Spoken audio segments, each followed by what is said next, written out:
bless you with enlightenment. It's my commitment to humanity.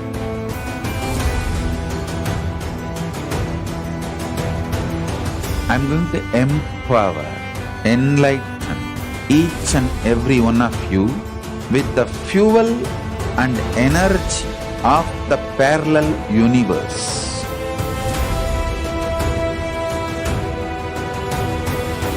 I'll infuse this intense supernal effulgence DNA, Tejas, Ojas, Kundalini Shakti into your spine to consciously lift you to Kailasa.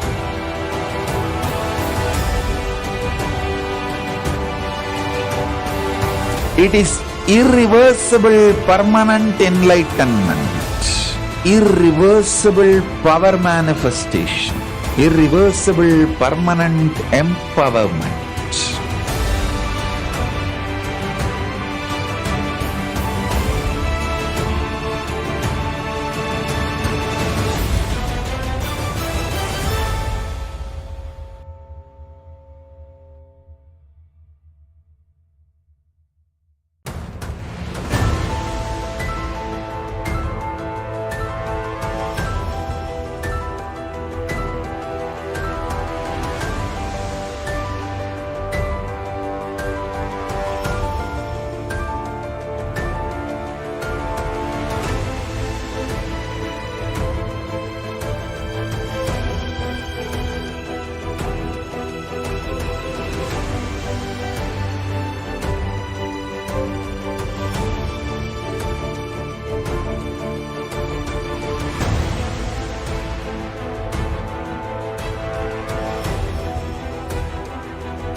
The moment you decide your consciousness is the supreme identity you have, you will not empower your depression, your frustration,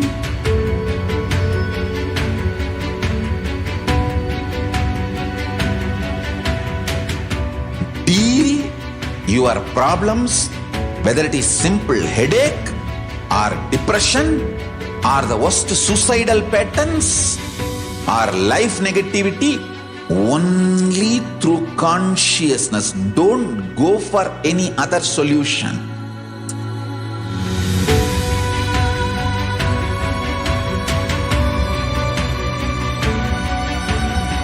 Don't keep stupid, toxic, life negative struggles inside.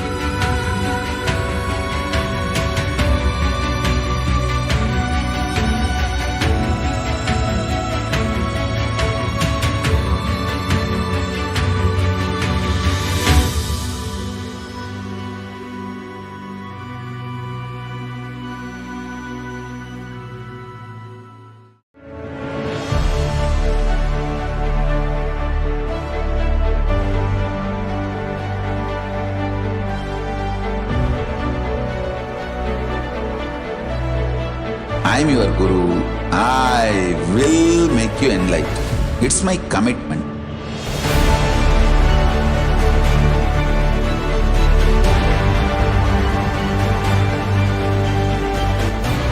Till you become Paramashiva, I won't rest. Don't worry at all.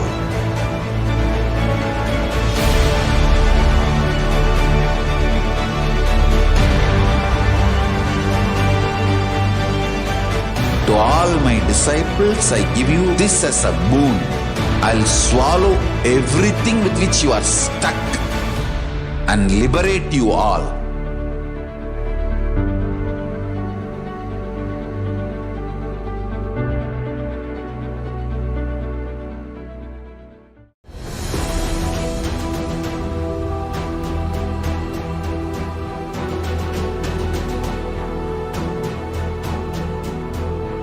Your consciousness as power at this moment to swallow, digest, clean up all negativity and all toxins.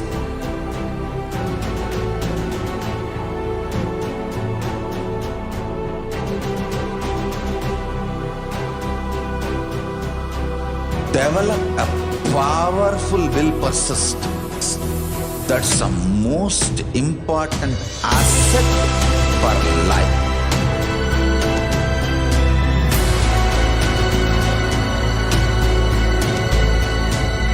I am not giving you some life positive blah blah. I am giving you the facts of life. I am triggering your consciousness.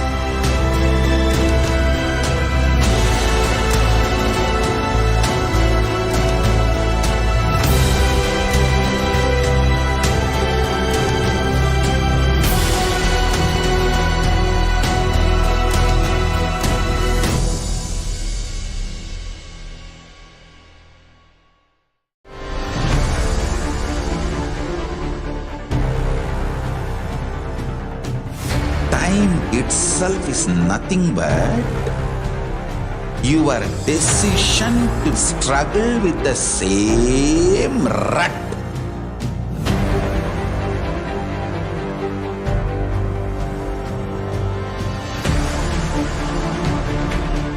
Your decision to struggle with the same rut is time, Kala. Your decision to swallow time is Kala Bhairava.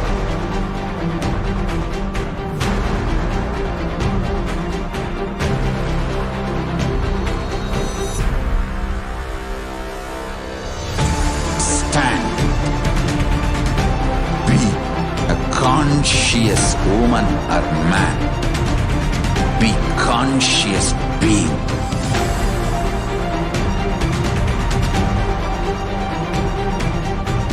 Shrink the time through conscious will persistence.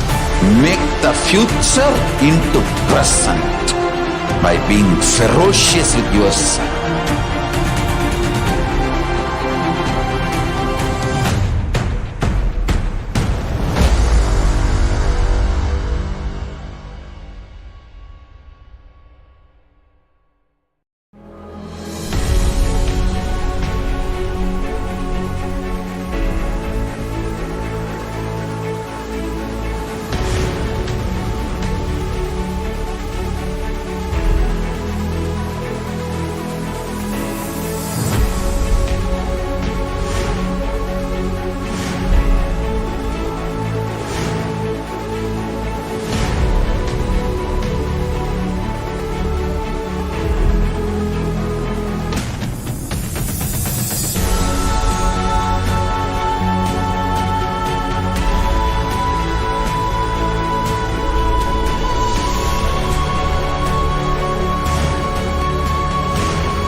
Nithyanandam Paramashivoham Kevalam Jnanamurtim Dvandvatitam Gagana Sadrisham Tattvamasyadilaksham Ekam Nityam Nimalamachalam Sarvadhi Sakshibhutam Bhavatitam Trigunarahitam Sadgurum Tam Namami. Nithyanandam, welcoming all the viewers and everyone watching us live on YouTube, Facebook, and the various social media platforms for this session of the Parashakti Akashic readings. Here are a few security measures from Kailasa's National Security Agency.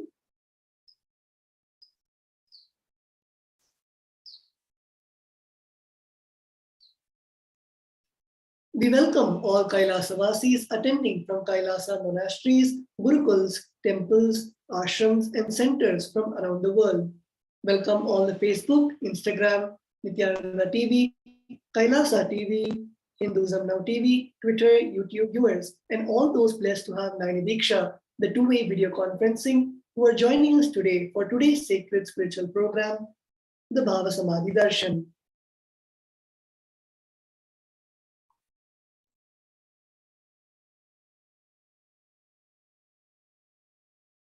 Let us now look about Parashakti, the Divine Cosmic Mother.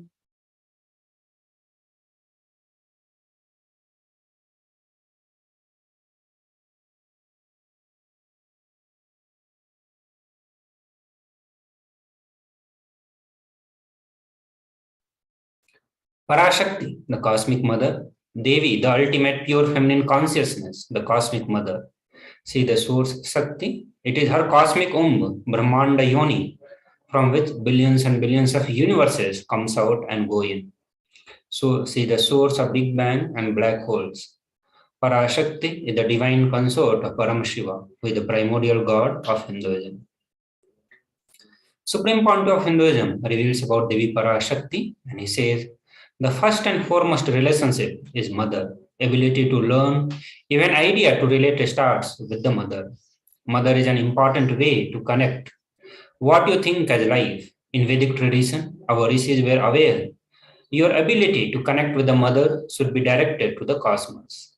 It should inspire, it should awaken your higher consciousness. It should inspire your higher consciousness to express through you. Connecting with life as mother is the most sweetest, most beautiful, most easiest form to ever connect. Today, out of his extreme compassion and love, the supreme point of Hinduism is manifesting Devi Parashakti herself and gracing us, answering all our questions, attending to our prayers, giving boons, healing us, revealing our past, present, and future, delivering profound spiritual truths, and ultimately giving us the experience of Paramashivoham itself.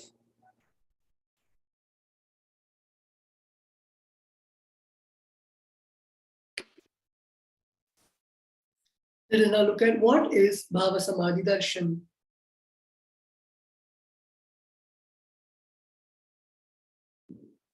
What is Samadhi? Sama is oneness, and Adi means source. So Samadhi means one with the source.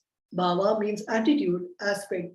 Bhava Samadhi means being one with the source through this aspect. Darshan means to have a glimpse of.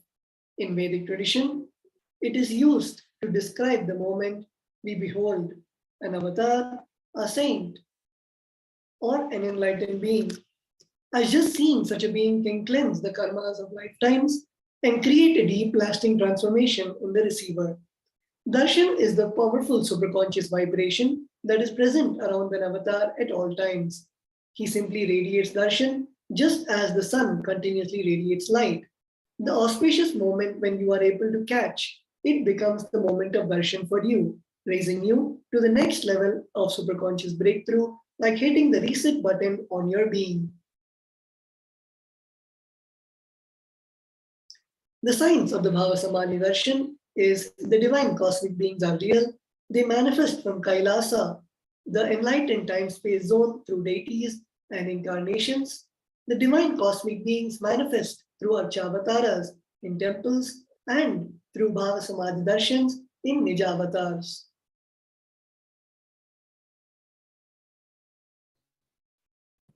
Bhavasamadhi Darshan is the science of Nijavatara manifesting Paramashiva, the supreme consciousness.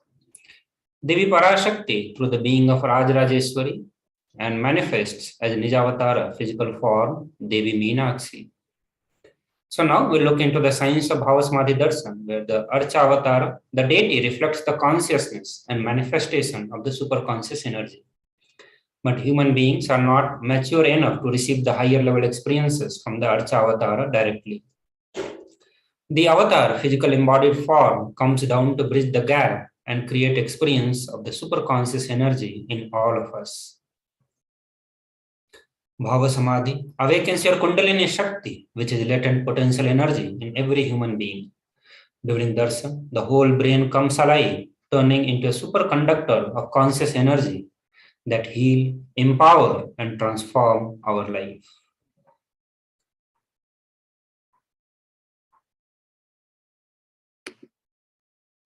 The science of the Bhava Samadhi Darshan. During the Bhava Samadhi Darshan, our neurons mirror that of the incarnation. Mirror neurons activate and process all the observed movements or information of the avatar just by seeing.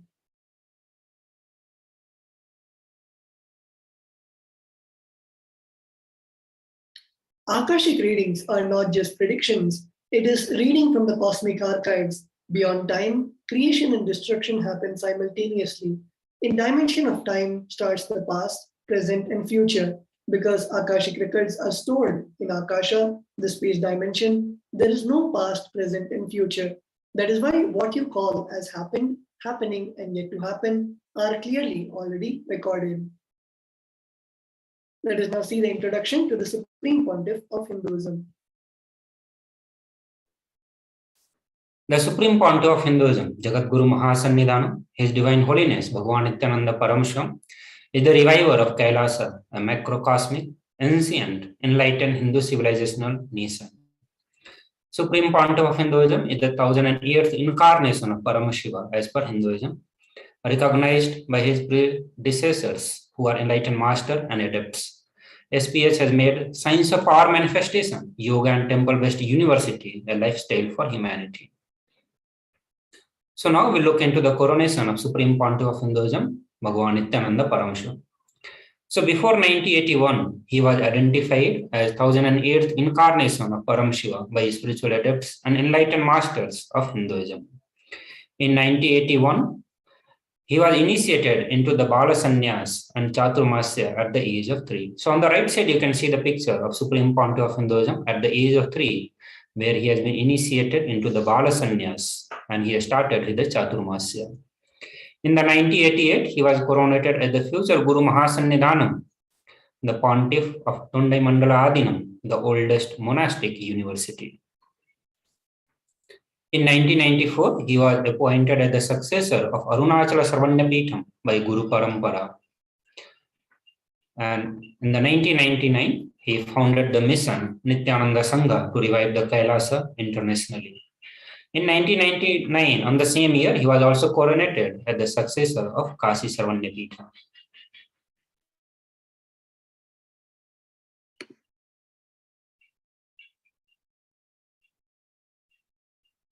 Here we can see the Guru Parampara pictures of the Arunachala Sarvanyapitha, starting from Yogi Yogananda Puri to Isakti Swamigal, Mata Vibhudananda Puri, and the Supreme Pontiff of Hinduism.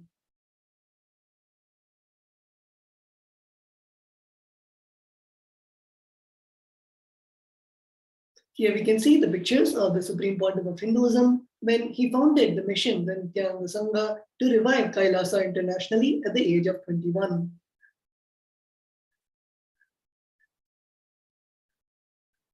Here we can see the Supreme Pontiff of Hinduism being coronated as the successor of Kashi Sarvanyapitha at the age of 21.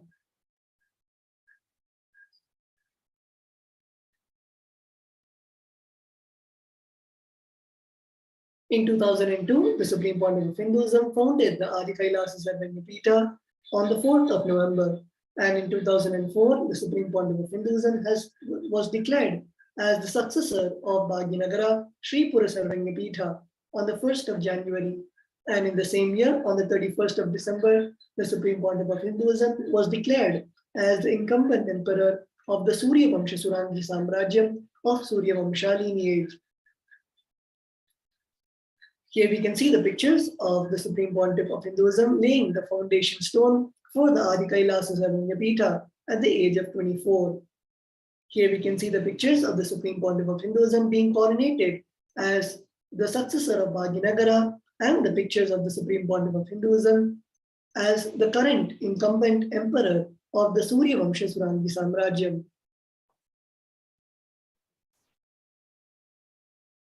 Here in 2007, Supreme Pontiff of Hinduism was declared as the Guru Mahasannidhanam of Adi Pallava Sarvanyapitham.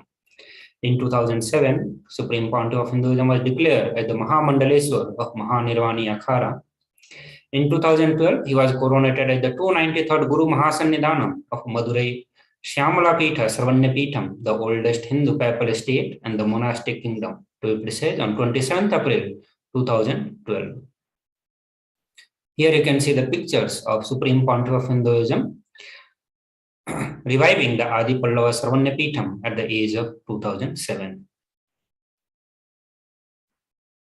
Here you can see the picture of Supreme Pontiff of Hinduism after getting appointed at the 293rd Guru Mahasannidhanam of Kailasa Shyamala Pitha Sarvanyapitham. He was coronated at the 293rd Guru Mahasannidhanam at the age of 34. So, Supreme Pontiff of Hinduism was coronated and assumed the responsibility at the 293rd Guru Mahasannidhanam of Madurai, the oldest Hindu papal state and monastic kingdom, at the age of 34.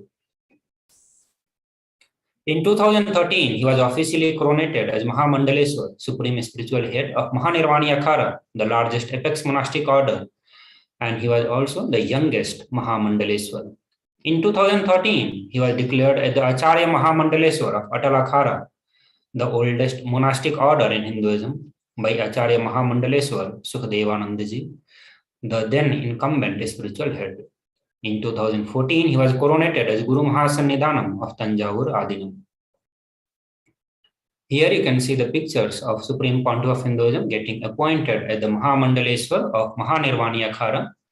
So Nirvani Akhara, which is the largest apex monastic order, appointed Supreme Pontiff of Hinduism as the Mahamandaleswar at the age of 35, and this happened in the year of 2013. So here you can see the various pictures of the rituals being conducted to appoint Supreme Pontiff of Hinduism as the Mahamandaleswar. Here you can see the pictures of Supreme Pontiff of Hinduism being coronated as the Guru Mahasannidhanam of Tanjavur Adinam at the age of 36. In 2014, he was coronated as the Guru Mahasannidhanam of Tiruvarur Adinam. In 2014, he was coronated as the Guru Mahasannidhanam of Vedaranyam Adinam.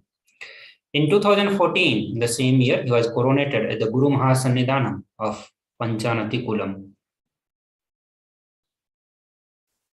Here you can see some more pictures of Supreme Pontiff of Hinduism when he was appointed as the Guru Mahasannidhanam of Tiruvarur Adinam at the age of 36.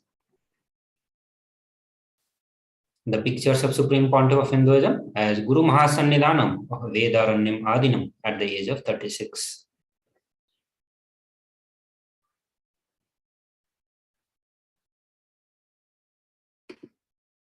In 2015, the Supreme Pontiff of Hinduism was coronated as the Guru Mahasannidhanam of the Dharma Mukti Swargapuram Adinam, and in the same year coronated as the Guru Mahasannidhanam of Adi Pita Koladamata, and in the same year also elected as the Supreme Pontiff of Hinduism by a congregation of over 1,000 spiritual leaders. Here we can see the Guru Parampara lineage of the Dharma Mukti Swargapuram Adinam, starting from Srila Sri Aragriya Tiruchittrambala Desigar, and followed by Srila Sri Vaidyalinga Desigar and Srila Sri Dandapani Desigar, and the current head of the Swargapuram Adinam, the Supreme Pontiff of Hinduism. Here we can see the pictures of the Supreme Pontiff of Hinduism being coronated as the next pontiff or the current pontiff of the Adi Pita Koladamata at the age of 37 in 2015. And here we can see the Supreme Pontiff of Hinduism being elected by a congregation of over 1,000 Hindu pontiffs at the age of 37.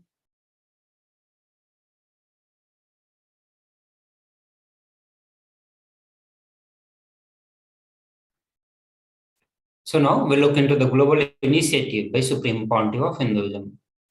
So 26 years of relentless humanitarian service and initiatives including free vegetarian food, medical services, natural disaster relief, women empowerment initiatives, conflict resolution and peace initiative, sustainable Hindu practices through the various international agencies and bodies. So here we are presenting the various pictures where we can see the various humanitarian acts by Supreme Pontiff of Hinduism. Supreme Pontiff of Hinduism has authored 300 books and 10,000 articles in 3 languages, which is English, Tamil, and Sanskrit. It has been translated into more than 50 languages with over 1,000 titles. Over 20 million copies of the books and articles has been sold, read, and downloaded. Supreme Pontiff of Hinduism has established the largest Hindu library with over 1 million books, 1 million palm leaf scriptures, and over 20 million digital books. Here you can see some of the pictures of Supreme Pontiff of Hinduism spending time with the manuscripts. And on the right side, you can see the manuscript printing. He has been revered as the most prolific and most viewed guru in the digital world. He has been read and watched by 1 billion plus followers in Hinduism.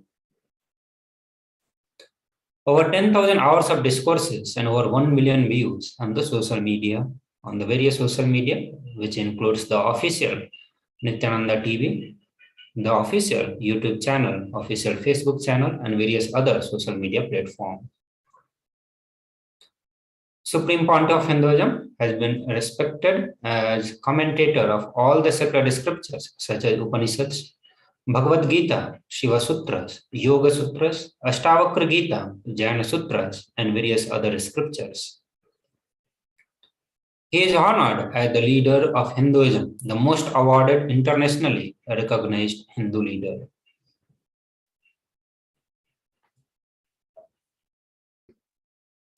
The Supreme Pontiff of Hinduism has been acclaimed as one of the top 100 spiritually influential living personalities by Watkins' Mind, Body, Spirit magazine.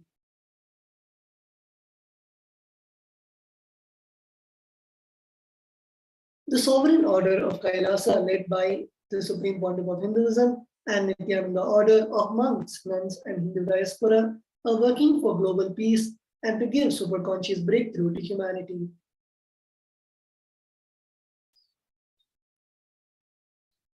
The Supreme Pontiff of Hinduism is also the establisher of the largest Hindu university in the world, with satellite campuses in over 150 countries.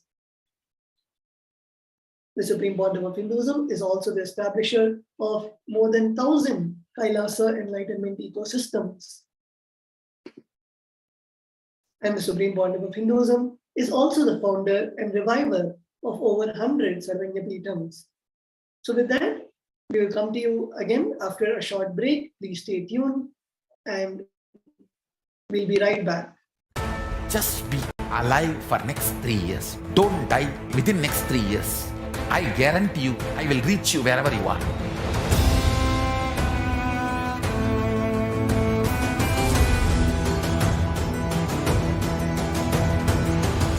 Be alive, somehow be alive for next 3 years. I will reach you wherever you are, whichever corner of the world you may be. I will reach you with enlightenment. It's my commitment to humanity.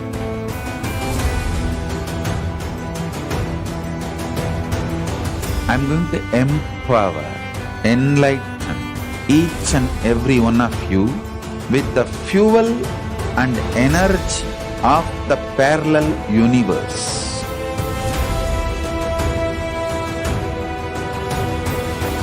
I'll infuse this intense supernal effulgence DNA, Tejas, Ojas, Kundalini Shakti into your spine to consciously lift you to Mahakailasa.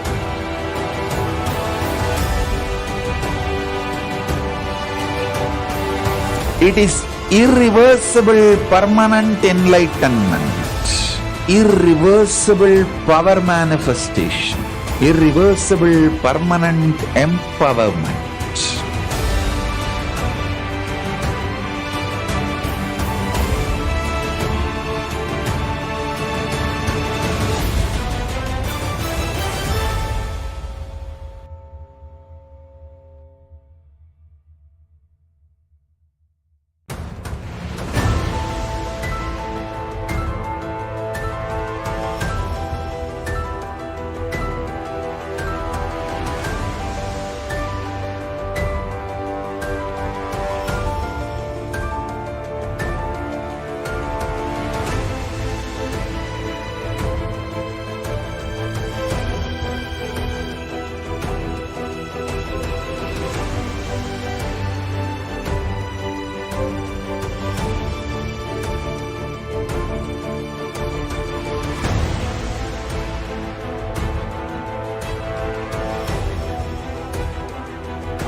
The moment you decide, your consciousness is the supreme identity you have. You will not empower your depression, your frustration,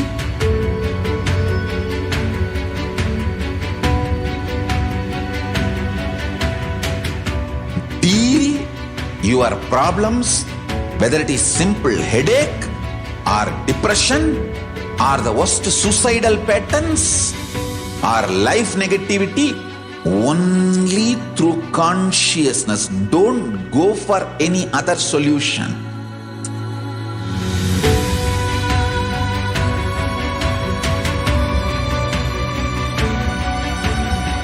Don't keep stupid, toxic, life negative struggles inside.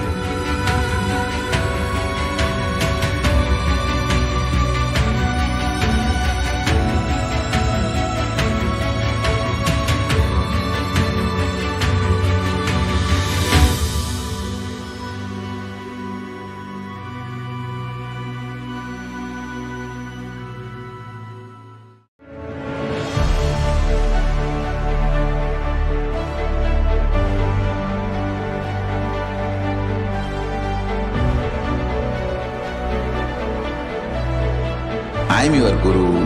I will make you enlightened. It's my commitment.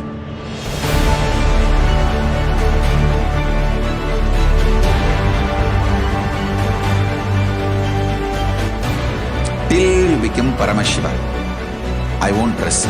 Don't worry at all.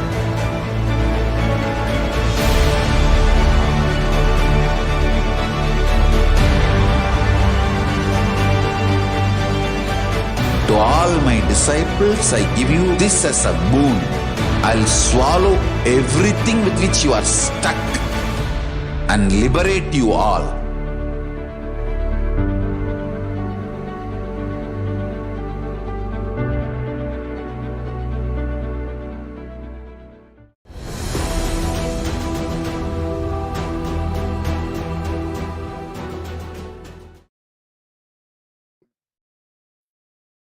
Yes, Nithyananda, welcoming back all the viewers and participants watching us live on Facebook, YouTube, and the various social media platforms.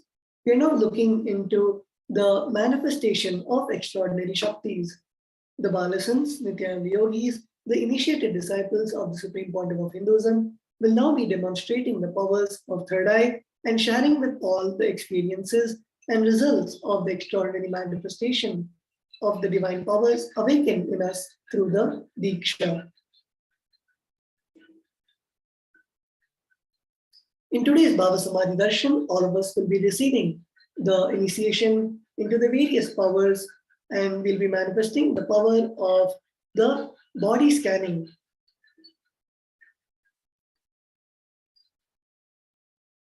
Let us now look at an introduction to what are Shaktis.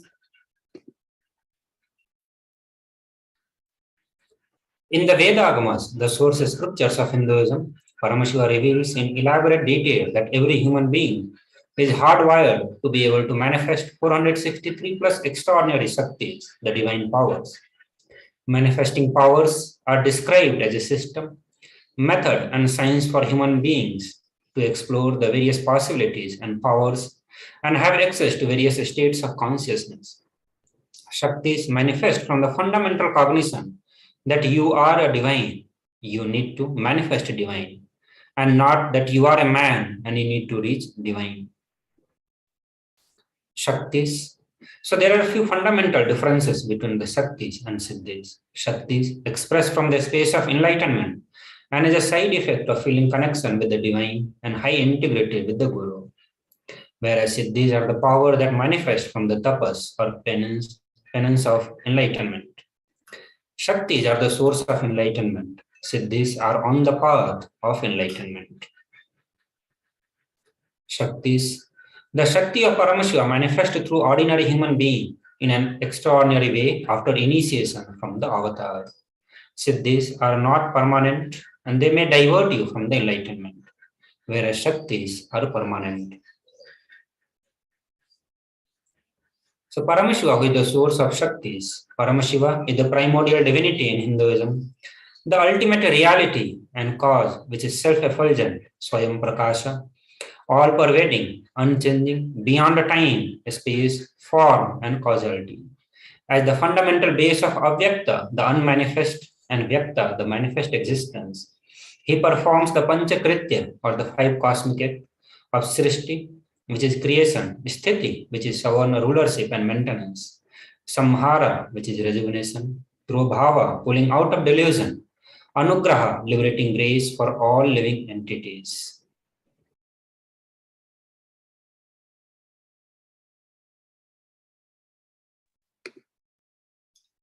The Supreme Pontiff of Hinduism, as the 1008th living incarnation and representative of Paramashiva and the reviver of Kailasa, the ancient enlightened Hindu civilizational nation, the great cosmic borderless Hindu nation. Ever since the beginning of civilization, the Sanatana Hindu Dharma has been the cradle of enlightened beings and highly advanced sciences. It was where the Shaktis of the science of enlightenment and powers was lived and thought as a lifestyle. For the first time in modern day, the Supreme Pontiff of Hinduism is reviving these yogic sciences and transmitting to the world at a record-breaking and never accomplished rate before.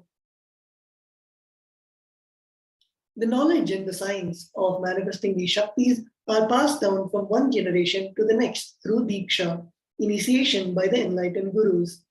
The Supreme Pontiff of Hinduism, being recognized as an incarnation at a very young age, was trained and taught these sciences to revive the initiations and knowledge repositories for billions to manifest science of power manifestation from the disciplines of Vedanta, Tantra, and Sri Vidya, Yoga and Yogic powers, Mantra Shastra, Siddha Vidya, science of Aushadha, Advaita and Bhakti Yoga, Paramashiva Jnana, and Paramashiva Vijnana.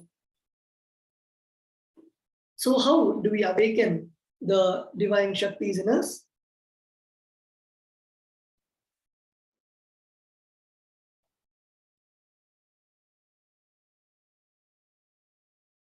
Every ultimate truth, jnana, mapped into your consciousness, prajna, manifests as possibility and power of each being, prajnana. Diksha is the direct transfer of spiritual energy by an enlightened being through look, word, or touch.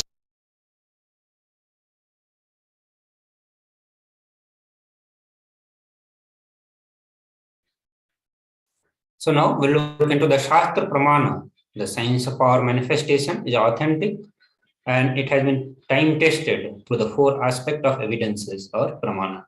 The first is Shastra Pramana, so which are eternal, unchangeable truths revealed in the source scriptures, which is Vedas and Agama.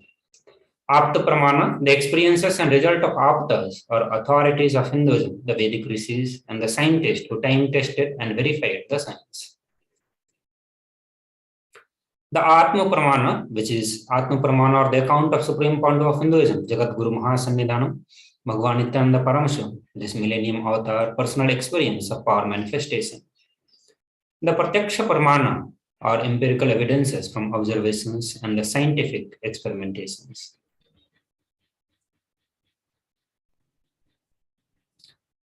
Vedagmas, which is a living applied science. So Vedas are the ultimate superior authorities for Hindus.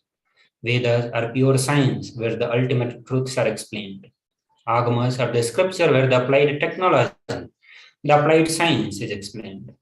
So Vedas and Agamas together, Vedagamas, are given the state of Shruti as they are directly revealed by Paramashiva. They are ultimate, eternal, unchangeable truths. A reference cited from the Shastra or the source scriptures is called Shastra Pramana.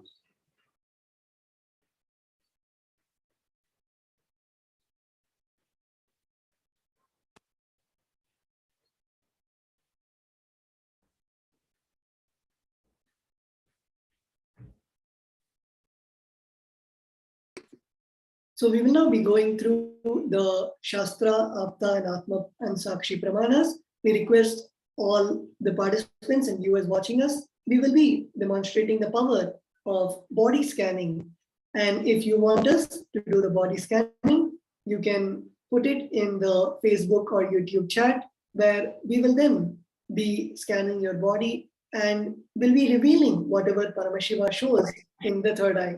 So let us now get into the 4 pramanas, and let's begin with the Shastra Pramana for the power of body scanning.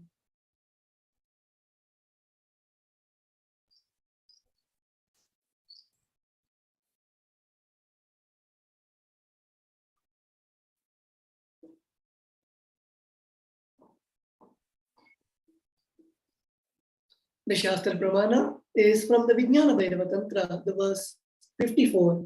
Swadehe jagato vapi sukshma sukshmatarani cha tattvani yani nilayam dhyatvante vyajyate para. Bhagavan Paramashiva says, cognize deeply that from the subtle to the subtlest constitutive principles of your whole body or of the whole universe simultaneously consist of the essential reality. They are being absorbed in their soul's cause. By the experience of such restful awareness, one becomes complete from all thoughts, and the ultimate universal divine power, Paradevi, is revealed, and the supreme power manifestation happens. The next is the Apta Pramana of the power of body scanning, where we can see the reference of the power of body scanning from the life of a Siddha. Terayar was a Siddha and one of the prominent disciples of Agatya. One day, a man suffering from severe headache comes to Agastya for healing. Agastya uses the power of body scanning and identifies the root cause of the headache. He reveals that there is a small terai sitting in the person's brain. Agastya immediately instructs Terayar, his disciple, to perform an open head surgery and remove the frog. After the surgery is completed successfully, the person is healed and cured of the headache. Thus, he gained the name Terayar. We will now be seeing the Atma Pramana, the reference of the accounts from the Supreme Pontiff of Hinduism's life that time tested and authenticated this science. On the 22nd of December 2019, the Supreme Pontiff of Hinduism, Bhagavan Nithyananda Paramashivam, revealed how Swamiji uses the power of body scanning. Paraphrasing his words, only when I had the multiple compound hand fracture, I was forced to go for surgery, and therefore for medical checkups related to that. At that time, they detected heavy metal quantity in my different organs. It was revealed that I had been poisoned without our knowledge. I immediately used diagnostic methods instead of medical facilities to study the body condition due to the poisoning. Through body scanning, I found out what the problems, imbalances had happened, and where the balance has to be done. I used allopathy as the second opinion to verify my findings. And we can now see the Sakshi Pramana, the experiences and results of the extraordinary manifestation happening through so many of the initiated disciples of the Supreme Pontiff of Hinduism. So we will now be beginning the demonstration of the power of body scanning. I request if any of the participants have any questions related to the body scanning, you can put it in the live chat. We have a devotee, Alakananda Gaudaya, who has put a message. So we will now be chanting the Mahavakya and invoking Swamiji to manifest the power of body scanning. Om Nithyananda Paramashivoham. Om Nithyananda Paramashivoham. Om Nithyananda Paramashivoham.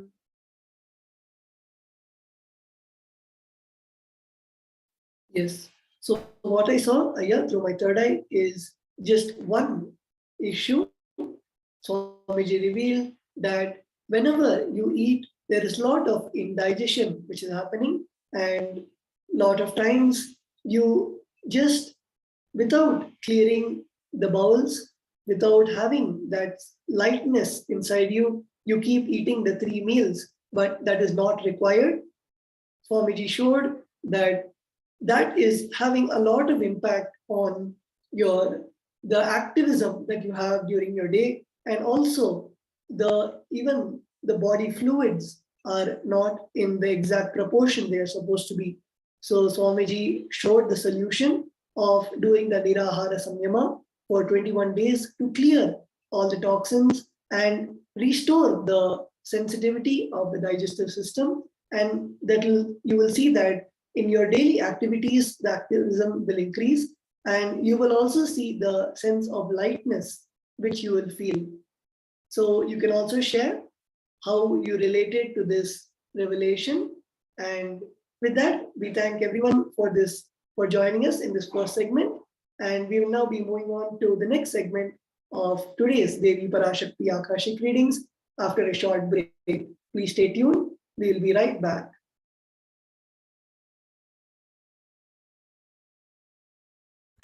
Just be alive for next 3 years. Don't die within next 3 years. I guarantee you, I will reach you wherever you are.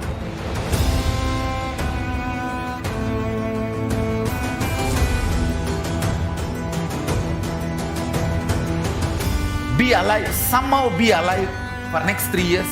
I will reach you wherever you are, whichever corner of the world you may be. I will reach you with enlightenment. It's my commitment to humanity.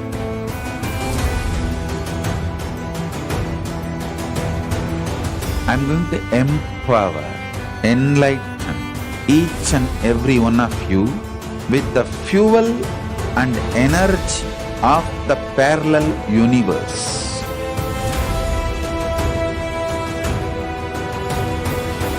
I'll infuse this intense supernal effulgence DNA, Tejas, Ojas, Kundalini Shakti into your spine to consciously lift you to Kailasa.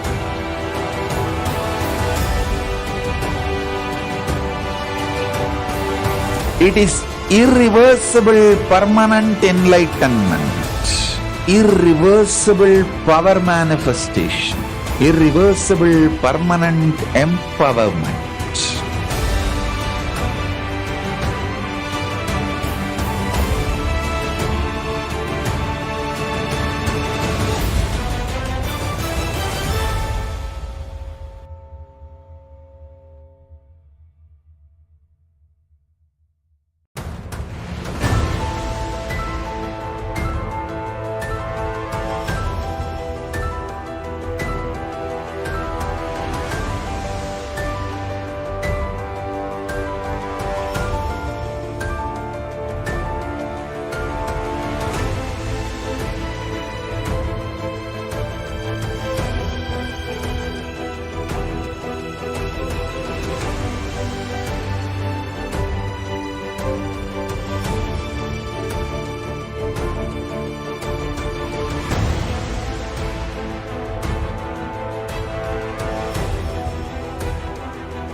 The moment you decide, your consciousness is the supreme identity you have. You will not empower your depression, your frustration,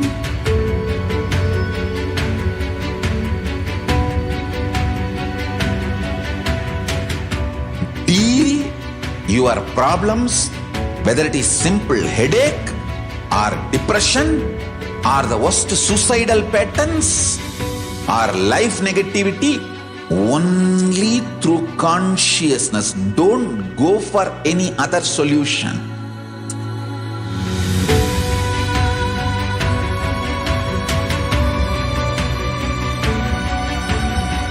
Don't keep stupid, toxic, life negative struggles inside.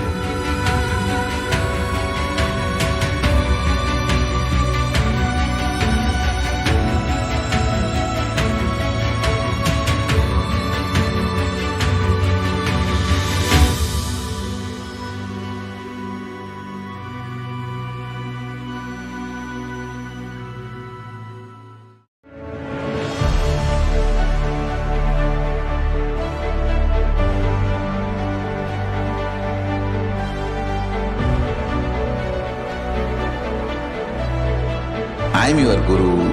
I will make you enlightened. It's my commitment.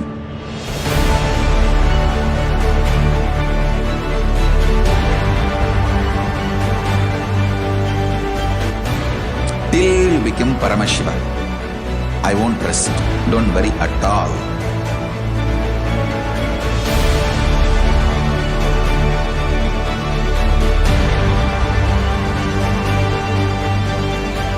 To all my disciples, I give you this as a boon. I'll swallow everything with which you are stuck and liberate you all.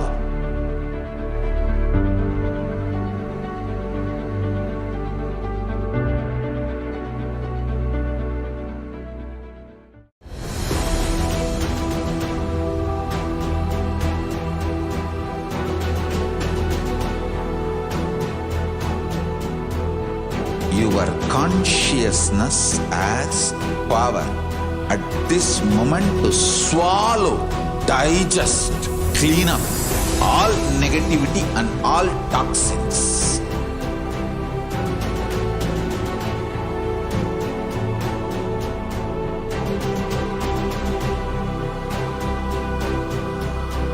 Develop a powerful will persistence. That's the most important asset for life.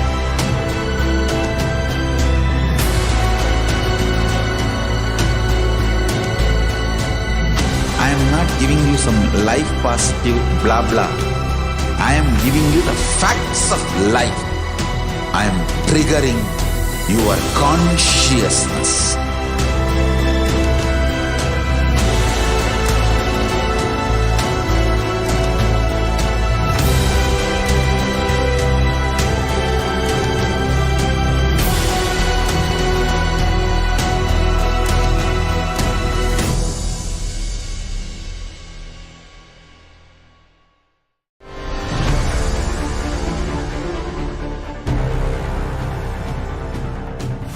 Time itself is nothing but your decision to struggle with the same rut.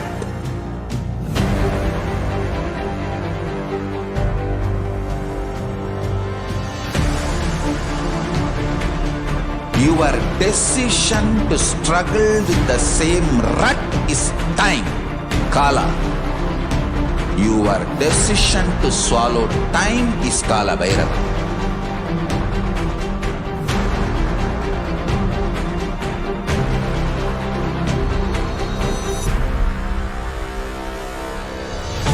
Stand. Be a conscious woman or man. Be conscious being.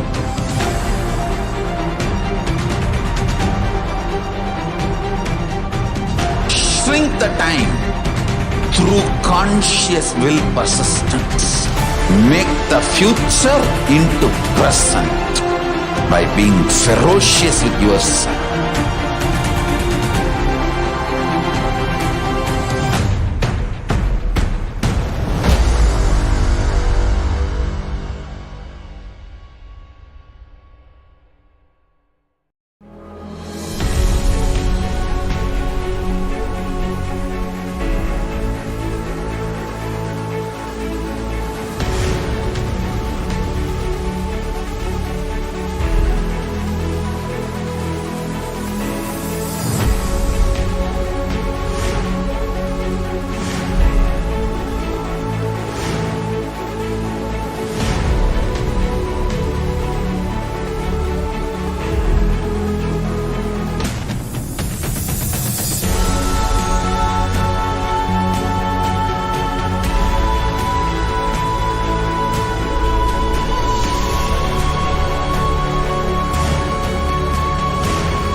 Nityanam everyone. Welcome back to this Parashakti Akashic reading. So in this segment, we are going to be looking into the Divine Cosmic Mother. Introduction about her. Introduction from Supreme Pontiff of Hinduism. We are also going to be listening to one of the revelation by Devi Parashakti, and then we'll look into the current state of the world. So here we are in that segment, we are going to be looking into the various stats or the various happening related with the ongoing pandemic. So Parashakti with the cosmic mother, Devi, she is the ultimate pure feminine consciousness. She is the source Shakti. It is her cosmic Brahmanda Yoni, from which billions and billions of universes comes out and goes in. She is the source of Big Bang and black holes. Parashakti is the divine consort of Paramashivoham, the primordial god in Hinduism.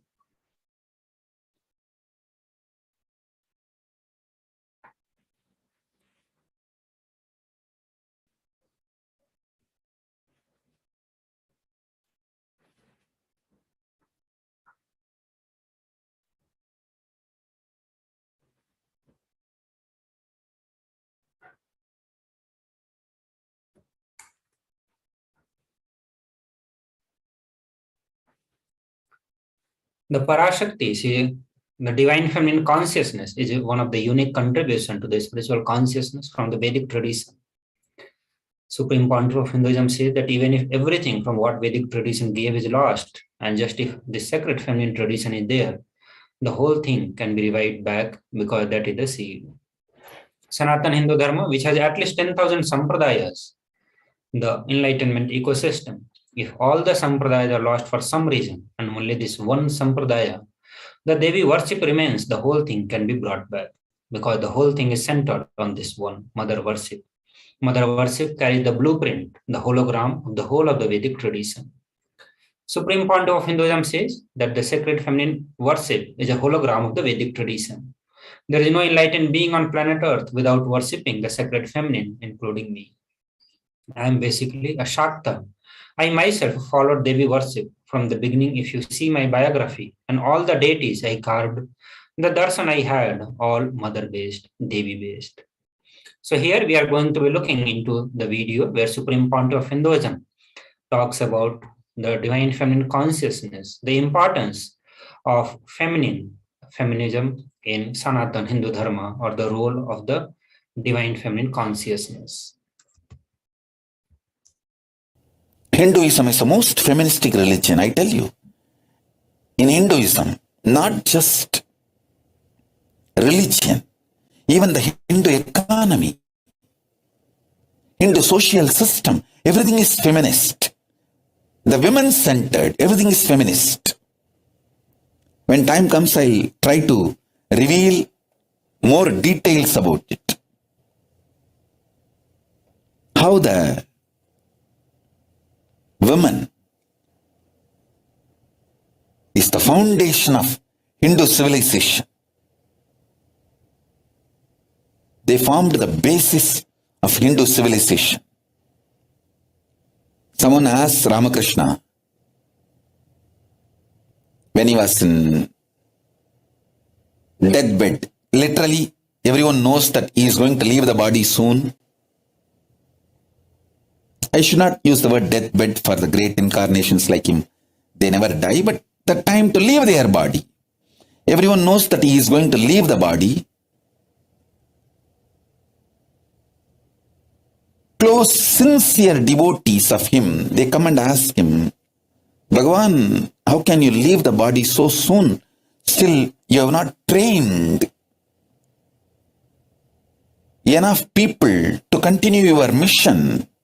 Only few boys are trained and they are too young. He smiles and says, one woman is enough to carry my mission. She is already trained, Sharada Devi. She is trained enough. She will be the foundation from which this Ramakrishna Sampradaya, this whole civilization, revival will start. And that's true. It is she, Parashakti Jagat Janani, Sharada Devi. She formed the foundation for this whole Ramakrishna Sampradaya to flower. I tell you, in Hindu civilization, spirituality, religion, Hindu economy, everything is centered on mother, on women.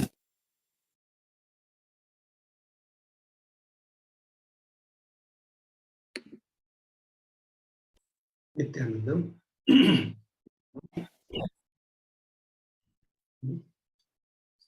Sri Ram Krishna Paramahansa, a great avatar who lived from 1836 to 1886, says, Shiva is the Brahman, but Devi has the key to reach the Brahman. Unless she opens, nobody can reach.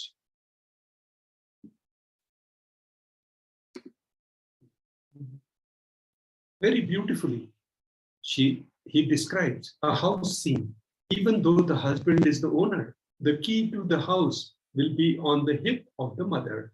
Either you have to fall at the feet of the mother, or these small sons of mother, only they can touch that place, the hip of the mother, and remove the key.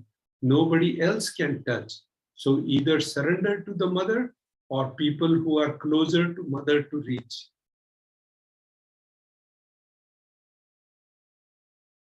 The Shastra Pramana. So the meaning of this Shastra Pramana is from the Devi Upanishad, which explains about the mother worship, is Devi replied, I am essentially Brahman. From me has the world comprising the Prakriti and Purusha, the void and the plenum. I am all forms of bliss and non-bliss, knowledge and ignorance are myself. Brahman and non-Brahman are to be known, says the scriptures of Atharvans, verse 2, Devi Upanishad. The next Shastra Pramana is from Devi Upanishad, verse 3. Here Devi explains about the different aspects. I am the 5 elements, as also what is different from them. I am the entire world. I am the Veda, as well as what is different from it. I am the unborn. I am the born. Below and above, around am I.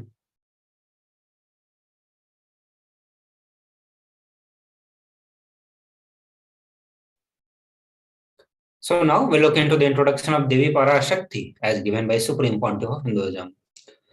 Devi, she is the ultimate pure feminine consciousness. Parashakti is the cosmic mother. It is her cosmic from which billions and billions of universes comes out and goes in. She is the source where the Big Bang and black holes goes on. Parashakti is the source Shakti, source energy, source power from which all of us came, in which all of us are even now, in which all of us are going to merge.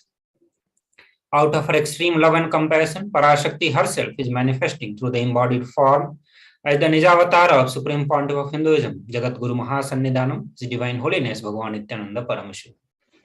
She is gracing us, answering all our questions, attending to all our prayers, giving boons, healing us, revealing our past, present, and future, delivering profound spiritual truths, and ultimately giving us the experience of Paramashivoham itself.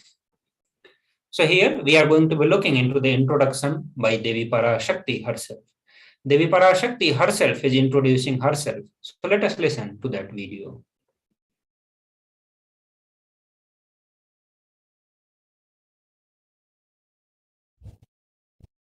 Om, Om, Om.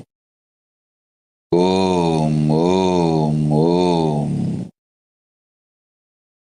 ஓம் எனும் ஓங்காரத்து உட்பொருளாய் மலர்ந்து உயிர்த்தெழுந்து இறையனார் இடப்பாகத்திருந்து குமரிக்கண்டம் ஆளும் மீனாட்சி மலர்ந்தேன் இங்கு நல்லருள் செய்திடவும் நல்வாக்கு தந்திடவும் ஆனந்தம் ஞானத்தொடு பூரண அன்பு ஏகம் அநேகமாய் ஆகிய இப்புலகிற்கு பரமசிவன் ஞானம் தர வந்தேன் பராசக்தி மீனாட்சி. அருளாட்சி அரசாட்சி பொருளாட்சியோடு நன்மாட்சிமையோடு ஆட்சி செய்யும் பராசக்தி மீனாட்சி நான். கருணையே வடிவாய் கண்மலர்ந்து நன்மை செய்திட வந்திட்டேன். மாந்தர்கள் கேளுங்கள் இந்த பெருநன்மை சத்தியத்தை. கேட்டு நீங்கள் வாழ்ந்திட கேடும் பெருந்துக்கமும் உங்களுக்கில்லை. கேட்டிடுங்கள். இவ்வினாடி என்னை கண்டுகொண்டும் கேட்டுக்கொண்டும் இருக்கும் உங்கள் எல்லோர்க்கும் நான் அளிக்கும் தீட்சை. நானே நினைப்பும் மறப்பும் கடந்த உயிர்ப்பாய் உங்கள் எல்லோருக்குள்ளும் இருக்கின்றேன். பரமசிவோகம் பரமசிவோகம் பரமசிவோகம் பரமசிவோகம் பரமசிவோகம்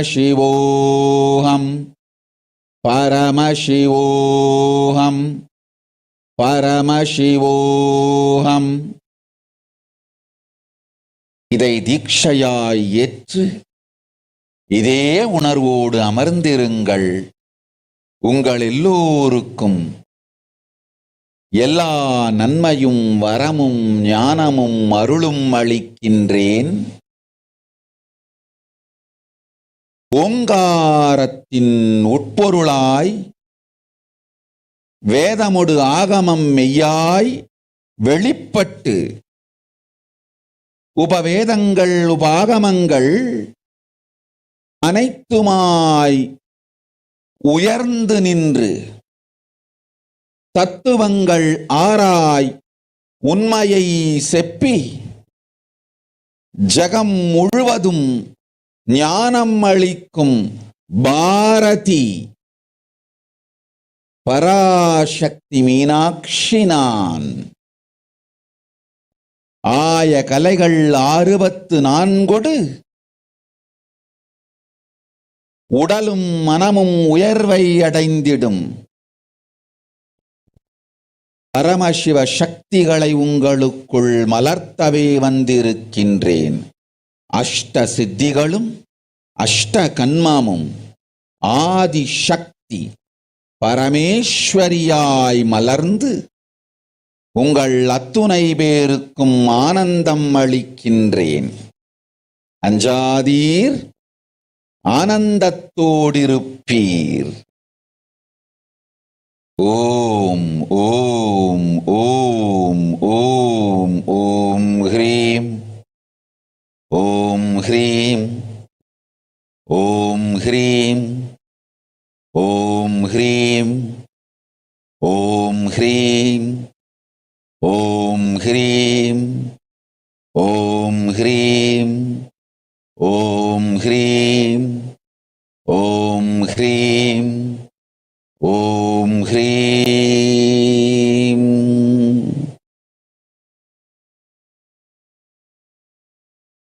ஓம் ஓம் ஓம்.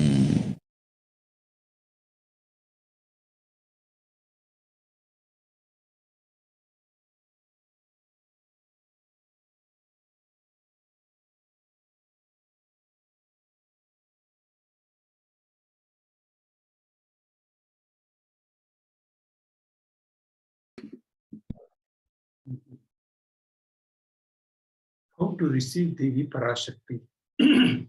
Literally, you are seeing Paramashiva and Parashakti at that moment. She is there in the screen, in your screen. So always receive her very traditionally. Keep 2 betel leaf, 1 banana, 1 betel nut, 1 coin in front of the screen. Watch Devi. coin is considered traditional dakshina in the Hindu tradition. It can be the lowest value.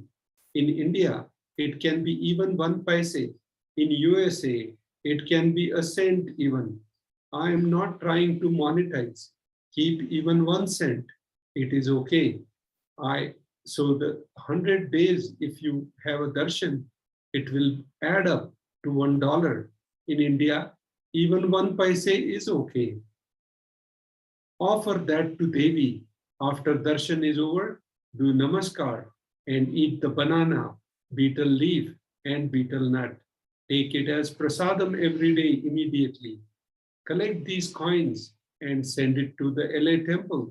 This betel leaf, betel nut may look too small, but in few days, you will see how much it adds up to your sentiment that really she is there. You will not take the Devi darshan for granted. Rituals will break your monotonous unconscious mentality and the lifestyle and remind you and raise you to the powerful cognition. It will break your unconscious behavior. Prepare to receive the grace and blessings of Devi Parashakti.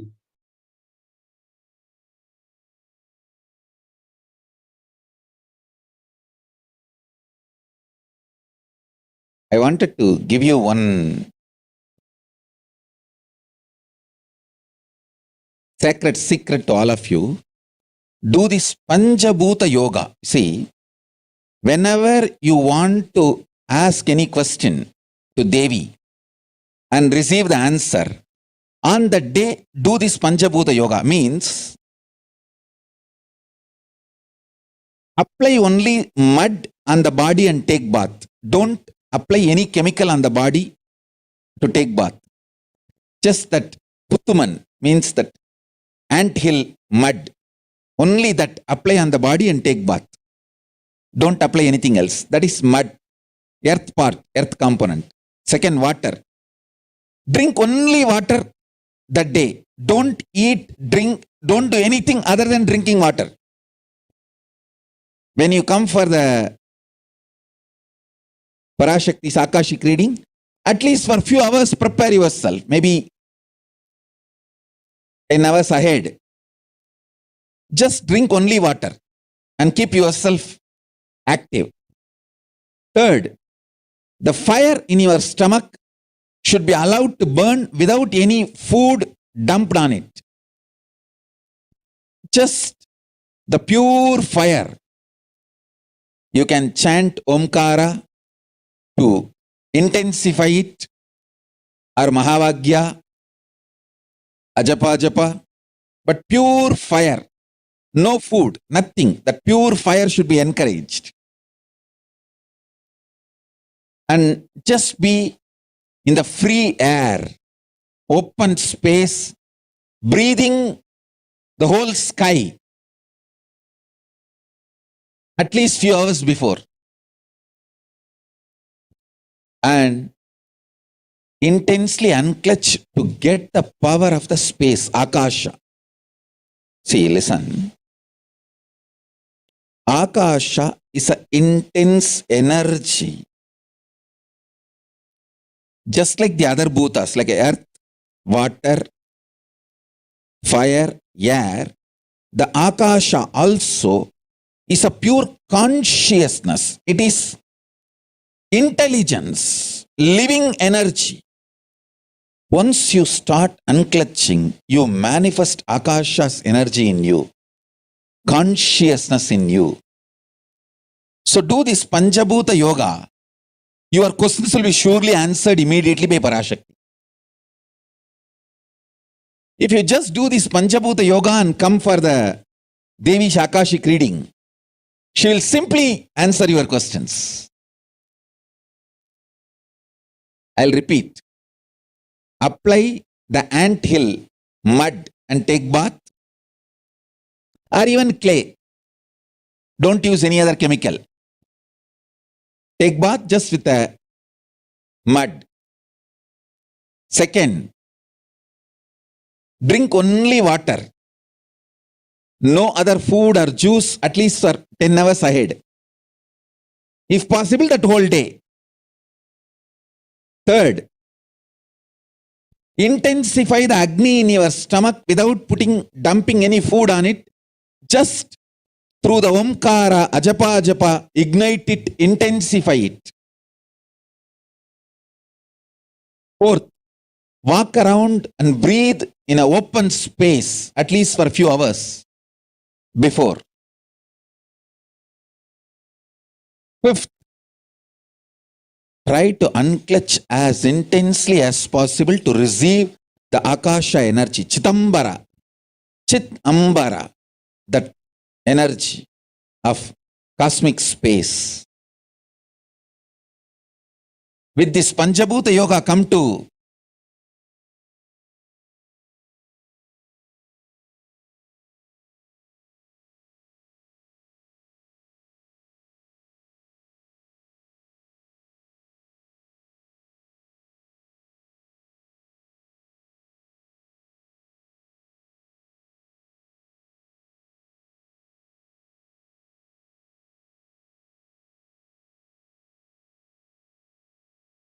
Parashakti's Akashic reading. Surely she will answer your questions.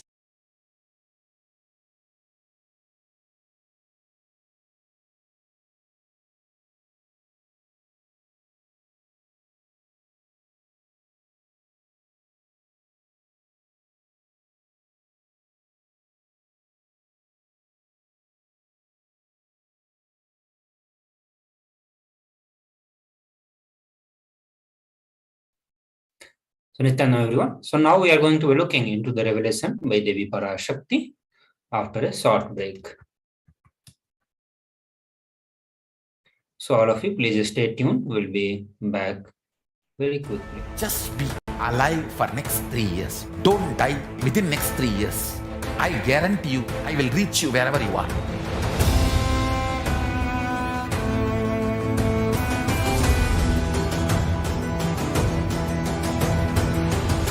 Be alive, somehow be alive for next 3 years.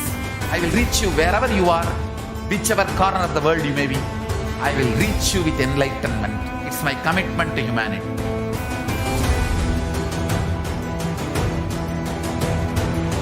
I'm going to empower, enlighten each and every one of you with the fuel and energy of the parallel universe.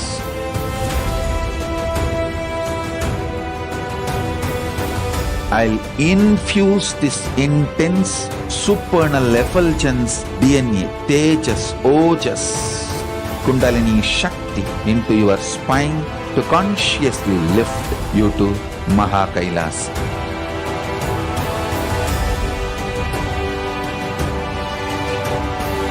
It is irreversible permanent enlightenment, irreversible power manifestation, irreversible permanent empowerment.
the moment you decide, your consciousness is the supreme identity you have. You will not empower your depression, your frustration,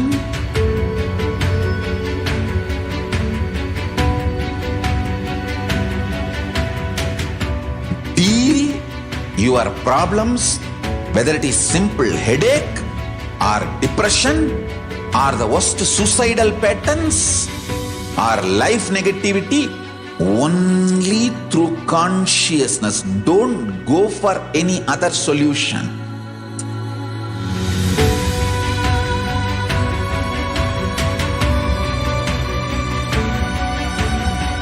Don't keep stupid, toxic, life negative struggles inside.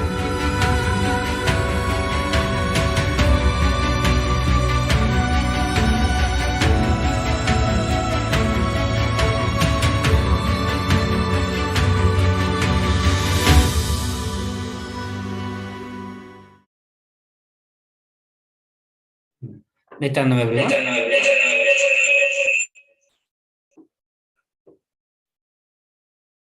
So now we will look into the revelation by Devi Parashakti. Please listen to this video.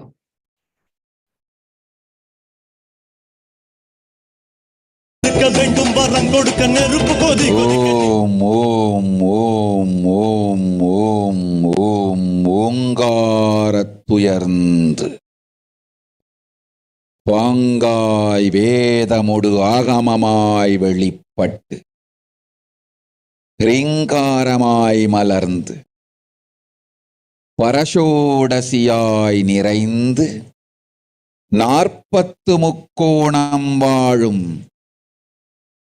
கையிலை ஸ்ரீபுரச் சிந்தாமணி கிருகத்தில் இருக்கும் கைலாச சுவாமினி பரஷோடசி பரமசிவன் பாகம் அமர்ந்து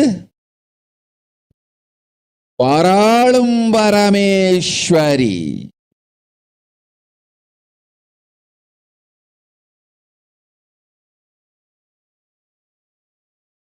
பரமசக்தி மனோன்மணி மீனாட்சி நித்யானந்தனாய் நிஜாவதாரம் கொண்டேன் இங்கு எல்லோர்க்கும் நல்வரம் தந்திட எல்லா நன்மையும் அருளிட இரண்ய கர்ப்பஸ்வரூபிணி பிரம்மாண்டயோனி சாம்பவி சந்திரமௌலி ரபலா அபர்ணா உமா பார்வதி சாவித்ரி நவயௌவனா சாம்ராஜ்யலக்ஷ்மி பரமேஸ்வரி பரஷோடசி மீனாட்சி நித்யானந்தனாய் உருக்கொண்டு இங்கு நிஜாவதாரமாய் வந்தேன். அருட்பெருங்கருணையினால் அருளுகின்றேன் கேளுங்கள். மக்களே, உங்கள் எல்லோருக்கும் நன்மை செய்யவே நாம் இங்கு நித்யானந்தன் வடிவு கொண்டு நிஜாவதாரமாய் இறங்கி வந்தோம். இந்திய நாட்டு மக்களே, கேட்டுக்கொள்ளுங்கள், நன்றாய் கேளுங்கள். காலம் காலமாய் அவதார புருஷர்கள் வந்து மலர்ந்து உலகிற்கு நன்மை செய்யும் மிக பெரும் ஞான பூமி பாரதம். இருக்கின்ற ஒரு பாரதத்தை இழக்க இயலாது மக்களே. ஞான கர்ப்பத்தை மலடாக்க இயலாது. வாழையடி வாழையென ஞானிகளும் அவதார புருஷர்களும் வந்தே தீர வேண்டும், வாழ்ந்தே தீர வேண்டும், மலர்ந்தே தீர வேண்டும். உலகிற்கு அதுவே உத்தம நன்மை. ஒரு சில கயவர்கள் மாயையில் சிக்கி செய்திட்ட சதிகளால் உலகை பலி கொடுக்க ஆகாது. சிருஷ்டி நஷ்டமடையக் கூடாது. பிரபஞ்சம் அழிந்துவிடக் கூடாது. பிரளயத்து இருந்து இந்த பிரபஞ்சத்தை காக்கவே பெரும் கப்பல் நானொன்று செய்தேன். அதன் பெயரே ஆதி கைலாசம். ஆதி கைலாசம் இந்த பிரபஞ்சத்தில் இருக்கும் ஞான சக்திகளை ஒன்றாய் திரட்டி பிரளயத்திலிருந்து மக்களை காத்திடவே நாம் செய்த கப்பல். துரோகிகள் சூழ்ச்சியாலும் விரோதிகள் ஆட்சியாலும் வழியின்றி கப்பலை விட்டு மாலுமியே ஒதுங்க வேண்டிய காலம் வந்ததையா. அதனால்தான் ககனம் கொந்தளித்து பேரழிவை நோக்கிச் சென்று கொண்டிருக்கின்றது. மக்களே, அறியாத தனத்தினால் மாயையில் சிக்கி குழந்தைகள் தவறு செய்தாலும் பிரபஞ்சம் அழியாது காக்க வேண்டியது பராசக்தி. பரமசக்தி பரஷோடசி மனோன்மணியன் பொறுப்பென்பதால் சத்தியங்கள் சிலவற்றை சொல்லுகின்றேன், நன்றாய் கேட்டுக் கொள்ளுங்கள். அடுத்த சில மாதங்களில் 1000 அல்ல, லட்சம் அல்ல, கோடியில் உயிர்கள் பலியாகும். இந்திய நாட்டினில் கோடியில் உயிர்கள் பலியாகும். உண்மையை சொல்லுகின்றேன், நன்மையை சொல்லுகின்றேன். தேடிக்கொள்ளுங்கள் உங்கள் வாழ்க்கைக்கு பாதுகாப்பை. ஆதி கைலாசத்தை நிர்வகிக்கும் அன்பர்களே, நன்றாய் கேளுங்கள். 12 ஆண்டுகளுக்கு முன்பாக வரப்போகும் இந்த மாபெரும் பிரளயத்தை தெரிந்து கொண்டு உலகில் இருக்கும் எல்லா ஔஷத சக்திகளையும் ஒன்றாய் திரட்டி நவபாஷாணத்து நிறுத்தி ஆனந்த லிங்கமாய் வைத்திய சரோவரத்தில் ஸ்தாபித்து வைத்தேன். வருகின்ற குரு பூர்ணிமையோடு 12 ஆண்டுகள் அந்த ஞான ரசவாதம் பழுத்து முதிர்ந்து முழுமையான நவபாஷாண லிங்கமாய் மலர்ந்து விடுகின்றது. வருகின்ற குரு பௌர்ணமியில் இருந்து வருகின்ற எல்லோரும் அங்கு வந்து நவபாஷாண தீர்த்தத்தில் தீர்த்தமாடிச் செல்ல அனுமதியுங்கள். அதற்கு வகை செய்யும் விதத்திலே நல்ல முறையிலே எல்லா நன்மையும் செய்து வையுங்கள். இந்த தீர்த்தத்தில் தீர்த்தமாடியோர்க்கும் அந்த தீர்த்தத்தை அருந்தியோர்க்கும் கொரோனா கொடுந்தொற்று வராது, மரணம் இல்லை, துக்கம் இல்லை. இது அறிவியல் பூர்வமாய் அனுபவபூர்வமாய் நிரூபிக்கப்படும். அதனால் கோடிக்கணக்கில் மக்கள் வரிசையில் நின்று தினந்தோறும் வந்து நவபாஷாணத்தாலான ஆனந்த லிங்கத்தில் நித்யானந்த லிங்கத்தில் நீராடி வணங்கி நன்மை பெற்றுச் செல்வார்கள். நன்றாய் கேளுங்கள் மக்களே. ஆதி கைலாசத்து நிர்வாகிகளே, இந்த ஒரு சேவையை உலகத்திற்கு செய்யுங்கள். நீங்கள் செய்த எல்லா கர்மங்களுக்கும் பிராயஷ்சித்தமாகும்.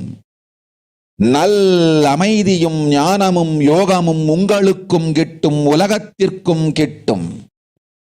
12 ஆண்டுகள் முன்பாக பராசக்தி நான் செய்து வைத்த நவபாஷாணம் சித்தித்து புளித்து பழுத்து முதிர்ந்து ரசவாத யோகத்தில் சித்தியாகி இன்று நிறைந்த நவபாஷாண நித்யானந்த லிங்கமாய் வைத்திய சரோவரத்தில் மலர்ந்திருக்கின்றது. இதை செய்த காரணம் வரப்போகும் பிரபஞ்சத்தின் பிரளயத்திலிருந்து மக்களை காத்திடவே. எல்லோரும் கேளுங்கள். ஆதி கைலாசத்து நேரடியாய் மறைமுகமாய் உதவி செய்து உடன் இருந்த எல்லோரும் கேளுங்கள். உங்கள் எல்லோரையும் நம்பியே இந்த படகை நாம் உருவாக்கினோம். இந்த பெரும் சேவையில் எல்லோரும் வந்து பாகமாயிருந்து கொரோனா வராதவர், வந்தவர், வந்து நீங்கியோர் இவர்கள் எல்லோருக்கும் மாபெரும் மருந்து நவபாஷான நித்யானந்த லிங்கத்து தீர்த்த விருந்து. எல்லோரும் வந்து நல் நீராடி தற்காப்பும் பெற்று நோய் கண்டவர் நோயும் தீர்ந்து நன்மையெல்லாம் அடைந்திட இந்திய நாட்டு மக்களே, உங்களால் இயன்றதை செய்திடுங்கள். உங்கள் எல்லோர்க்கும் நல் பாதுகாப்பும் உண்டு, நல்லதும் உண்டு.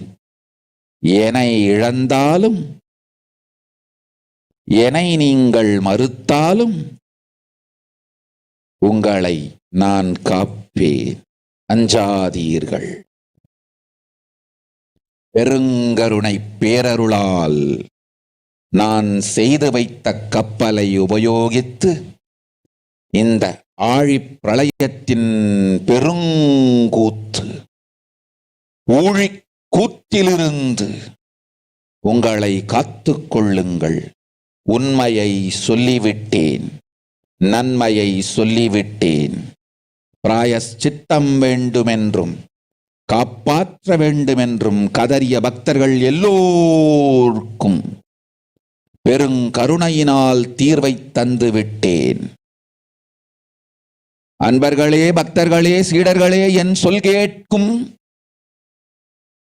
நேர்மையான தொண்டர்களே, புயல் என புறப்படுங்கள். ஆதி கைலாசத்திற்கு தேவையானதெல்லாம் உடனடியாய்ச் செய்து வரப்போகும் மக்களுக்கெல்லாம் அன்னதானம் செய்து அவர்கள் நல்லபடி வைத்திய சரோவரத்தில் தீர்த்தமாடி நவபாஷான மருந்தையே விருந்தாய்க் கொண்டு நோயிலிருந்து தற்காப்பும் பெற்று உயிர்காப்பும் பெற்று நல்லபடியாய் வாழ்ந்திட தேவையான சேவைகளை செய்யுங்கள். இதுதான் உங்கள் எல்லோருக்கும் பிராயஷ்சித்தம். நித்யானந்தன் வடிவு தாங்கி நிஜாவதாரமாய் நான் இந்திய நாட்டில் வந்தபொழுது என்னை வைத்து வாழாத பெருங்குற்றத்திற்கு பிராயஷ்சித்தம் இதுவே உங்களுக்கு. இதை யாவது செய்து, இது ஒன்றையாவது செய்து உங்களையும் காத்துக் கொள்ளுங்கள், நாட்டையும் காத்திடுங்கள். கோடிகளில் உயிர்கள் போகப் போகின்றது என்பதை நேரில் காண்பீர்கள். கண்ட பிறகுதான் நான் சொல்லும் வார்த்தையின் சத்தியமும் உண்மையும் உங்களுக்கு புரியப் போகின்றது. அழிவதற்கு முன் வந்து நவபாஷான மருந்தை விருந்தாய்ப் பெற்று மரணத்திலிருந்து உங்களை காத்துக் கொள்ளுங்கள். மக்களே, இது ஒன்றே வழி. ஓம் ஓம் ஓம். பெருங்கருணை பேரருளால் அன்னை பராசக்தி அருளினேன் சத்தியத்தை. இந்த ஒரு சத்தியத்தை உடனடியாய் புரிந்து கொண்டு உங்களுக்கும் உலகத்துக்கும் நன்மை செய்து கொள்ளுங்கள். ஆதி கைலாசத்து நித்யானந்த லிங்கத்தின் எல்லைக்குள் ஆருக்கும் கொரோனா கொடுந்தொற்று தீண்டாது. இந்த சத்தியத்தை அனுபவபூர்வமாகவும் அறிவியற்பூர்வமாகவும் முழுமையாக நீங்கள் புரிந்து கொள்வீர்கள். இது நிரூபணமாகும்.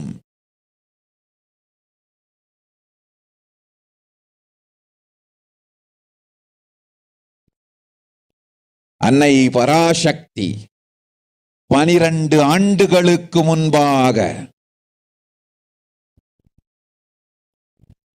உள்ள ஞான ஔஷத சக்திகள் அனைத்தையும் பிரம்மாண்ட யோனி ஹிரண்ய கர்ப்பத்திலிருந்து கொண்டு வந்து உருவாக்கி வைத்த நவபாஷான லிங்கம் இன்று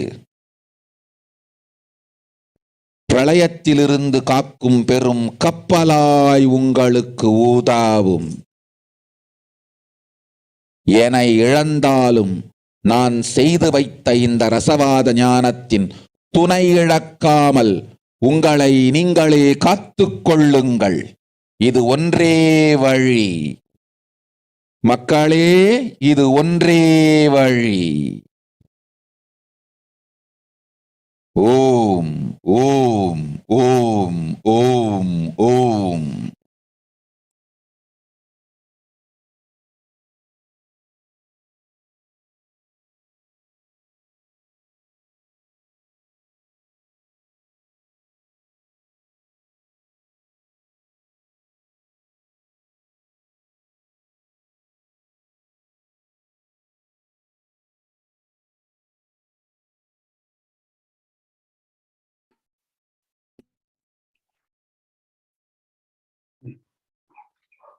The Revelations by Devi Parashakti.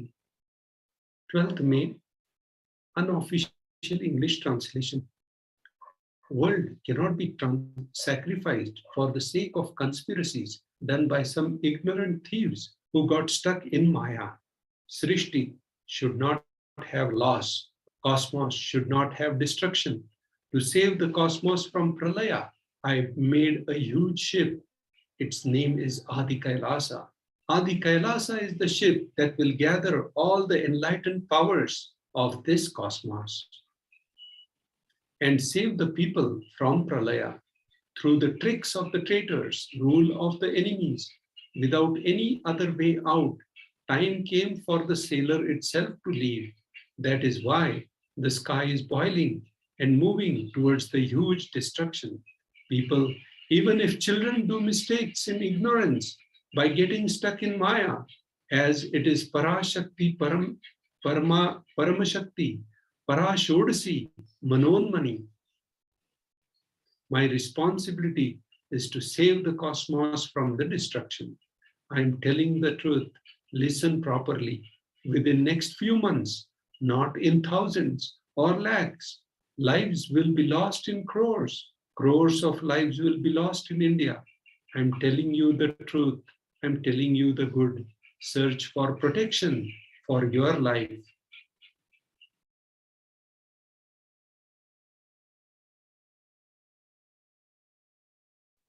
So now we will look into the current state of the world as revealed by Devi Parashakti. So just now we all went through the revelation by Devi Parashakti. We all saw the upcoming future or what all is going to be happening during this pandemic.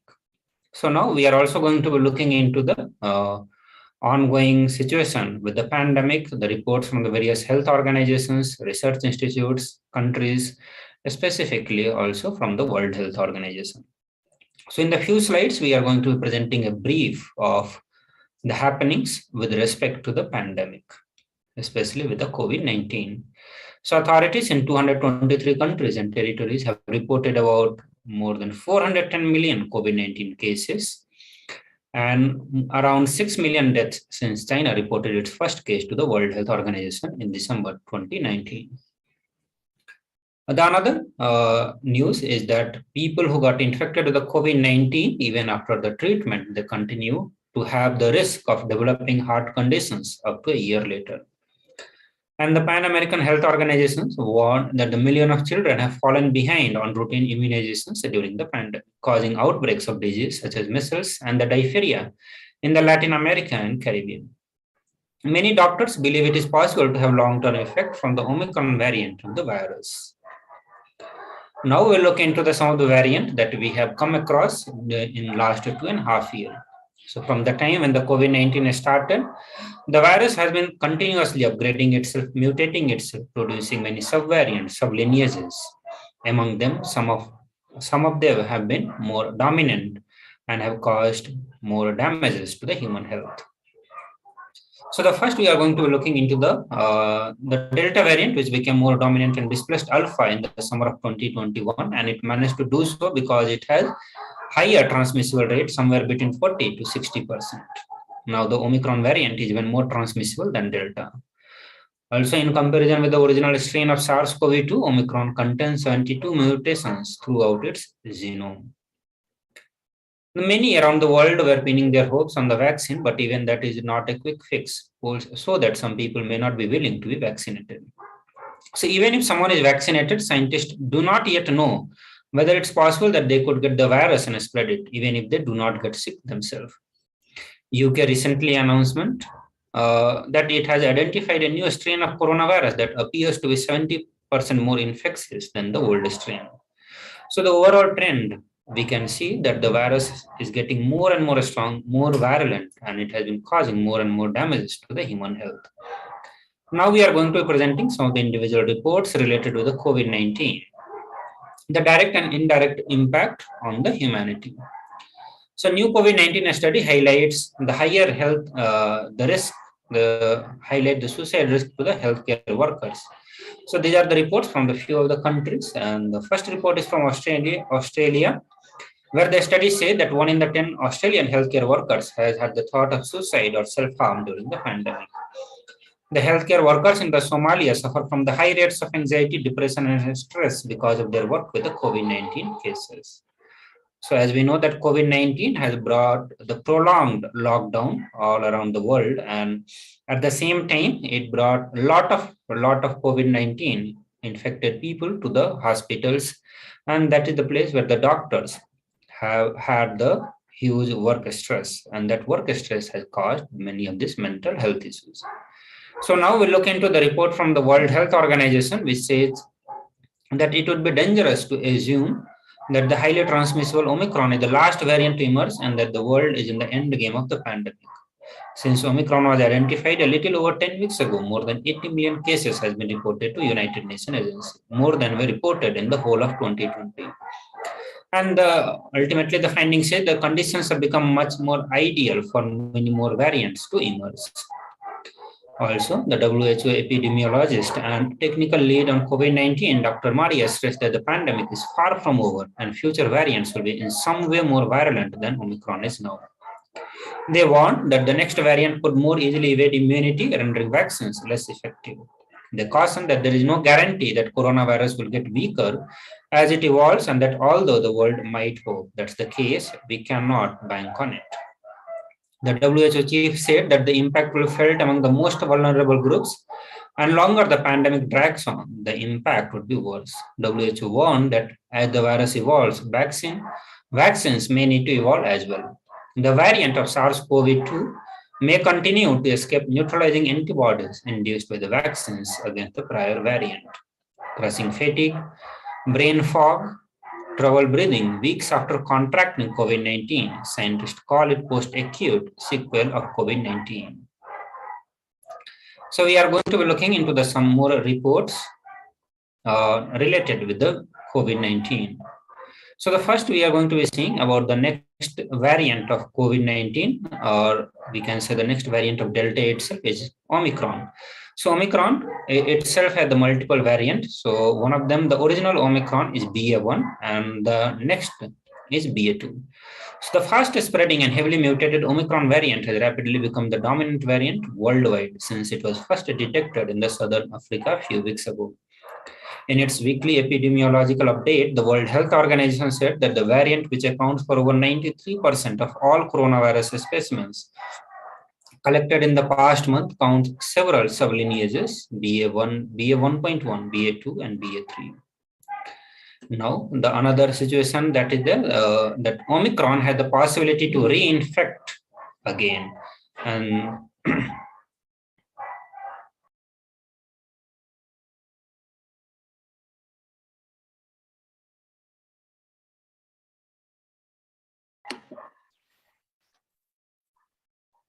recently, 2 junior doctors tested positive for COVID-19 only 7 to 10 days after they recovered from the same infection. 14 days ago, the 2 doctors were symptomatic and tested positive for COVID. Subsequently, they tested negative, but after 7 to 10 days of recovery, they began showing the same symptoms again. This includes fever, headache, body ache, and sore throat.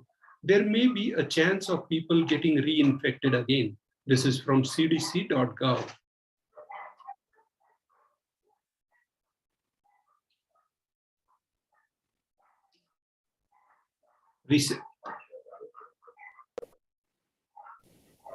Two-thirds with Omicron say they have had COVID before. The findings came from a large continuing study.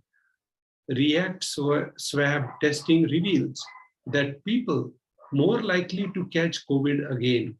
They include healthcare workers and households with the children or lots of members under one roof.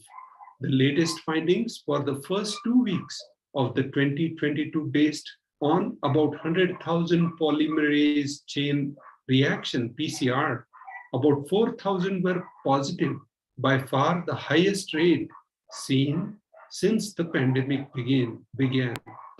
And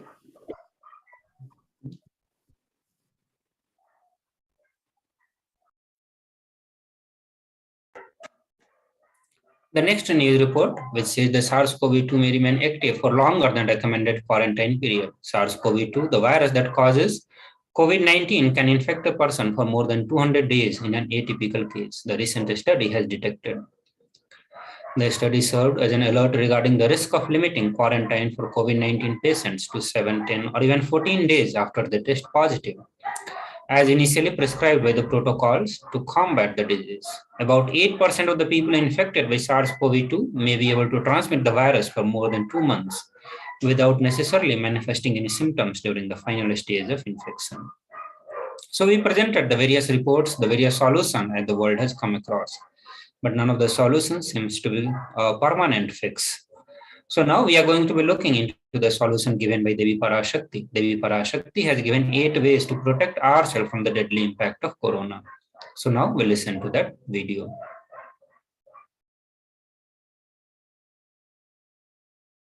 Parashodasi Meenakshi, Parameshwari Meenakshi, Parashakti Meenakshi, இங்கு எழுந்து அருளினோம் எல்லோர்க்கும் ஞானமும் தன்மையும் தந்திட நன்மையெல்லாம் அளித்திட நாமே வந்தோம் இங்கு. கைலாசத்தின் சுவாமினியாய் பரமசிவன் கிரகத்திருந்து நம் அனுக்கிரகத்தினால் நித்யானந்தன் விக்கிரகமாய் மலர்ந்தோம். உங்கள் எல்லோர்க்கும் நல்லதை செய்திட, நன்மையை சொல்லிட, தர்மார்த்த காம மோக்ஷம் எனும் புருஷார்த்தங்கள் நாளும் பொங்கி மலர்ந்திட வந்தேன் இங்கு. மாந்தர்கள் கொடுந்தொற்று கொரோனா கண்டு அஞ்ச வேண்டாம். 8 வழியின் மூலமாகவும் எண்ணத்தில் தியானித்து என்னை பிரார்த்தித்தல் 1, சமூக வலைதளங்கள் மூலமாய் என்னை சரணடைதல் 2, எங்கெல்லாம் என் மகமாரி வடிவத்தில் நான் குடிகொண்டிருக்கின்றேனோ அங்கெல்லாம் பூமிதித்து என்னை வழிபடுவது 3, நெஞ்சில் மஞ்சள் தடவி வேப்பம் சாரருந்தி தினந்தோறும் என்னை தியானிப்பது 4, நிர்விகல்ப நிலையிருந்து நித்யானந்தத்தை நிறைத்து உயிர்வது 5 சிவ சிவ சிவ எனும் பிரபஞ்ச பெரும் நாதத்தை அஜபா ஜபமாய் நிகழ்த்தல் 6 நிறைவான பூரண மனத்தோடு வாழைப்பழத்தோலும் வெங்காயமும் குதிகாலில் வைத்து பத்திட்டு நித்திரையில் அடங்குவது 7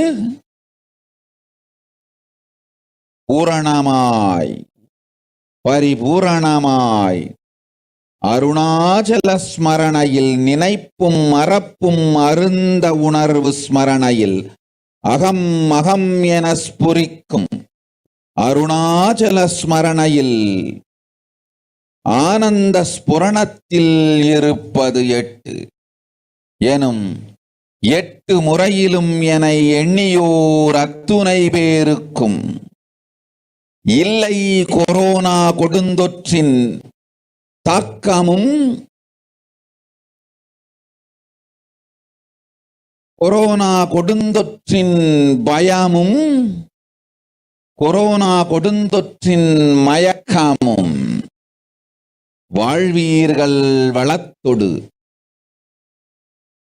நல் ஞானம் யோகத்தொடு நாமே நிம்மோடு நானே நீயாய் நீயே நானாய் நல்வாழ்வு வாழ்வீர்கள்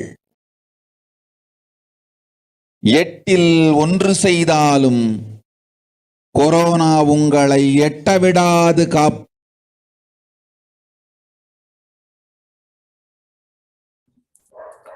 So now we look into the translation of what Devi Parashakti revealed to all of us just now.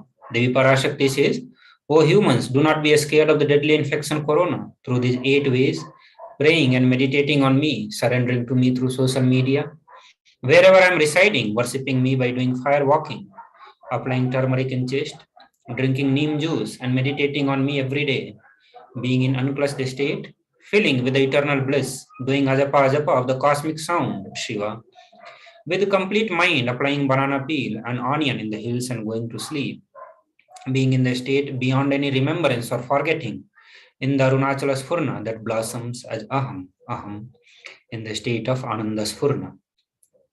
So these are the 8 simple ways Devi Parashakti has given to all of us to protect from the deadly impact of COVID-19. So these solutions are very simple but yet powerful for all of us, powerful enough to protect us from the deadly impact of COVID. So with this, we come to the conclusion of this segment. Soon we will be moving to the next segment after a short break. Please stay tuned. Just be alive for next 3 years. Don't die within next 3 years. I guarantee you, I will reach you wherever you are.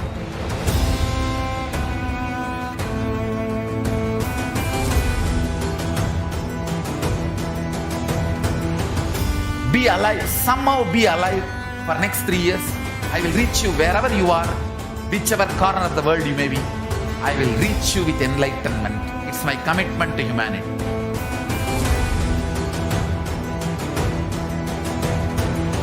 I'm going to empower, enlighten each and every one of you with the fuel and energy of the parallel universe.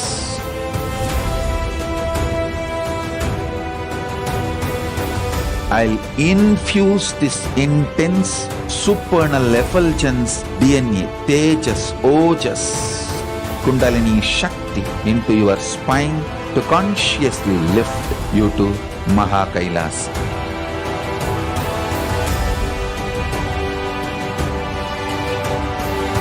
It is irreversible permanent enlightenment, irreversible power manifestation, irreversible permanent empowerment.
The moment you decide, your consciousness is the supreme identity you have. You will not empower your depression, your frustration,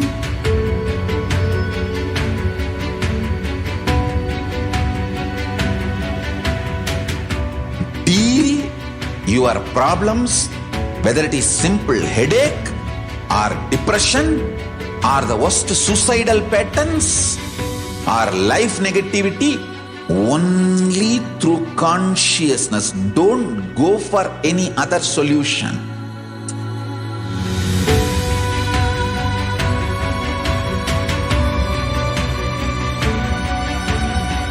Don't keep stupid, toxic, life negative struggles inside.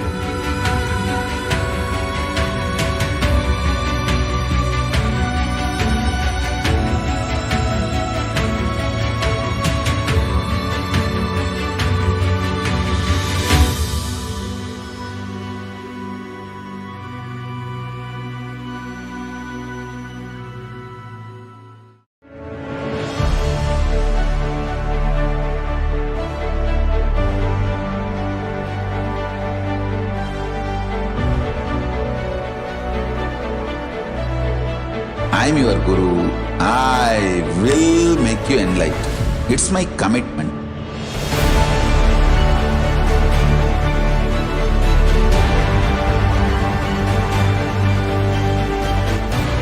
Till you become Paramashiva, I won't rest. Don't worry at all.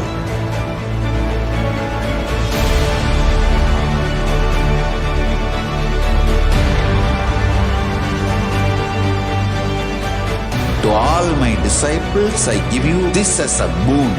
I'll swallow everything with which you are stuck and liberate you all.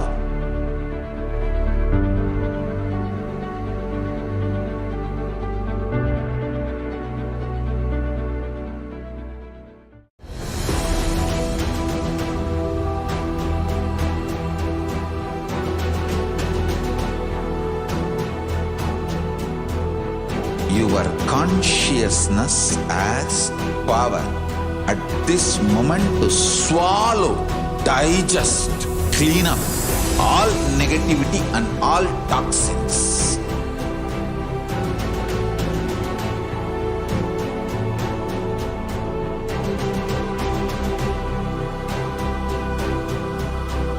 Develop a powerful will persistence. That's the most important asset for life.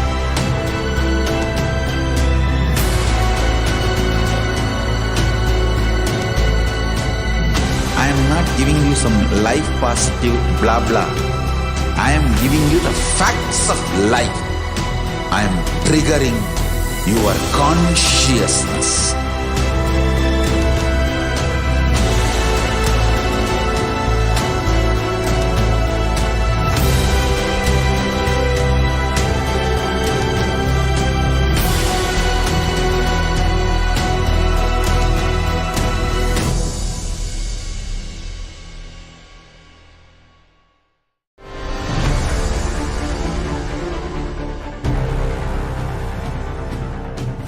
Time itself is nothing but your decision to struggle with the same rut.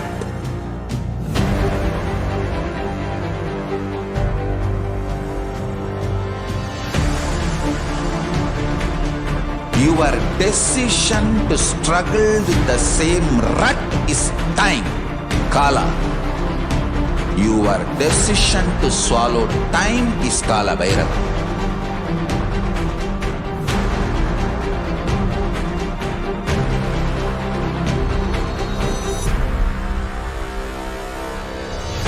Stand. Be a conscious woman or man. Be conscious being.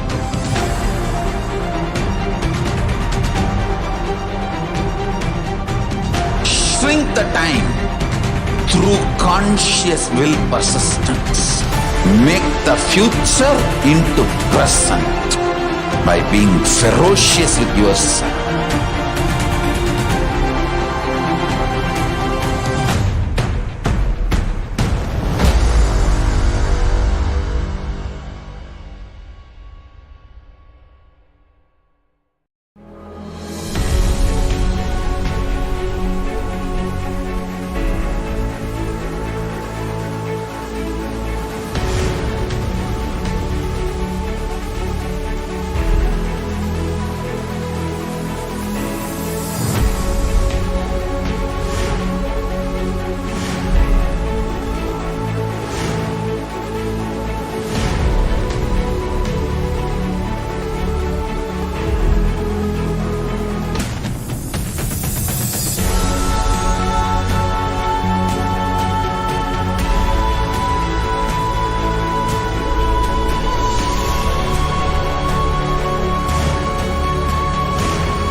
Greater signs of life can be realized with a greater ability to visualize.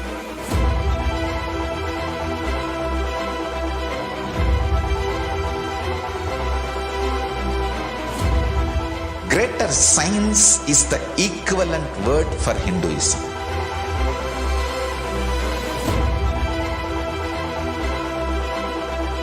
When you understand the greater signs of life, greater courage, more possibility, more fearlessness, more joy, more bliss.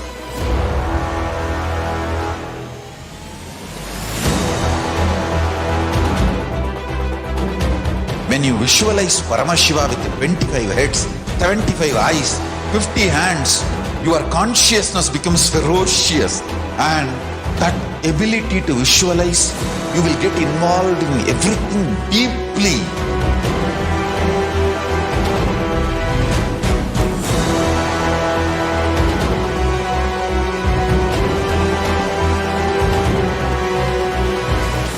Involved people are the most delicious, most sweet, most beautiful, most juiciest beings of planet Earth.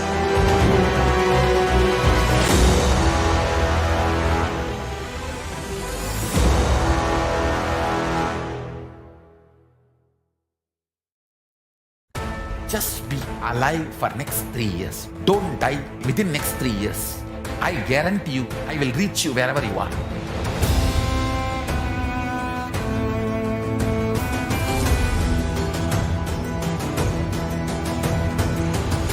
Be alive, somehow be alive for next 3 years. I will reach you wherever you are, whichever corner of the world you may be. I will reach you with enlightenment. It's my commitment to humanity.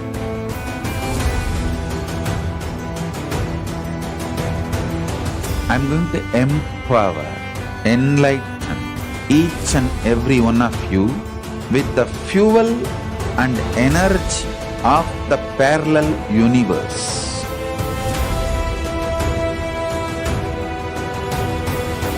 I'll infuse this intense supernal effulgence DNA, Tejas, Ojas, Kundalini Shakti into your spine to consciously lift you to Kailasa.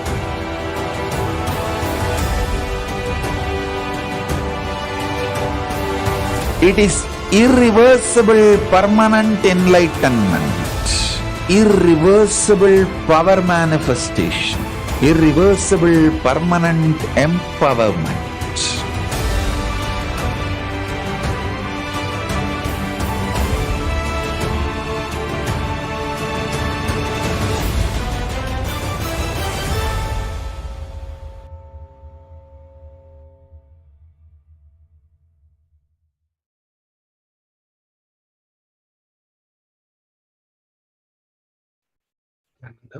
Welcome to this section of social media enriching and enriching.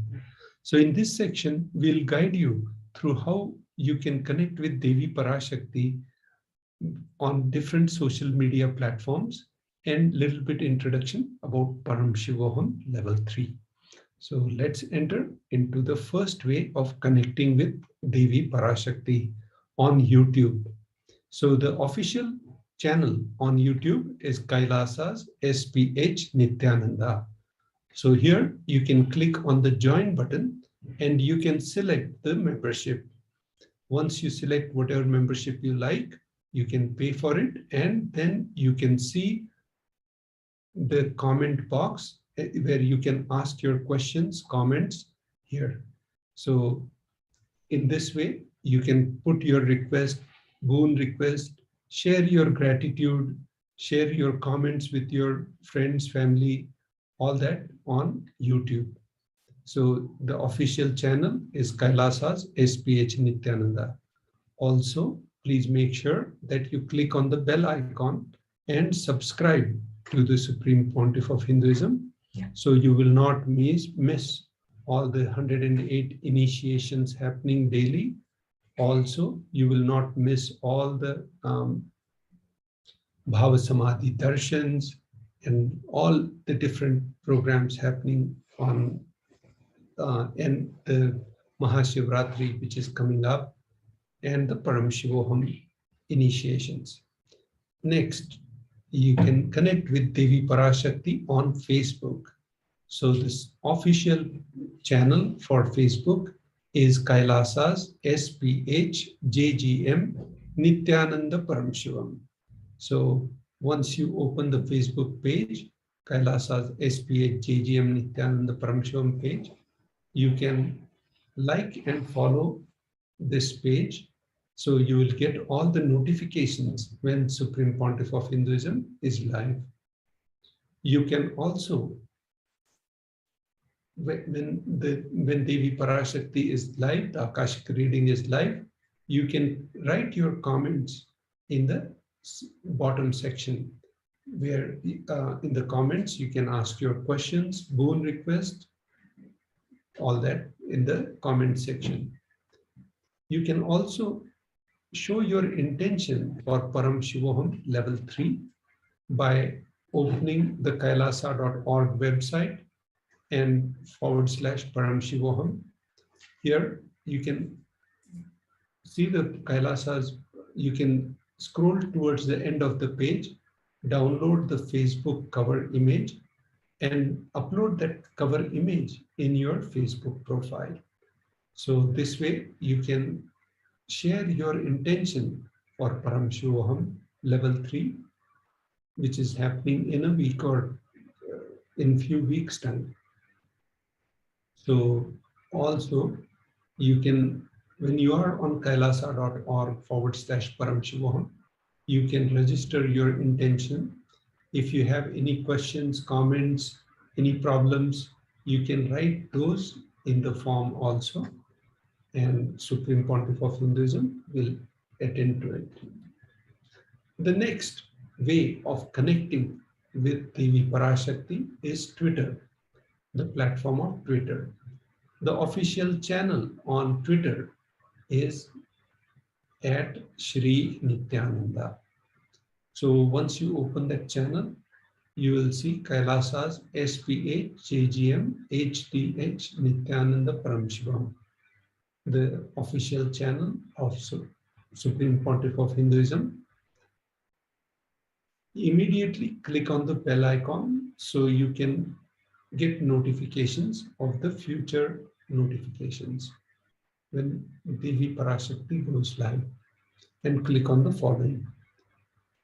Also, when the Devi Parashakti is live, you can click on ask your question. You can click on the comment section in the reply section. Here you can ask your questions, comments, boon requests. After you put your request in the section, please make sure you put the hashtag ask the avatar. Hashtag ask the avatar. So then your comments will be, request will be routed to Supreme Pontiff of Hinduism. Now we'll look at Instagram.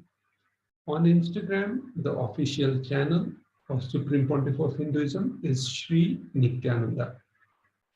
So once you open that channel, you can click on the follow icon, and you can follow Supreme Pontiff of Hinduism. You will get notified when the live happens, all the Bhav Samadhi Darshans and the initiations happen. So you can ask your questions, comments in the comment section here. With this, we are going to go in the WhatsApp chat.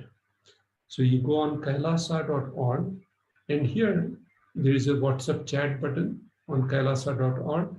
So here on the WhatsApp chat, once you click on that button, a pop-up will come up, and in that pop-up, you can put your questions, comments. So with this, we conclude this section of connecting with the Parashakti in different methods.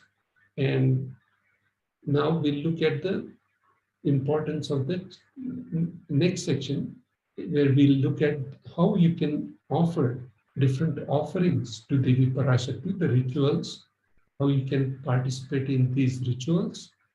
And we'll also share the context of why you need to do the offerings. We'll take a short break and we'll be back. Just be alive for next 3 years. Don't die within next 3 years. I guarantee you, I will reach you wherever you are.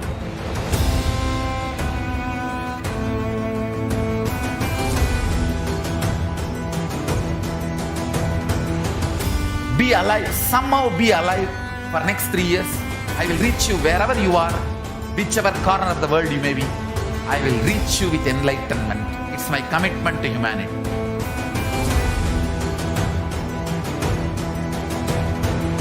I'm going to empower, enlighten each and every one of you with the fuel and energy of the parallel universe.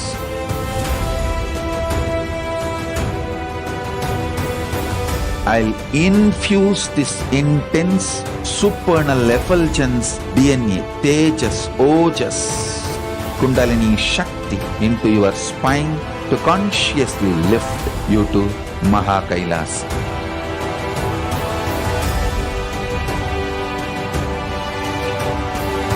It is irreversible permanent enlightenment, irreversible power manifestation, irreversible permanent empowerment.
The moment you decide, your consciousness is the supreme identity you have. You will not empower your depression, your frustration,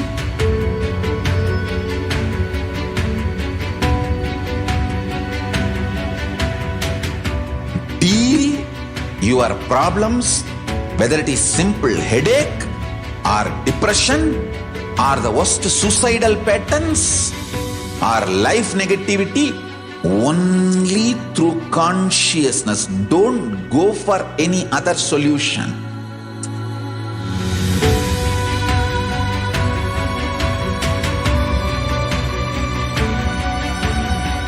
Don't keep stupid, toxic, life negative struggles inside.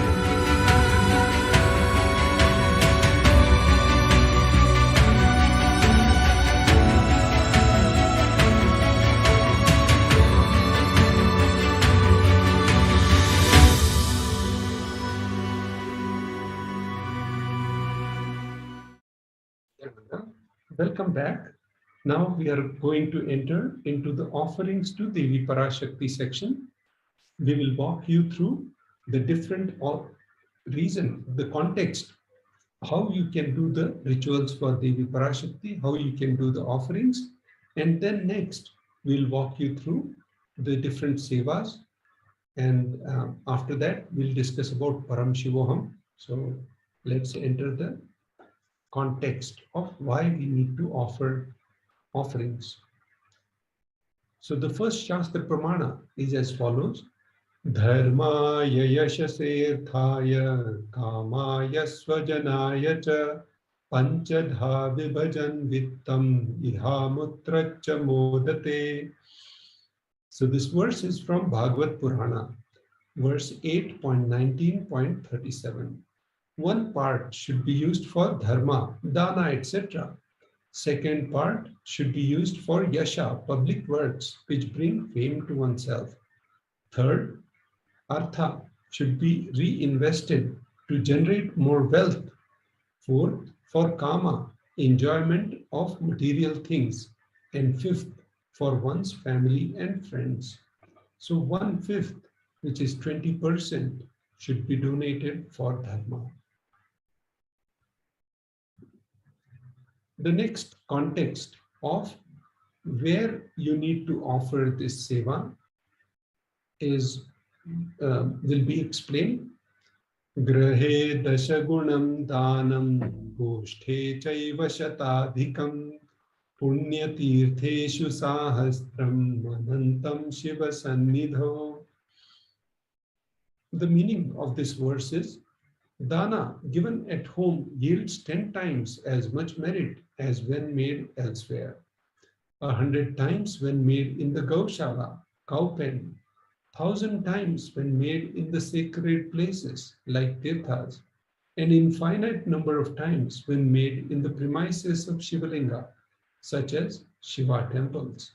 This is as per the Dharma Shastra. So the best place is to offer from the Shivalaya or Shiva temple, and Adi Kailasa is a place which has all these things put together, and you can connect and offer these sevas through the online. So now the next context of why you should offer, what is the reason? This Shastra Pramana will give you a click on why you need to do the dana, what context.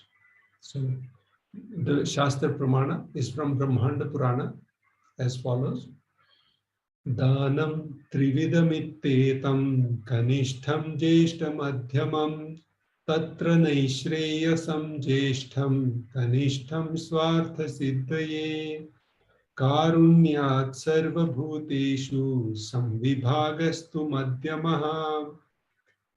So the meaning of this verse is: dana given in order to achieve the moksha, nishreyas, is considered the most valuable form. Dana given out of pity or kindness for others or for one's own kith and kin is considered to be the medium value. It is also called as dayadanam. Dana given to achieve one's own selfish ends is known as the least valued of all. Now let's jump into the first offering to Devi Parashakti, the E-Hundi. The Shastra Pramana for this e-hundi is as follows. Bhakti Priya Bhakti Gamya Bhakti Vasya Bhayapaha Shambhavi Sharadaradhya Sharvani Sharmadaini. So this is from the 42nd verse from Devi Mahatmyam. Devi is fond of true devotion and is realized through true devotion. She can be won over through devotion. She removes all the fears. If there is any fear in the minds of devotee, Devi is sure to remove the fear. It's stated that Devi likes to be worshipped in autumn. Here, it is meant that autumn of our lives, when thoughts turn more and more inwards, the role of the divine is known and understood clearly. The need for Devi worship becomes stronger. Shambhavi, consort of Lord Shambhu, Shiva. Sharadaradhya means worshipped by Sharada, Saraswati. Sharvani, wife of Lord Shiva. Linga Purana says Lord Shiva is called Sharva in his earth form. Sharmadaini, Devi, who bestows happiness on the devotee.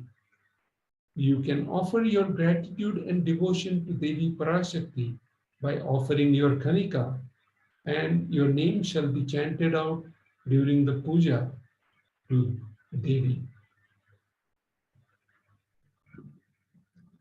The next offering to Devi Parashakti is the Sankalpa chanting. The donation for Sankalpa chanting is $1. The Shastra Pramana for this offering is as follows. Tayyetan moyate vishvam shaiva vishvam prasuyate saya chitta cha vijjanam tushtaruddhim prayashyati. The goddess enchants this universe and she herself gives birth to this universe. That goddess, being prayed without the interest in anything, gives the knowledge that leads to the salvation and gives wealth in materialistic sense. Devi Mahatmyam, chapter 12, verse 34. Devi to Parash offerings. So now we'll look at the next offering to Devi Parashakti, the Sankalpa chanting. This when you offer the Sankalpa chanting, conscious resolution, it's the person who is offering with the Sankalpa, all the fruition of his desires and wishes he is earning for will be blessed by Devi Parashakti. So your Mama Sankalpa will become the Shiva Sankalpa. Now we'll take a short break and come back and look at the importance of the significance of divine element gold, and then we'll go through the gold offerings. Just be alive for next 3 years. Don't die within next 3 years. I guarantee you, I will reach you wherever you are.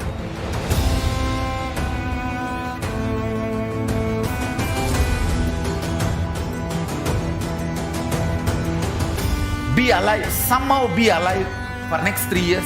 I will reach you wherever you are, whichever corner of the world you may be. I will reach you with enlightenment. It's my commitment to humanity.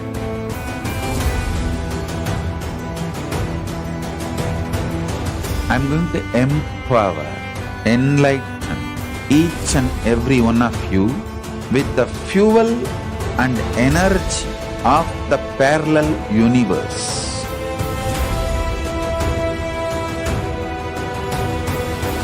I'll infuse this intense supernal effulgence DNA, Tejas, Ojas, Kundalini Shakti into your spine to consciously lift you to Kailasa.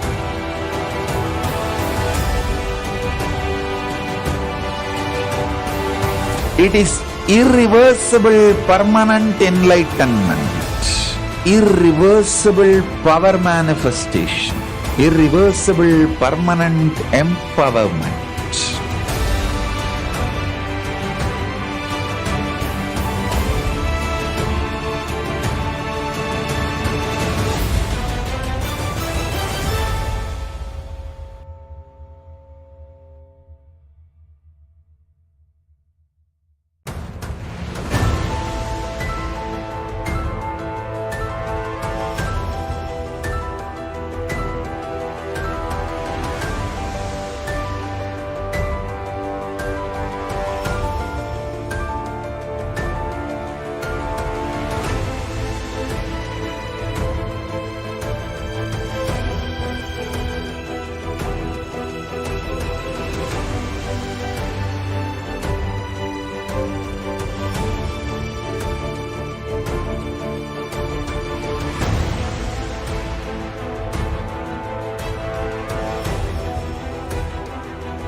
The moment you decide, your consciousness is the supreme identity you have.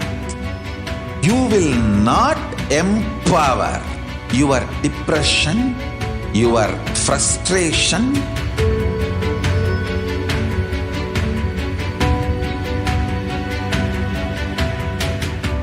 deal your problems, whether it is simple headache or depression or the worst suicidal patterns or life negativity, only through consciousness. Don't go for any other solution.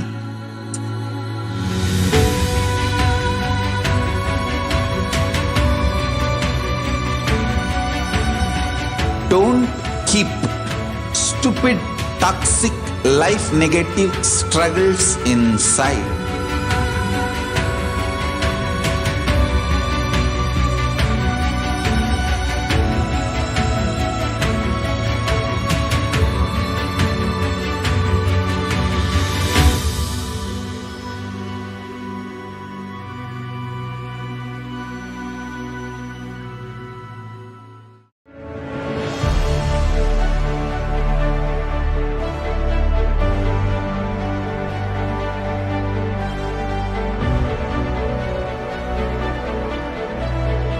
I am your Guru. I will make you enlightened. It's my commitment.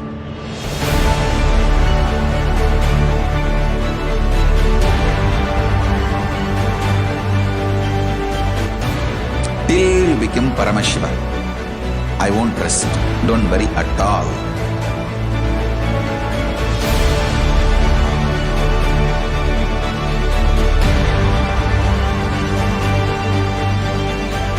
To all my disciples, I give you this as a boon. I'll swallow everything with which you are stuck and liberate you all.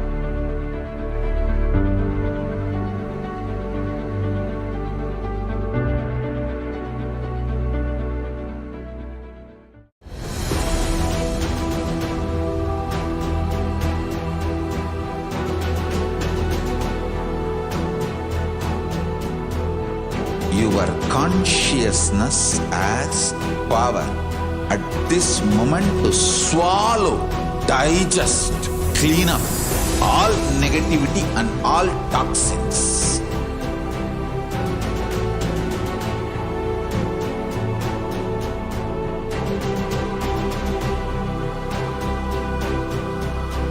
Develop a powerful will persistence.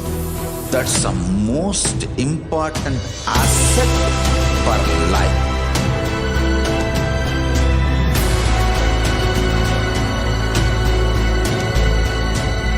I am not giving you some life positive blah blah. I am giving you the facts of life. I am triggering your consciousness.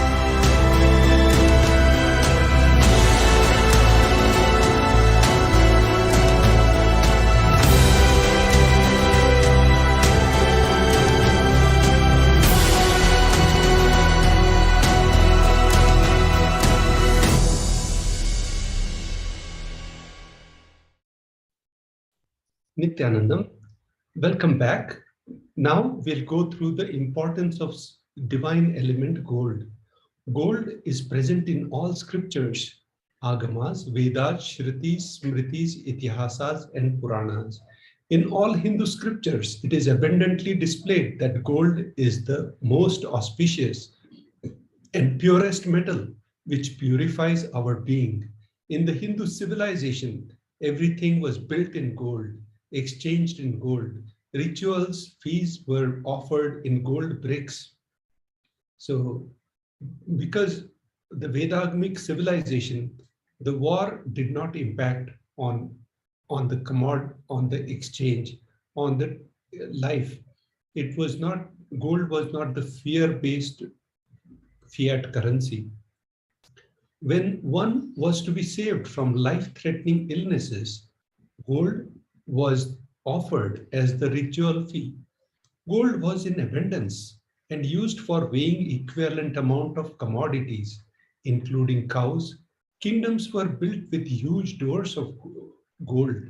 The streets would have huge columns and huge archways made of gold. Horses, cows were dressed in gold. Hindu civilization thrived on the banks of rivers of gold.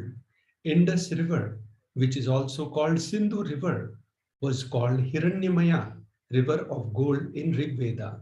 The river Saraswati was called Hiranyavartini in Atharva Veda. Gold is the supreme element for offering gifts to the ones you love and revere. Temples are constructed and paved in gold. Deities are made in gold and decked and adorned in gold because it preserves the enlightenment energy for thousands of years. It lasts forever. Now, let's enter into the first offering to Devi Parashakti. The offering is the Sahasranama Swarna Kasu. The donation price is 75, 151 or 251 USD. The Shastra Pramana for this offering is as follows. Namaparayana Prita, she who likes the repetition of her various names, Lalita Sahasranama, verse 731. This is the offering of 1008 names of Devi Parashakti. It's a very special and unique archana offered to the Mahameru of Devi Parashakti.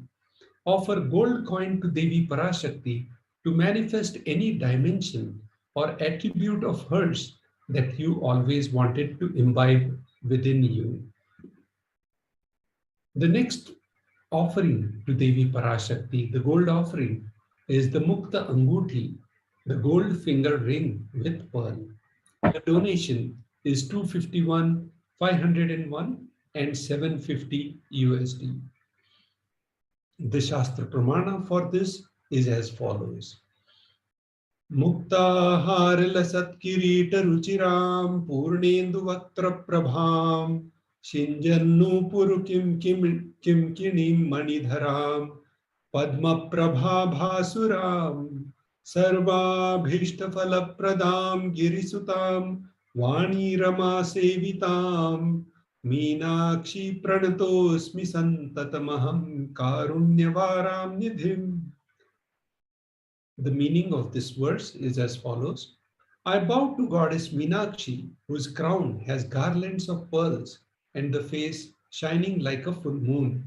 She wears anklets that are studded with gemstones and has small bells.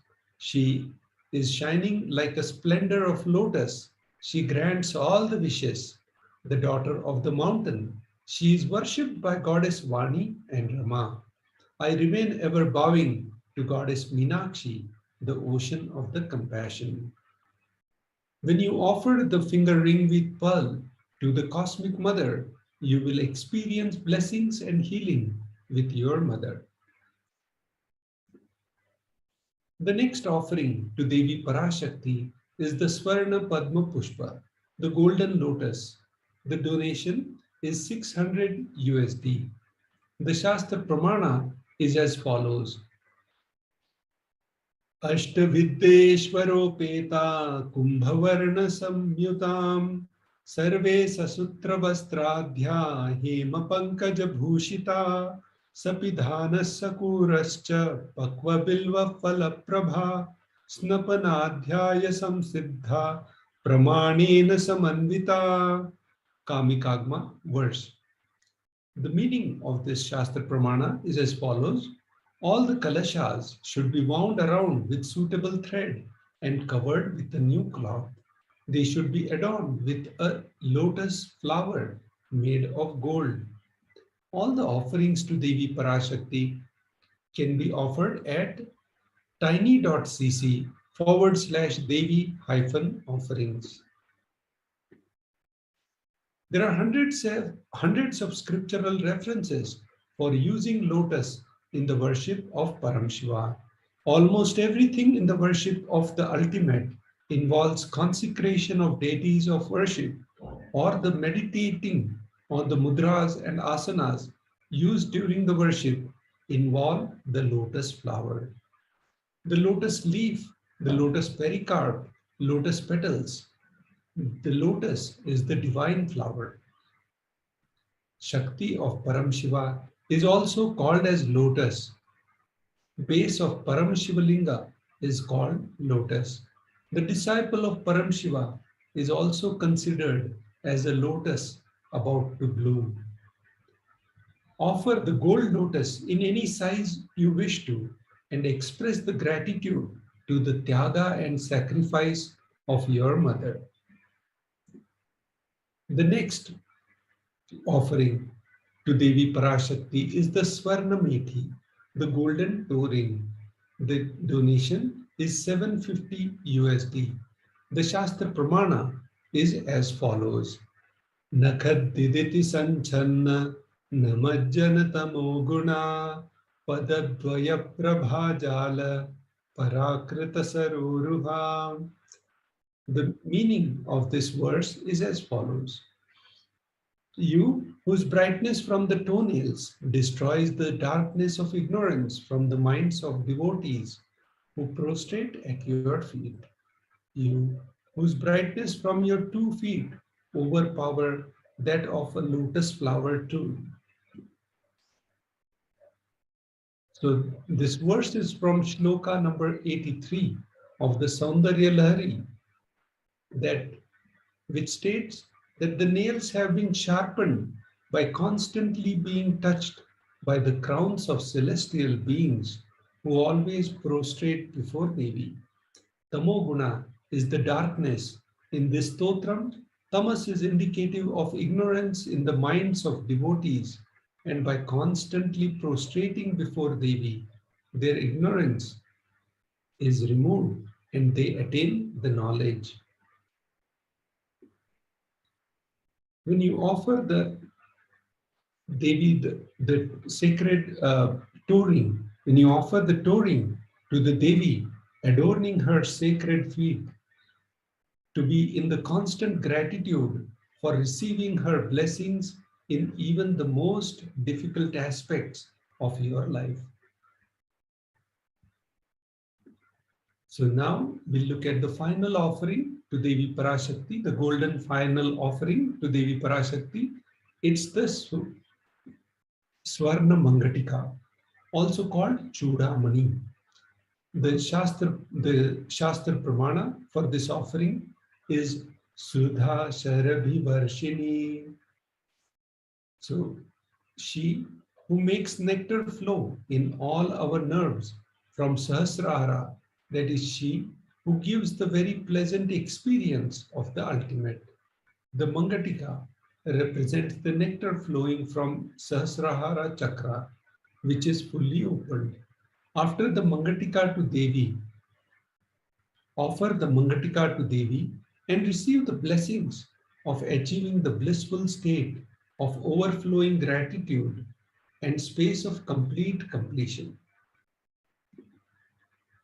Now, we'll enter into the offerings to the Guru after a short break. Just be alive for next 3 years. Don't die within next 3 years. I guarantee you, I will reach you wherever you are.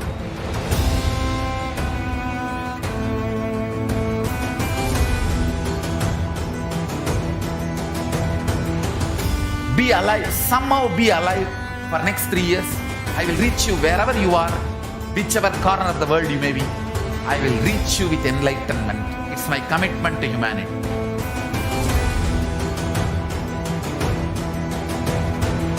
I'm going to empower, enlighten each and every one of you with the fuel and energy of the parallel universe.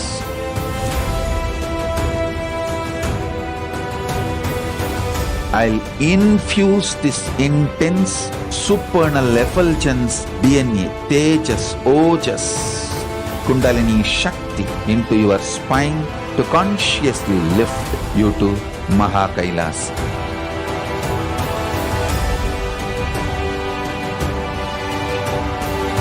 It is irreversible permanent enlightenment, irreversible power manifestation, irreversible permanent empowerment.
Nithyananda, welcome back to the section of offerings to the Guru. So in this section, we are going to share you what are the different contexts for giving the offerings to the Guru. And we'll give the Shastra Pramanas for those.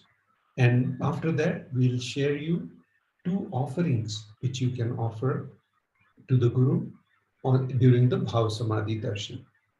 So let's look at the first context of offering to the Guru. Why we should do the offering to the Guru.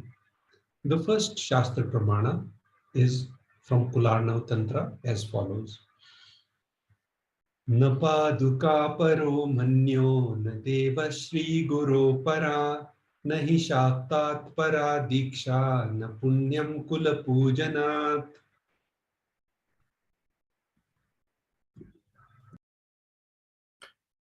There is no mantra higher than Paduka, no God higher than Guru, no initiation higher than the Shakti, and no merit higher than the Kula worship.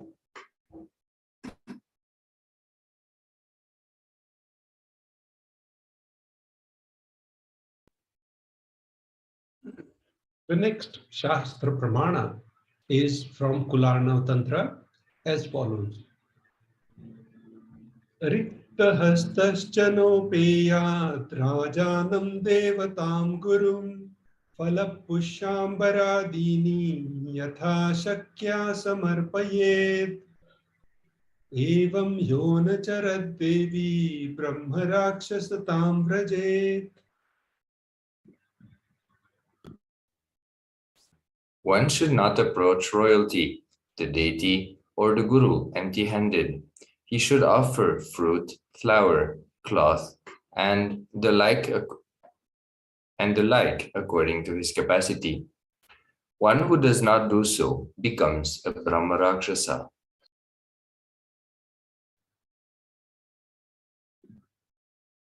Now we'll look at the first offering to Devi Parashakti. To the Guru. The offering is the Pratyaksha Pada Puja. So you looked in the previous 2 mantras, the different contexts of why you should do the offering to the Guru. And the second was about why whenever you take the darshan of the Guru, you should do you should offer something. And when you, fortunately for us, Supreme Pontiff of Hinduism is also head of the state, Kailasa nation. He's also the Guru, the spiritual embodiment of Guru, means teaching of all the Devis, Devatas put together. Now, you look at the Pratyaksha Pad Puja, and the first one in the first verse, it explained the importance of the padukas, of the puja of the Guru in the first context. So this Pratyaksha Pad Puja is actually doing the Paduka Puja of the Guru's feet. So let's look at the Shastra Pramana. Koti koti mantra japat, koti tirthavagahanat, koti devachana devi, parasri paduka smriti.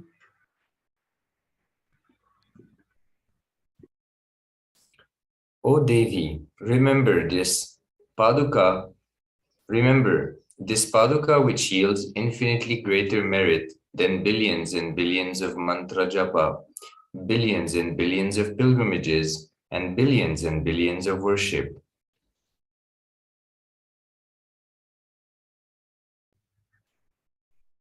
Yes. So when you look at all these benefits put together, when you just do one Pratyaksha Pad Puja. So now we'll look at the next Seva to Guru, which is the Vastra Seva. On the right side, you'll see Supreme Pontiff of Hinduism adorned with the Kashaya, the holy sacred Kashaya Vastram. And when you offer the Vastra Seva, you'll be offering the Vastra Alankar to Supreme Pontiff of Hinduism. The Shastra Pramana we looked at before. Nakad Dediti Sanchanna Namajjanata Moguna Padadvaya Prabhajala Parakrita Saroruha. So it's the illuminating splendor of Devi's toenails dispel the darkness of ignorance, and the devotees prostrating at her feet defeat lotus in the beauty. So now we will look at the Paramashivoham level 3, which is coming up within a week, March 1st, on the auspicious Mahashivratri day. So after 3 long years, the most awaited program with the Supreme Pontiff of Hinduism, Paramashivoham is an immersive 21-day program event to teach you the science of manifesting the ultimate consciousness in you. This Paramashivoham manifests the deeper experience of 25 states of consciousness, vertical time zones, and power manifestation. Now we are going to look at a short documentary about Paramashivoham level 3. Get ready. Since the beginning of time and space, Bhagwan Paramashiva, the all-powerful, all-pervasive, and all-knowing ultimate superconscious existence, revealed in the Vedas and Agamas, the source scriptures of Hinduism, the truths about himself and the manifested universe and its multidimensional and simultaneously existing dimensions and worlds, also known as parallel universes or vertical time zones. Trutyadi pratyayasya kalo maya samudbhavaha. The Kala Tattva, which gives rise to the knowledge of various time zones and parallel universes such as Truti and others, is originated by Ananteshwara from the impure Maya.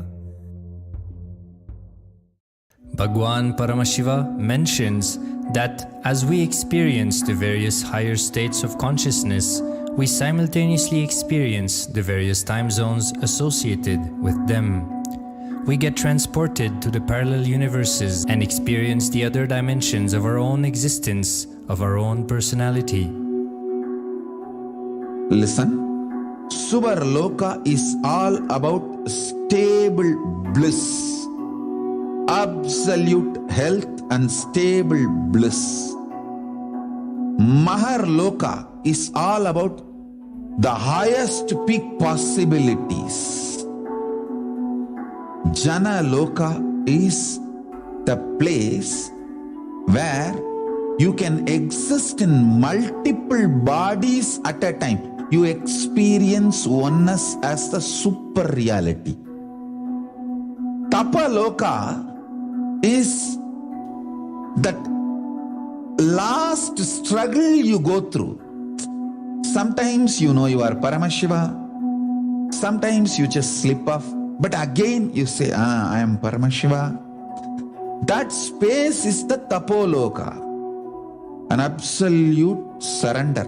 Whether I am remembering, I am manifesting Paramashivatva, or I am deluded, I surrender both to Paramashiva. When you take that decision, you are lifted to Brahmaloka. You move to the Brahmaloka. The deep surrender lifts you to Brahmaloka. Then from there, you move to Parandama, Vaikunta, and Kailasa, then Mahakailasa itself. The key to unlock these parallel universes is hidden in the spine of the human body.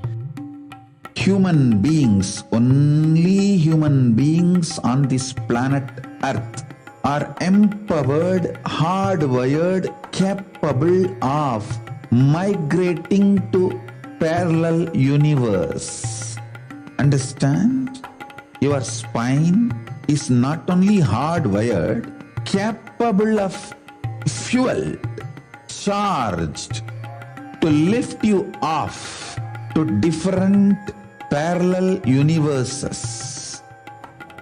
Sukritan manavo bhutva jnani chen mokshamapnuyat chaturah sheetalaksheshu sharireshu sharirinam namanushyam vina yatra tattvahanantu labhyate.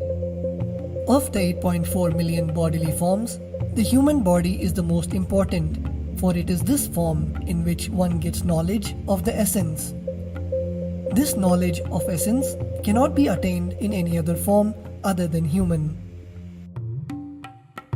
The possibility you have need to be told to you. Understand? Even though animals have spine, because the majority of the time they spend horizontally, the spine is not capable of getting fuel with a subtle fuel called ojas. The ojas need to be filled in your spine, and the kundalini need to be ignited for you to reach parallel universe and different vertical time zone spaces. When our state of consciousness is raised, we start experiencing these higher lokas, allowing the various possibilities and powers available in these universes to start expressing in our own human body.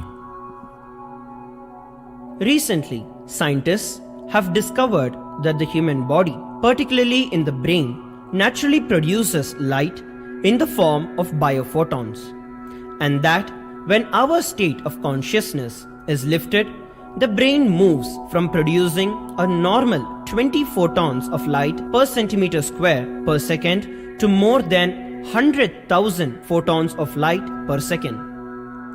That shows us that as we start to experience higher and higher states of consciousness, we start to produce huge amount of light, which is directly proportional and translatable to the amount of possibilities and powers that start to manifest on this plane, as well as the freedom from pains and sufferings experienced by beings in lower states of consciousness. These higher lokas gives you various possibilities, powers. For example, visualize you going to a different country where the electronic gadgets are easily, freely available. So naturally, everything you can gain through the electronic gadgets will be available to you freely. Same way, Kamadhenu, Karpaka Vriksha, Parijata, all these are like different gadgets, possibilities available in different lokas. Please understand, a permanent, irreversible power manifestation from the upper lokas is possible. Once these possibilities and powers start to express in the human body on the Bhuloka, our present plane, we reach a point of no return, where the cognitive shift which happens in us about who we are and what is the reality hidden behind this perceivable world frees us from the deluded ideas we have about ourselves and the life in the cosmos. The moment your consciousness is empowered to access and to exist in the parallel universe, no force in this Bhuloka planet Earth can torture you, abuse you, suffocate you. It is irreversible permanent enlightenment, irreversible permanent empowerment. In the source scriptures of Hinduism, the Vedas and Agamas, Bhagwan Paramashiva reveals about the importance of being initiated by a guru who is fit of giving initiation for us to raise into the various states of consciousness and experience the higher time zones.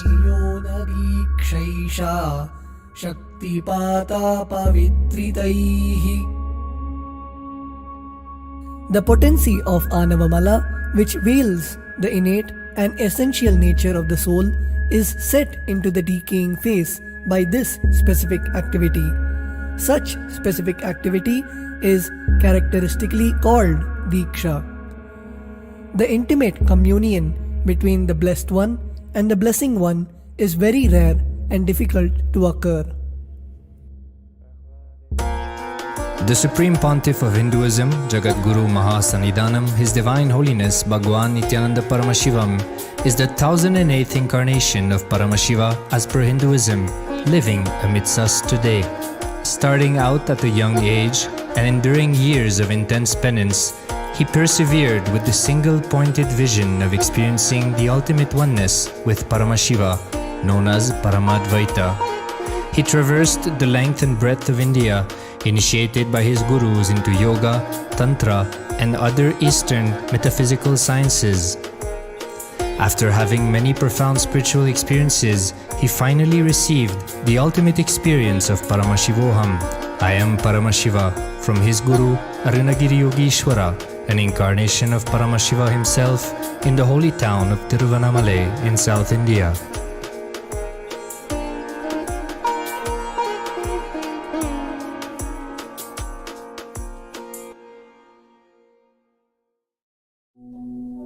The brain is the body's most complex organ, containing more than 100 billion neurons, each of them in chemical and electrical conversation with up to 10,000 other neurons. Its sheer capacity to process the various happenings of life is astonishing. The scientific studies on the Supreme Pontiff of Hinduism's brain remarkably shows that the complexity presents no difficulty for the Supreme Pontiff of Hinduism in managing his brain's activity. The Supreme Pontiff of Hinduism's capacity to control his brain is very fluid. He can easily shift his brain function and alter his brain waves, allowing the travel into various time zones possible and effortless. The results from the scientific studies conducted on the Supreme Pontiff of Hinduism show that the human body and brain is able to choose to alter the body and to travel to other dimensions at will. The possibility for people to experience the healing capabilities as well as the higher states of consciousness is an event of immense benefit for humankind. The science of altering the rates and progression of many physical diseases, mental instabilities, and ultimately the superconscious breakthrough has now been made available and achievable for today's humanity. The Supreme Pontiff of Hinduism is a bridge between the visible and the invisible. He is also a bridge between the age-old world of mysticism and the modern world of science and discovery. As brain research continues on a widespread basis, and as we appropriately bring the phenomena of mysticism into the realm of science for further study, we are taking strides on the path of physical and mental health as well as superconsciousness. I'm going to empower, enlighten each and every one of you with the fuel and energy of the parallel universe. It can make you tireless forever. It can just kill the boredom once and for all in your life. It can just make you manifest third eye power right now. You may experience intense levitation right now. You may experience absolute flexibility of the body and complete detoxification, a complete healing right now. There can be multiple possibilities. I'll infuse this intense supernal effulgence DNA, Tejas, Ojas, Kundalini Shakti into your spine to consciously lift you to Maha Kailasa.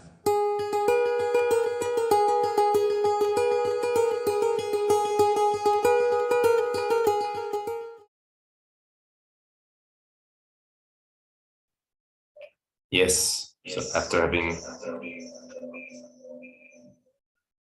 watched this video about Paramashivoham level 3 and experiencing the vertical time zones and what it can do to our life, to even just have a glimpse of those vertical time zones, we are finishing today's segment with a little walkthrough of how you can register your offerings for Devi Parashakti. Here you have the links for the registration form, online payment, and once you have finished the payment, the form to fill in the Sankalpa details. Let us now go through a quick video where we'll be giving you a quick guide through of the various steps you'll have to go through as you register your offerings.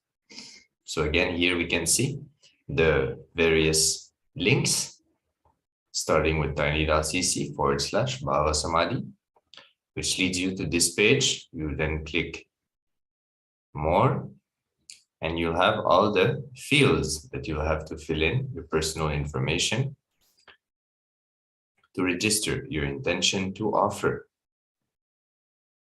an offering to Devi Parashakti, one of the offerings that we have mentioned earlier. Once that is done, you go to the second link, tiny.cc/Devi offering.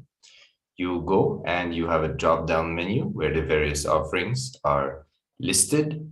You can choose the offering of your choice, whatever you feel connected to offer to Devi Parashakti. So you select it. Under that, you have the quantity. So the however amount of quantity you want to make that offering, you can select, and then you can click Add to Cart. Once you click Add to Cart, you'll be redirected to another page where you can verify if the amount and the quantity is adequate, and then you can move on to the next step. In the next step, you'll be asked to register your personal details, your personal information, as well as the credit card information for completing the online payment. And once that is done, you can click on Pay Now. Once the Pay Now is done, you go to the third link, tiny.cc/Sankalpa 2021, and you'll land on this page where you will be again filling personal information, but also the requests, the various names that need to be chanted when we offer the Sankalpa to Devi Parashakti. So fill in the information, click Next until the form is completely complete.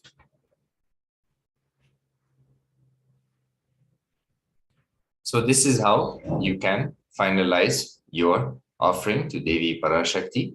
So you just had a quick overview, so you can be prepared. So with this, we are coming to the end of this segment. We thank you very much for having joined us. We will be moving to the next segment after a short break. Stay tuned for the further segments. Just be alive for next 3 years. Don't die within next 3 years. I guarantee you, I will reach you wherever you are.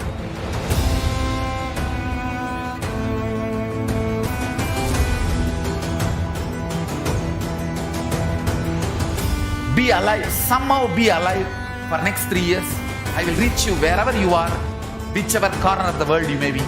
I will reach you with enlightenment. It's my commitment to humanity.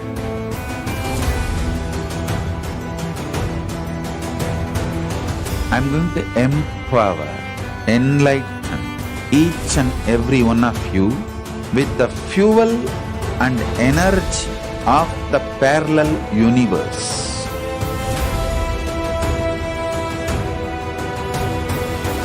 I'll infuse this intense supernal effulgence DNA, Tejas, Ojas, Kundalini Shakti into your spine to consciously lift you to Kailasa.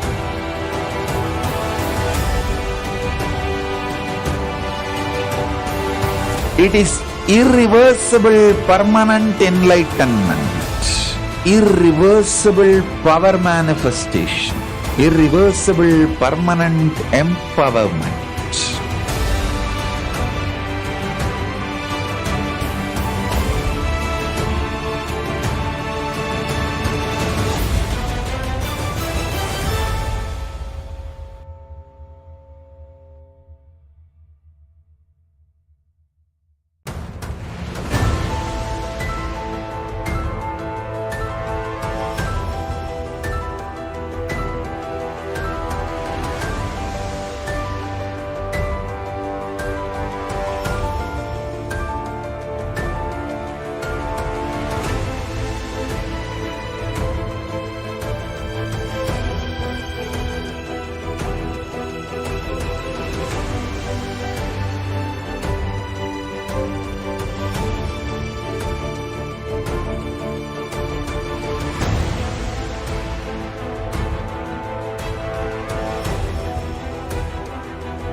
The moment you decide, your consciousness is the supreme identity you have.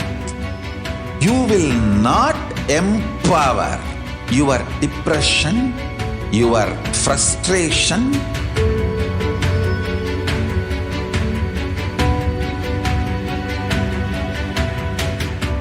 deal your problems, whether it is simple headache or depression or the worst suicidal patterns or life negativity, only through consciousness. Don't go for any other solution.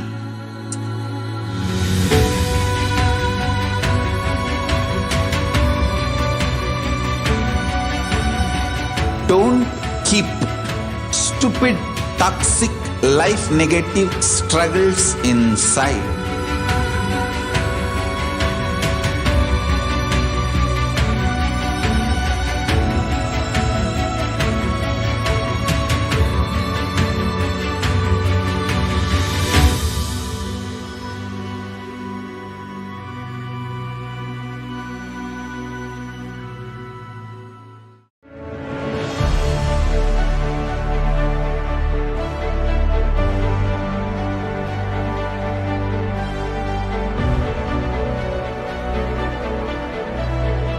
I am your Guru. I will make you enlightened. It's my commitment.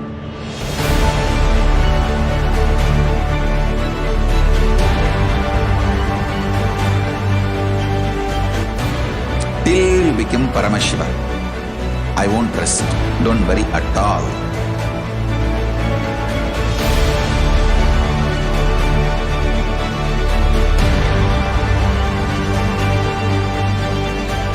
To all my disciples, I give you this as a boon. I'll swallow everything with which you are stuck and liberate you all.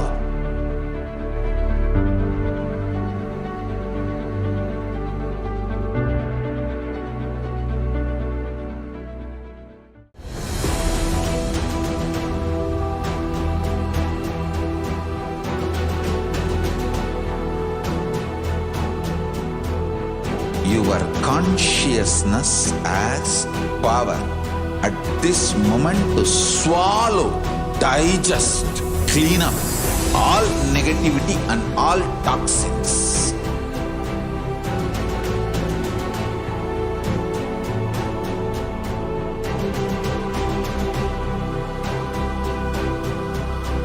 Develop a powerful will persistence. That's the most important asset for life.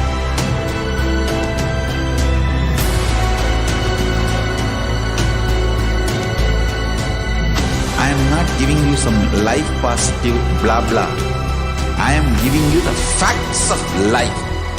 I am triggering your consciousness.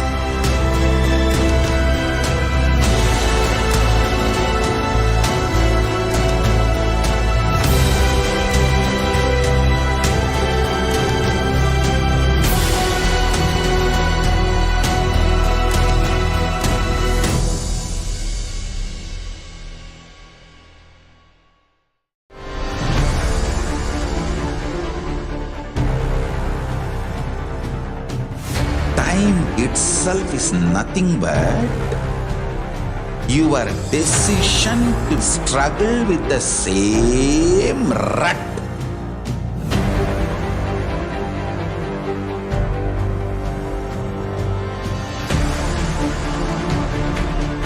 Your decision to struggle with the same rut is time, Kala. Your decision to swallow time is Kala Bhairava.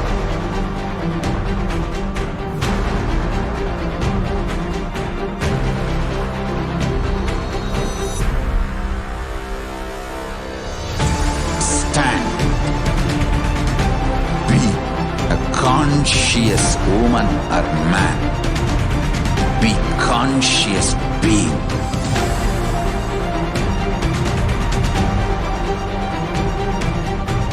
Shrink the time through conscious will persistence. Make the future into present by being ferocious with yourself.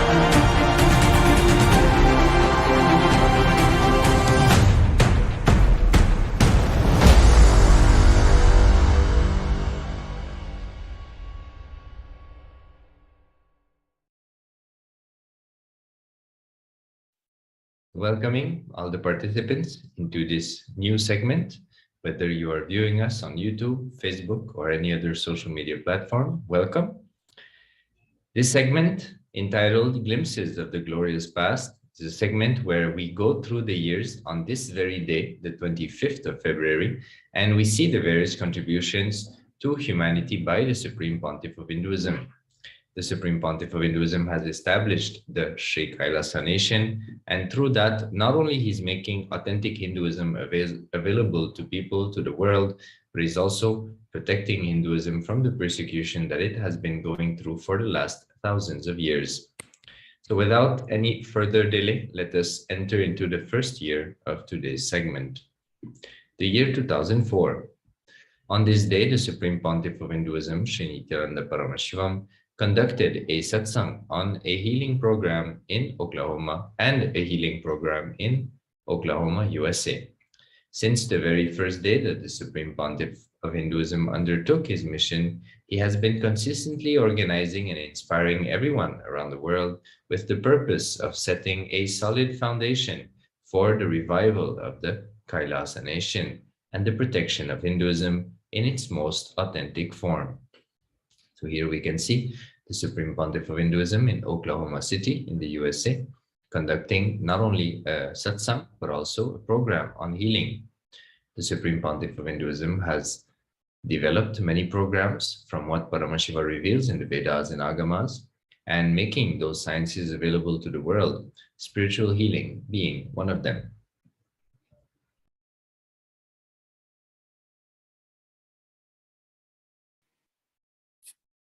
We're now moving on to the 25th of February 2006. On this day, the Supreme Pontiff of Hinduism conducted a convention on Shiva Sutras in California, United States. During his stay, he inspected all the deities and vahanas and made sure everything was adhering with the utmost integrity to the Vedic standards. The Supreme Pontiff of Hinduism has toured around the globe many times, establishing various adhinams and centers in various cities worldwide, successfully building the foundations for the Kailasa nation.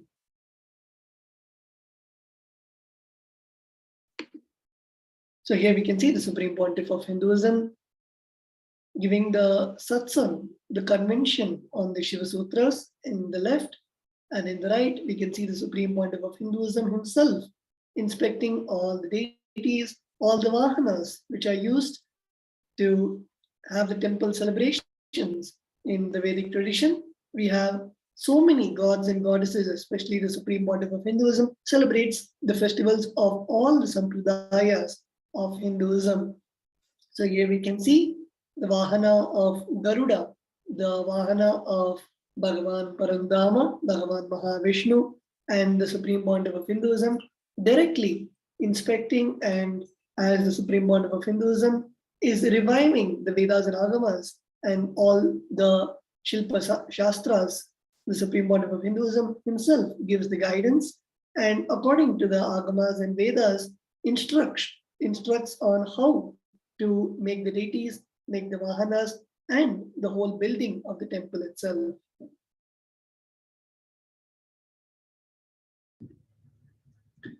Entering now into the year 2007, on this day, the Supreme Pontiff of Hinduism, Bhagwan Nithyananda Paramashivam, conducted a Maheshwara Puja. During the Maheshwara Puja, the Supreme Pontiff of Hinduism, who is the embodiment of the cosmic energy, personally receives the Bhiksha or food offering, and he liberates the departed soul. No matter how many births the person would have taken after leaving the body, and no matter if the person has met the Master or not throughout their life, the Master can intervene and make his presence available in the departed soul's life and lead it to enlightenment. So here we can see the Supreme Pontiff of Hinduism conducting the Maheshwara Puja, which is, like we just mentioned, a puja where the departed souls, those who offer the puja, get their loved ones and everybody in their lineage who they have offered puja for, get liberated, get fulfilled through the very ritual. It is a very important science of Sanatana Hindu Dharma, of how to bring completion and break the karmic bonds between ancestors in the lineage, not only to free the ancestors, but also to free yourself from the various side effects that these karmas have in your day-to-day life.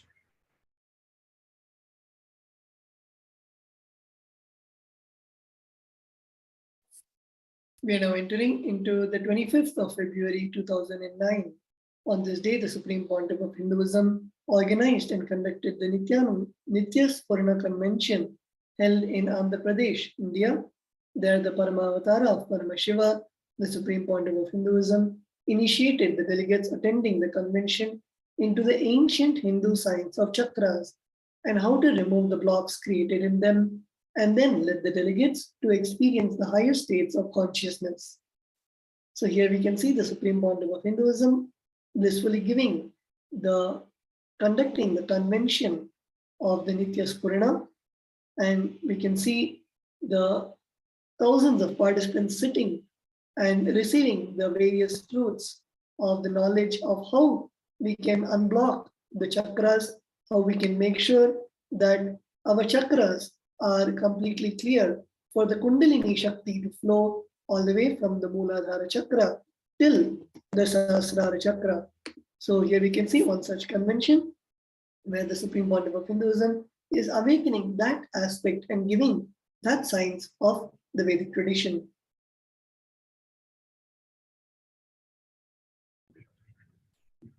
Entering now into the year 2010, on this day, several enriching activities took place under the auspice of the Supreme Pontiff of Hinduism, Bhagwan Nithyananda Paramashivam.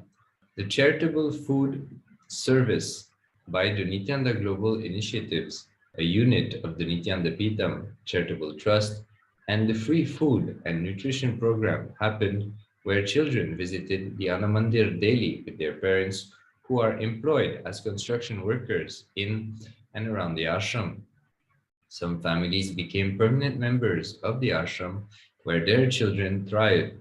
Medical camps, awareness camps, youth awakening initiatives, women empowerment programs, education for children, and some of the activities of the Nithyananda are some of the activities of the Nithyananda Global Initiatives.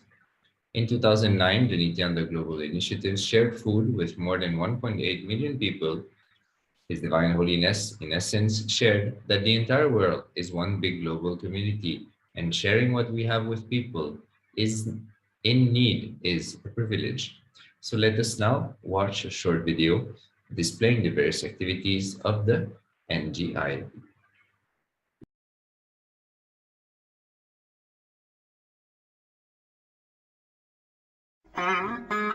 Raju, as this little kid is fondly called by his friends and family, visits the Nithyananda Annamandir during meal times every day.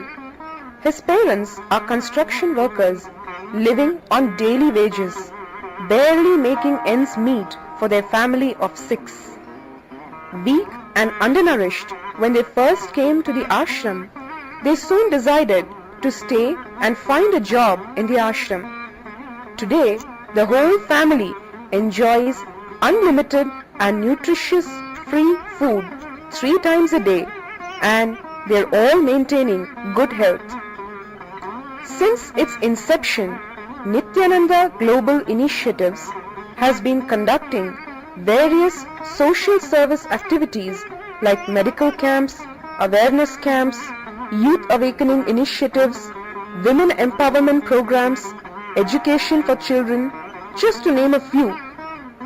One thing that has been common to all the services being offered has been offering free food to the poor and the needy. In just 2009, Nithyananda Global Initiatives shared food with more than 1.8 million people around the world. Having a strong belief in this glorious Vedic tradition, Nithyananda Global Initiatives offers free food to every hungry soul who comes to its various ashrams and centers across the world. As Paramahamsa Nithyananda, the founder of Nithyananda Global Initiatives, says, "This whole world is our community, a global community. Sharing what we have with people in need in this global community is a privilege. Our dream is a world that's free from hunger."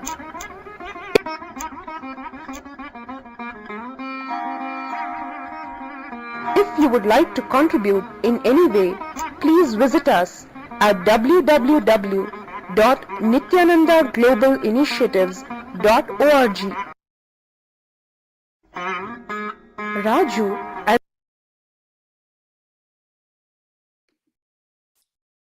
On the 25th of February 2011, the Supreme Pontiff of Hinduism entered into the subject of the past lives.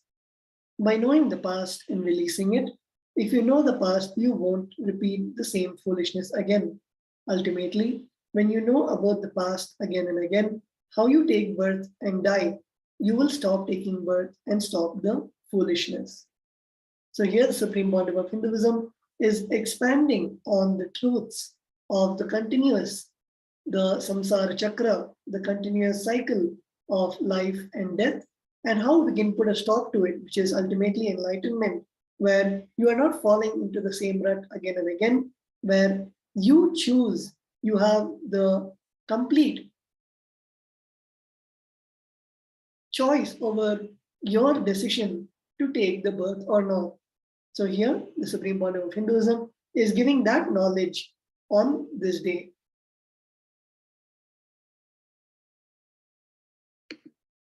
Let us now take a few moments to see the excerpts from the satsang which the Supreme Pontiff of Hinduism gave on the past life regression.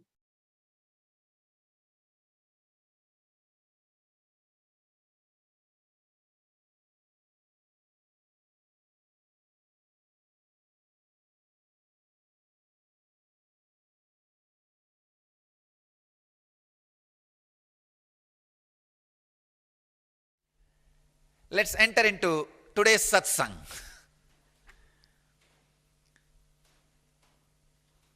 Today's sutra, 124th Patanjali's Yoga Sutra. The topic is know your past life regression. 3rd chapter, 18th verse.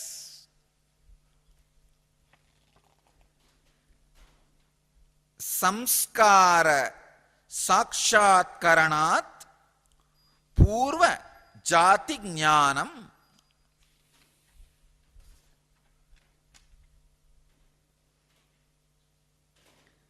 Swami Vivekananda translates the sutra. Through the perceiving of the impressions comes the knowledge of past life. Swami Prabhavananda translates as, by making samyama on previous thought waves, one obtains knowledge of one's past lives. Swami Sachidananda translates as, by direct perception through samyama of one's mental impressions, knowledge of past births is obtained. And Osho translates as, by observing past impressions, knowledge of previous birth is obtained.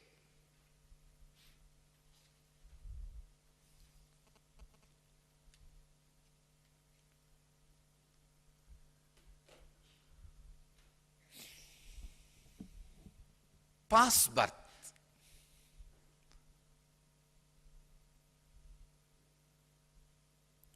One of the most fascinating subject as far as the inner world is concerned. Everybody is interested. I can say in the whole world, not a single man who says, I am not interested in the past birth. Even the people who don't believe in the past birth are interested about their past birth. See, many people come and say, no, I don't believe in past birth. About what? If I say, no, I can show you your past birth, then immediately the eyes lit up.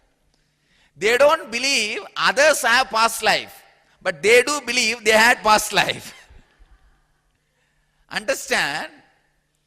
Whenever people say, no, I don't believe in God, they don't believe others believing in God.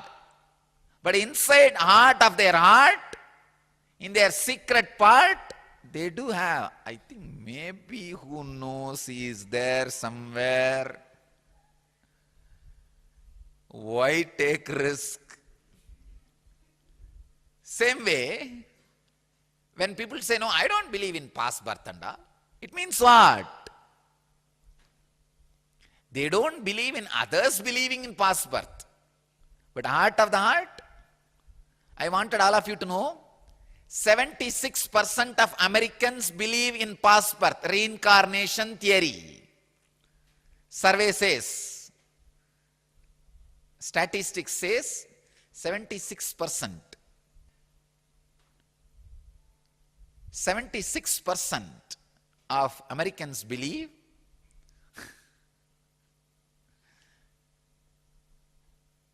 in reincarnation theory, past birth.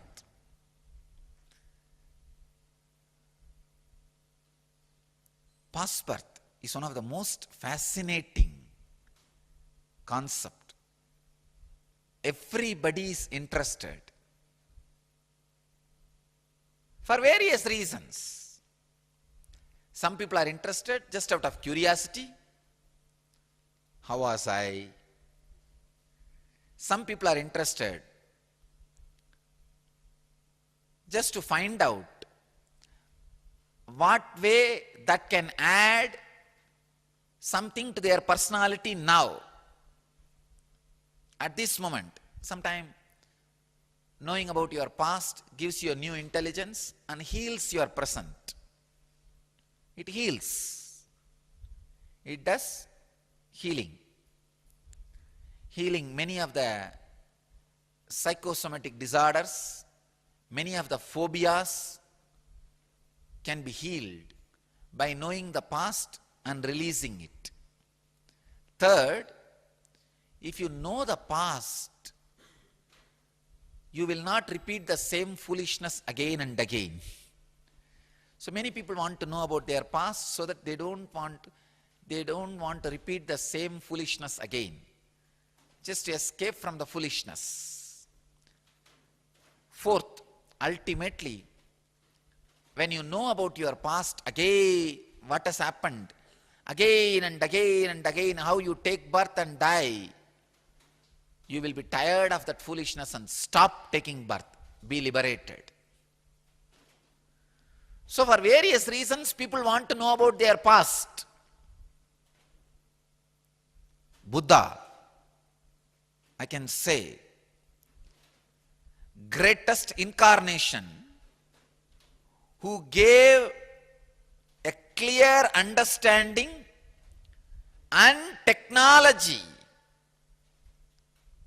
about the past.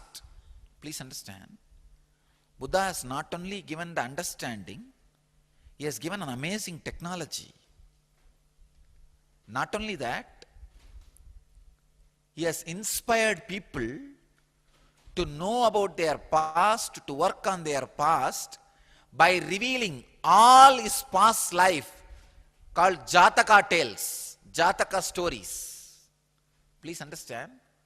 You may be thinking, why Buddha revealed all his past? Actually, every person, before achieving enlightenment, last moment, when he is disappearing into the enlightenment, those few moments will have the complete recollection and complete awareness of all their past births. The memory will be opened. Buddha is a great master. Almost like a black box retrieval, he retrieved the whole thing, all Jataka tales, and presented the whole to the whole world. You may think, why?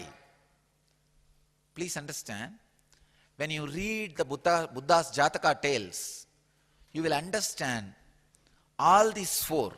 One, if you are just curious, you can see how the life progresses. Second, if you want to know how the past births has impacted Buddha's present incarnation. Third, if you understand the Jataka tales, you will see how knowing the past has healed many of the Buddha's traumas, phobias, and how quickly his intelligence was awakened. Why? So quickly his intelligence was awakened. See, we also see whatever Buddha has seen in his life. What the three things? Sick man, old man, dead body.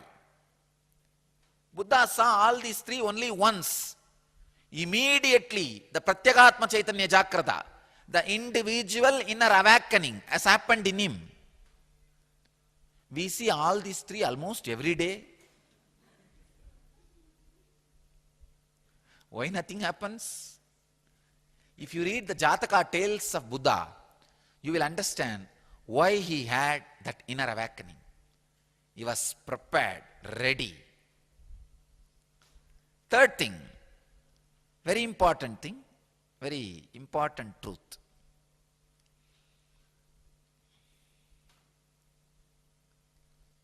How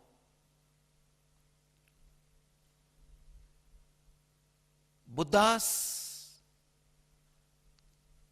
past life memory has made him more intelligent.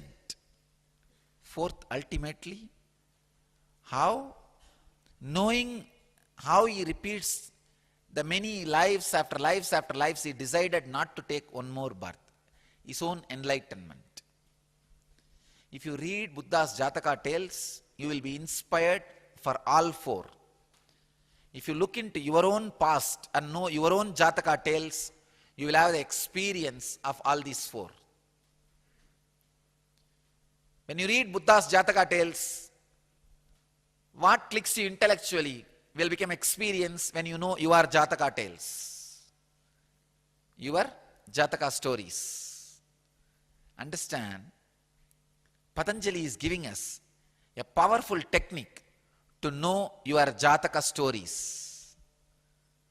your Jataka tales, your past lives. I wanted to talk on this technique and technology at least for next 2 days. Today I'll give you complete introduction. Then we'll enter into the very past life regression, the very process, the very technique. So understand, today, the basic truth I want you to know.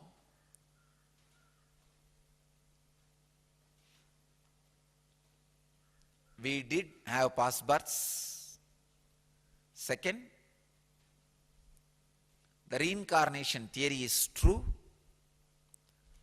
Third, by knowing the past births, you can be liberated from all the problems of present birth.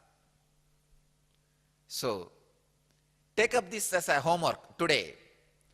Inspire, enroll, convince as many people as possible about this past life 3 truths and bring them tomorrow to satsang to hear the technique and technology related to past life regression. Tomorrow and day after tomorrow, I'll expand in a detailed way the technique to do the past life regression, which you can directly practice and experience in the life. So, please understand,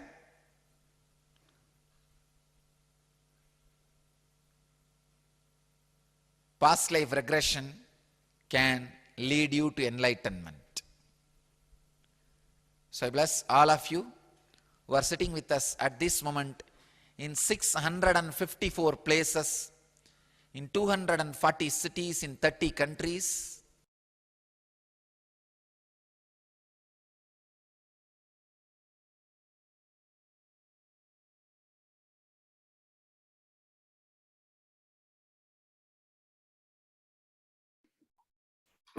We're now entering into the 25th of February 2012. On this day, the Supreme Pontiff of Hinduism elaborated on the science of spiritual healing.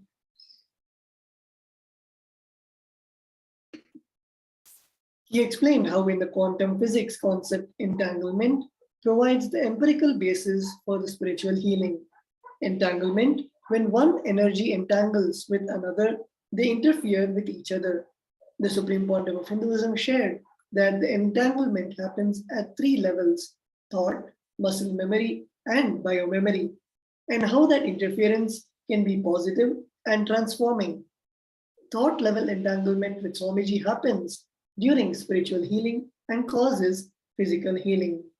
So here the Supreme Pontiff of Hinduism is giving the signs, mapping the quantum physics and Shaktipada, which is entanglement in Sanatana Hindu Dharma, as the Vedic rishis and Paramashivoham himself have given so many techniques and so many processes in which the entanglement Shaktipada can happen between the guru and disciple.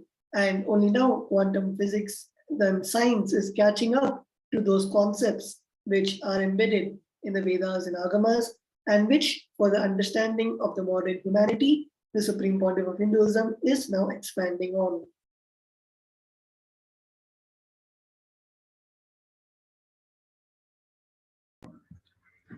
Entering now into the year 2013, on this day, the Supreme Pontiff of Hinduism, Bhagwan Nithyananda Paramashivam, discussed the nature of inauthenticity and explained that anything we fear in life is something we are inauthentic about. For example, if we fear death, we are inauthentic towards the belief that we are immortal. Fear-free life is possible when we become completely authentic. Greed-free life is also possible when we are in a state of complete integrity. Worry disappears when we assume responsibility, and the need for attention dissolves when we reach out to enrich others. Once we resolve these problems related to the 4 lower chakras, enlightenment simply blossoms. So let's listen to the Supreme Pontiff of Hinduism expanding on these beautiful tattvas and how they affect in our life. We'll be seeing various activities which took place also on that day, 25th of February 2013.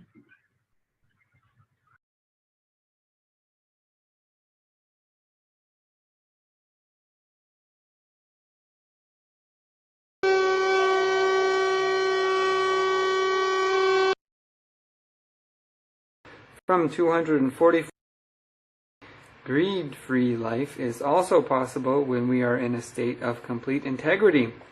Worry disappears when we assume responsibility, and the need for attention is dissolved when we reach out to enrich others. Once we resolve these problems related to the 4 lower chakras, enlightenment simply blossoms.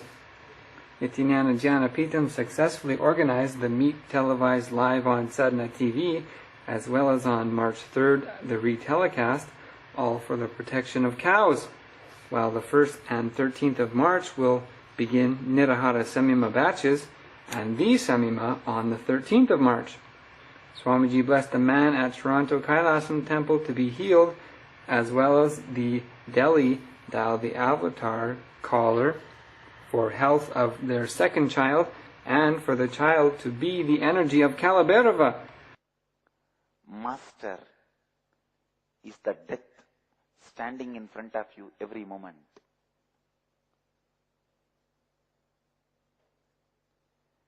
केवल अश्रद्धा ही आपको by के स्थिति में रख सकती है. Only inauthenticity can keep you in the state of fear. List out all the fears you have in your life. See, everything will be directly or indirectly connected to the natural law which is going to expose your inauthenticity to you, or the person who is going to expose your inauthenticity to you. It is inauthenticity lives like your shadow in your life and puts you in the state of fear. अश्रद्धा आपके जीवन में आपकी छाया बन के लगातार आपको by के स्थिति में डालती है.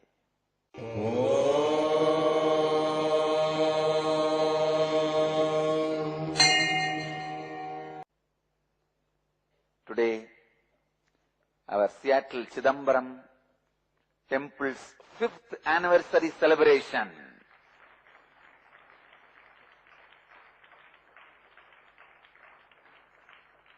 Blessings to all the devotees, disciples, volunteers, samajis, everyone who made Seattle Chidambaram Temple possible and making it still possible. I bless you all and thank you all. So beautiful. 5 years. 5 years. Wow, it is not a joke. You guys made it and you are still making it. So my message for all you guys today is, take up responsibilities as a team, keeping these 4 tattvas in the center. You will see all of you imbibe and radiate these 4 tattvas. I commit and promise all you guys, the more you make the common responsibility as reality through these 4 tattvas, more in your personal life also you will be successful in every front: relationships, profession, money, health, mental health, in every way. Keeping Kalabhairava as a witness, I commit with you guys, I'll make it possible. It will become possible. Today, have the Sangha meeting with integrity and authenticity and responsibility and enriching. Come up with some huge, unimaginable commitment. The commitment even I can't imagine.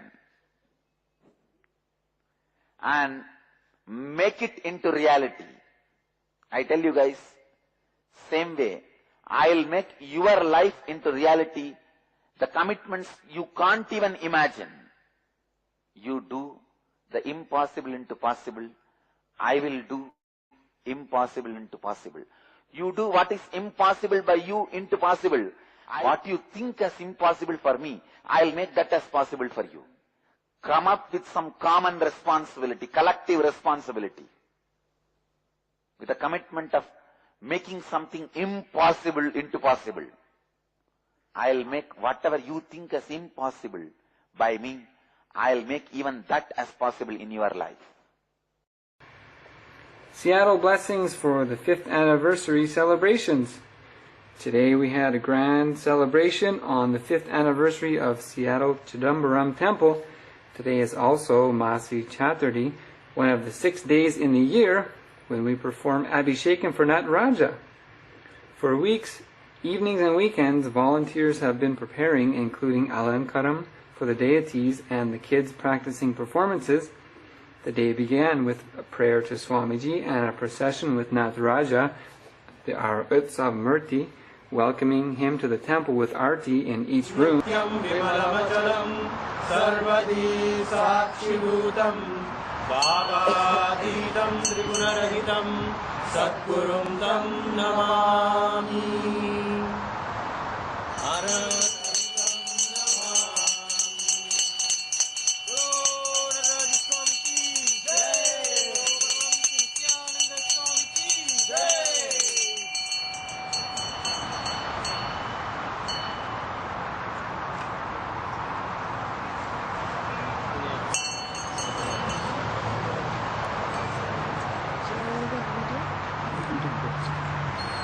Okay, come on.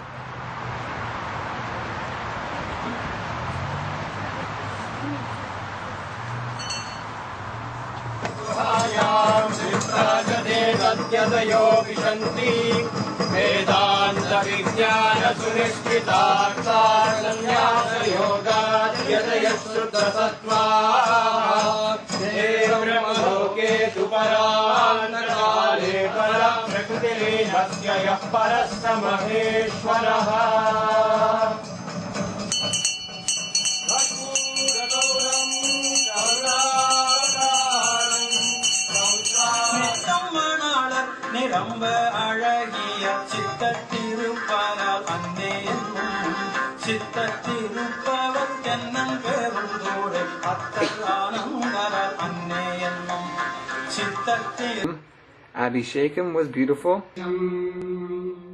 ब्रह्मद्वाहुदण्डं गदापूर्णरत्नं वपोक्षिप्तमार्तण्डकोटिप्रकाशम् महाधीशभूषं सुरेशं महेशं भजे पार्वतीशं महाताण्डवेशम् महानृत्यसञ्जात भीमाट्टहासं महायो स्फुरन्तं नदन्तं महान्तं दिगन्तं वसन्तं महाश्चर्यवासोनितान्तम् अनन्तं भवान्तं भवानी हृदन्तं भजे पार्वतीशं महाताण्डवेशम् महादेव देवादिदेवेश शम्भो भवन्तं विना देवमन्यं न जाने.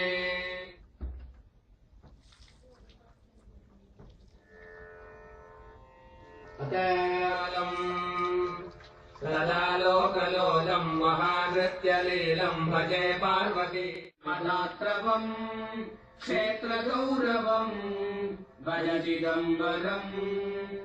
We also had cultural programs where kids performed Arjuna's dilemmas and the master dispelling those doubts today. The kids presented posters with Suhas telling the story of Shiva becoming an eternal pillar of light. Shirag spoke of Ganesha and Kartikeya and their origins. The head or the foot. And Vishnu surrendered to Shiva because he knew that he wouldn't ever make it. But Brahma kept going because of his ego, and eventually the flower that resides on Shiva's head fell, and Brahma caught it. He told the flower to tell a lie to Shiva that Brahma had found the head, and that it was the proof of enlightenment. Thank you.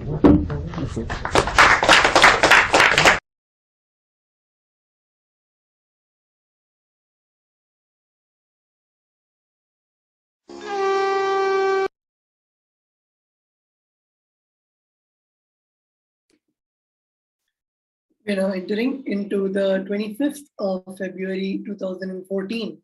On this day, the Supreme Pontiff of Hinduism explained that in Sanskrit, we have a beautiful word, samskara, vasana. Vasana means having the unconscious life patterns which are completely against the reality we want to cause in our life. Having and working in a conscious way, which is completely opposite to the reality we want to cause for ourselves and others. That way of operating, the Supreme Pontiff of Hinduism described it as the self-blackmailing pattern and blessed all the delegates to make the internalized cognitions that they received from the Supreme Pontiff of Hinduism as immediate cognitions, so that these vasanas could be finally completed and the postponing would finally stop. Entering now into the year 2015, on this day, the Supreme Pontiff of Hinduism continued on the Living Advaita series of addresses and initiations from the Upanishads. In the profound delivery of the Ishavasya Upanishad, the Supreme Pontiff of Hinduism described that to all of Kailasa, how verse 4 is a step-by-step instruction to reach Isha, pure consciousness. There is a big difference between grasping and grabbing. The mind is always unsettled, moving and trying to grab and possess things, even existence itself. Existence can never be experienced through grabbing. Contemplating what is unmoving, not of the mind, will help us whittle down the answers, reaching to the truth. He repeated again from the previous day, Aham can never become Shivoham. Only Shiva can extend himself and just take the whole Aham inside and radiate as Shivoham. So here the Supreme Pontiff of Hinduism beautifully expanding on the importance of grasping instead of grabbing, relating it to what is revealed in the verse 4 of the Ishavasya Upanishad. So inviting each and everyone to listen to this address on Nithyandapedia on this day. Let us also watch some of the happenings which took place on that very day, the 25th February 2015.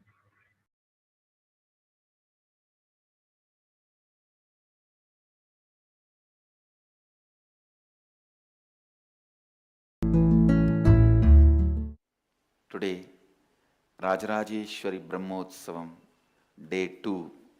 Yesterday we had Dvajarohanam, and today the second day on Mayura Vahana, golden peacock vehicle, Devi is gracing with Lakshmi and Saraswati.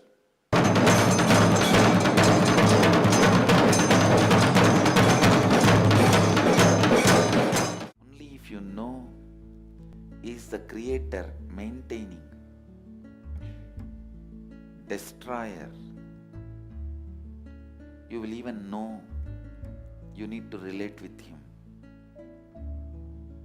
So all the qualities described here is to set the context why you should do what you should do. Any hope you have, the fulfillment of that hope is He. Any fear you have, the space from which the fear comes is He. So, instead of running behind your hope or fear, run behind Him. Wherever these qualities exist, that is Ishvara. Where it is not Ishvara. It is only to be used as a technique to find out what you are perceiving or grasping as Ishvara. Is it Ishvara or not?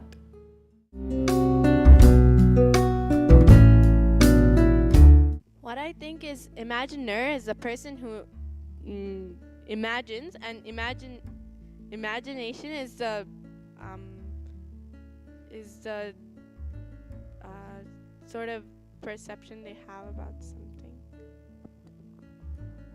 Swamiji in the Tamil Nadu tour, after Tamil Nadu tour, when he came back, he told for the NDY class, he sat in the chair for around 17 hours or 16 hours, and he didn't feel the tiredness. Only after remembering, only after Jnanatma Swami even told that he sat in the chair for continuously 16 hours, he even came to know, oh, I have sat for so many hours.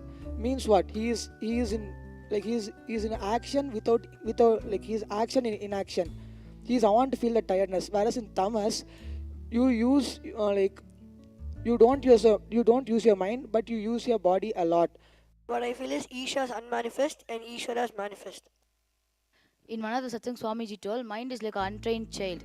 Whatever you teach it, that is what it will do. Like if you keep telling if you keep telling it to decide for our life, it keeps deciding for our life, and it will reach you to no mind state. And if you like encourage it to have all your incompletion, it will go in the other way, like where you will be still stuck up with it. It is like Prahalada's story, how he just trusted that Vishnu existed everywhere. When Hiranyakashipu asked if he exists in the pillar, he told yes, because he was so sure. He trusted Vishnu so much that he exists everywhere and he is there to protect Prahalada all the time. So it is just our trust which makes us believe that God is everywhere. That's what I feel.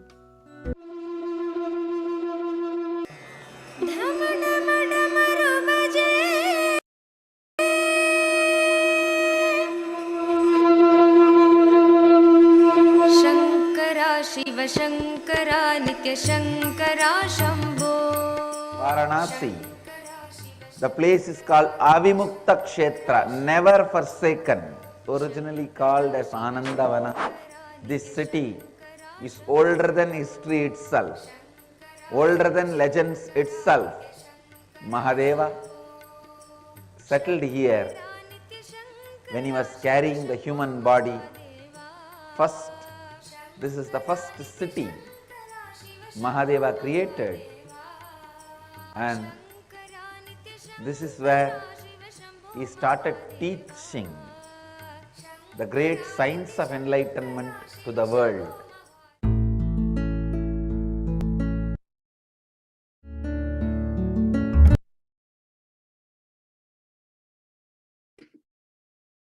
We are now entering into the 25th of February 2016.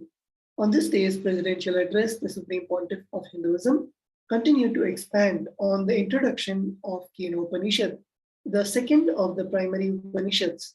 The Supreme Pontiff of Hinduism explained to the Kailasa delegates, the Upanishads are to be enjoyed like the sweetness of sugarcane. They enrich us to master our thought currents, which become our cognitions. Drawing a parallel between the traditional Vedic education system and the English Macaulay's education system, the Supreme Pontiff of Hinduism revealed that the Vedic education is all about mastering a thought current where the exams are not done as per the question-answer method.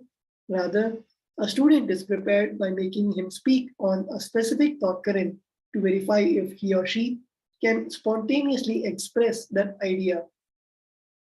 Whereas the English education forces you to memorize information, change of thought current, transformation of thought current is the success of education, not memorizing information. The Supreme Pontiff of Hinduism asserted thus the glory of Vedic education, which the nation of Sri Kailasa has evolved from and aligned its own education system to. So here we can see the Supreme Pontiff of Hinduism beginning to talk about the Gurukul system of education, which was very, very prominent and which was the lifestyle in the olden days. And after the British came and after the colonial India, completely the Akhanda Bharat has been brainwashed and began to follow the Macaulay's education system, which is all about just memorizing and vomiting those thought currents, vomiting that knowledge in the examination just to finish and get a diploma or a degree. And in the Vedic tradition, the Supreme Pontiff of Hinduism beautifully says that change of thought current and transformation of thought current is the success of education, which is the Gurukul system of education, is the current education system in Kailasa, in the Kailasa nation, and which the Supreme Pontiff of Hinduism is reviving all over the globe.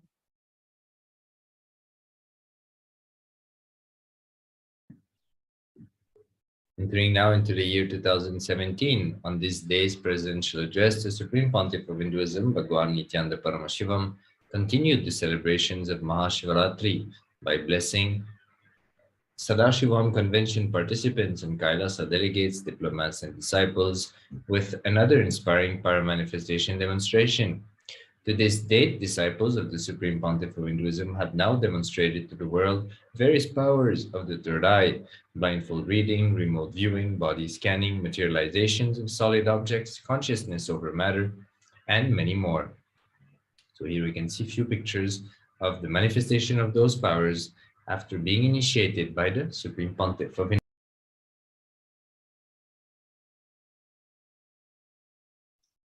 We are now moving on to the 25th of February 2018.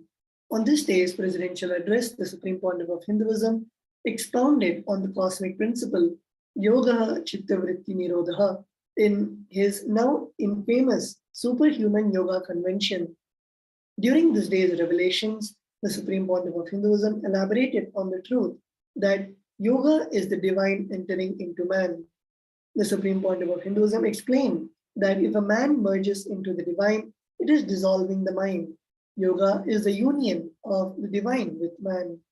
Everything about yoga, yama, brahmacharya, is freedom of ferociousness.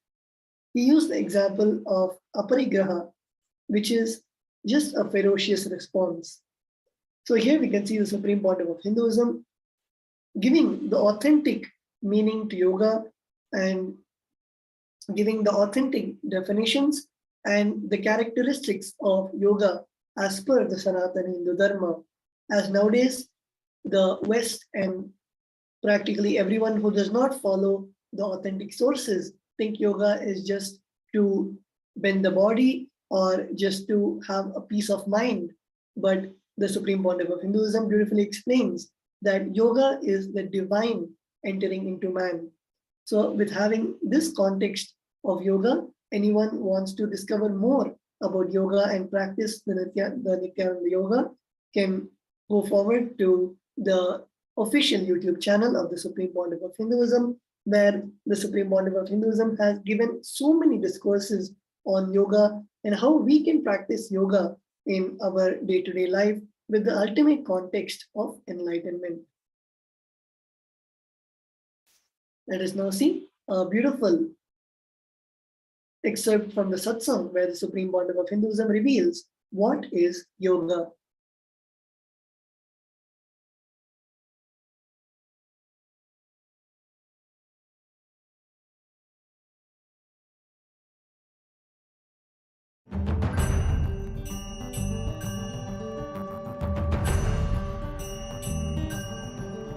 Yoga.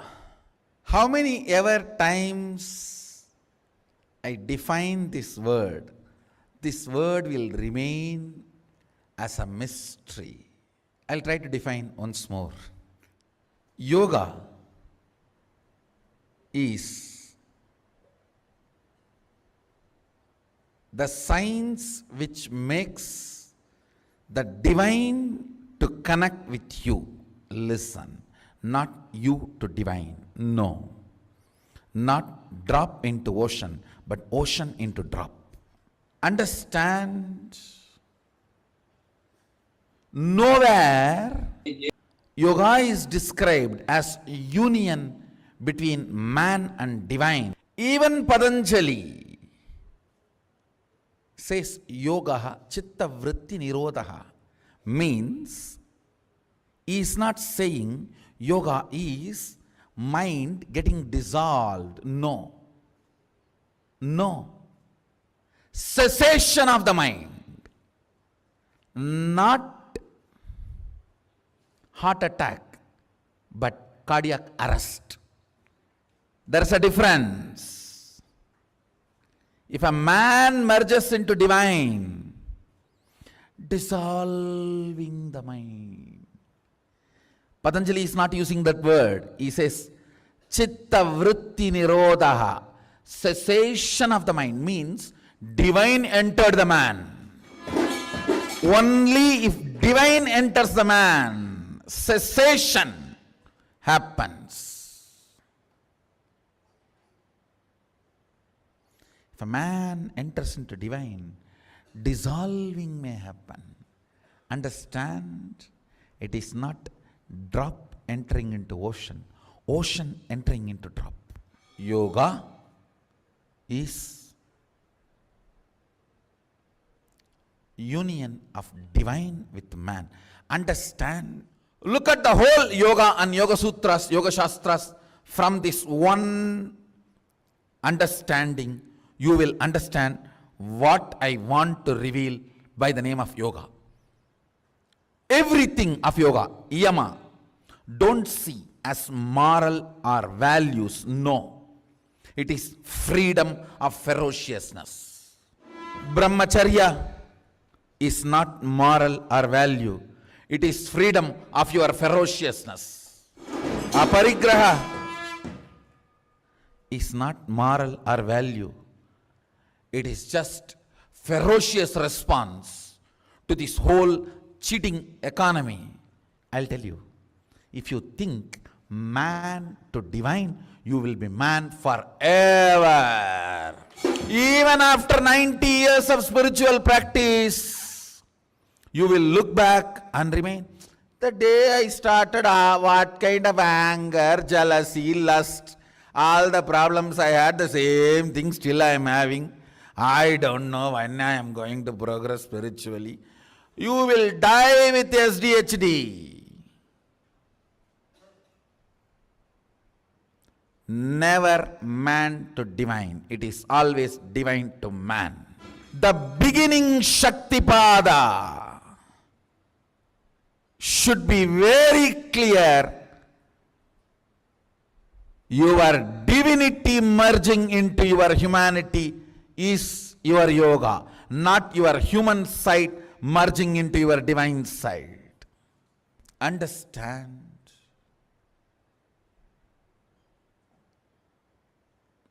Precisely in my Atma Pramana, I will tell you yoga. What is yoga? I have given you what Patanjali describes, and I will tell you what is precisely from my Atma Pramana.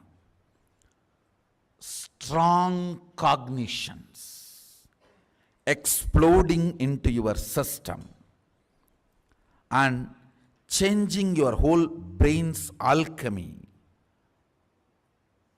putting you in the space beyond any description is yoga from my experience.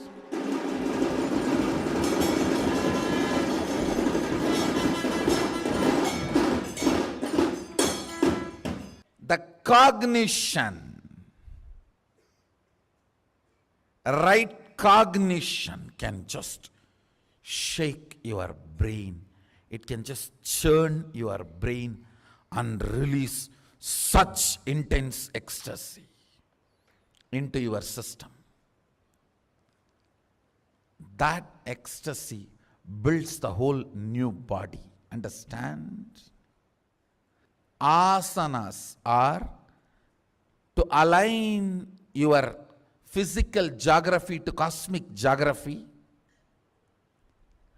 develop roots so you can continue to enjoy that higher ecstasy. Ultimately, yoga is only this two anga, two component.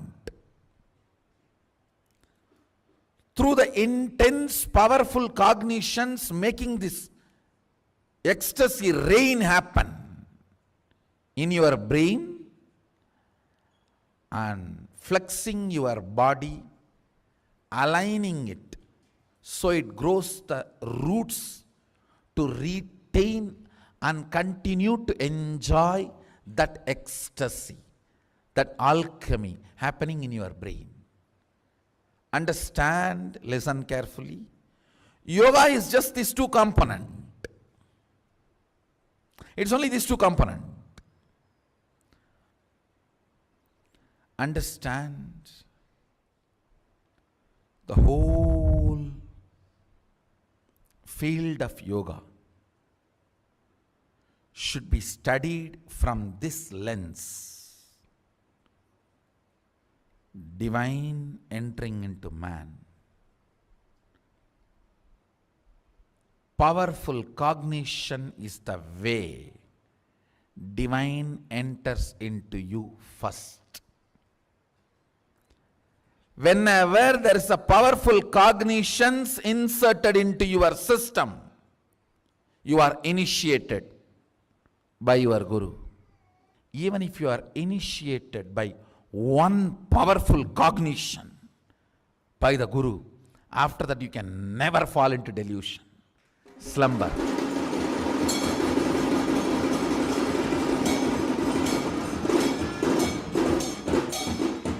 The part of your brain which puts you in apasmara, total delusion, trubhava, is permanently damaged by the initiation of the Guru.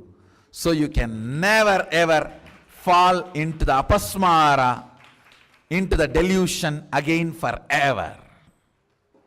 If at all you go towards that space of Sushupta Sushupti, he comes in between in the form of his initiation and you are back.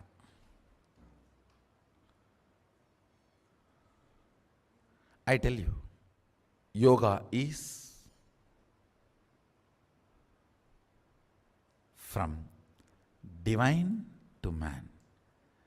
The energy of the divine gushes through the master into your system through as a powerful cognition. Understand? Yoga starts when you get a powerful cognition which hits your brain so strongly.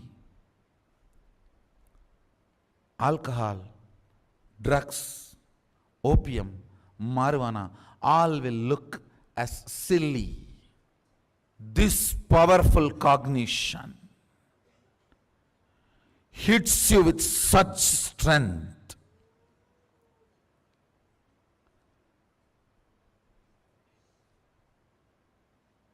Simply cessation of the mind happens as initiation.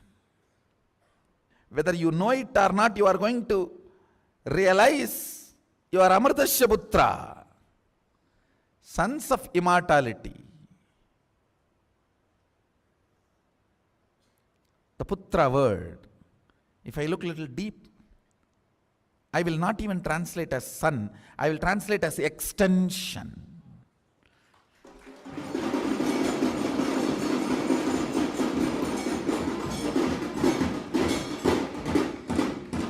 I will not even translate as son, I will translate as extension. Understand.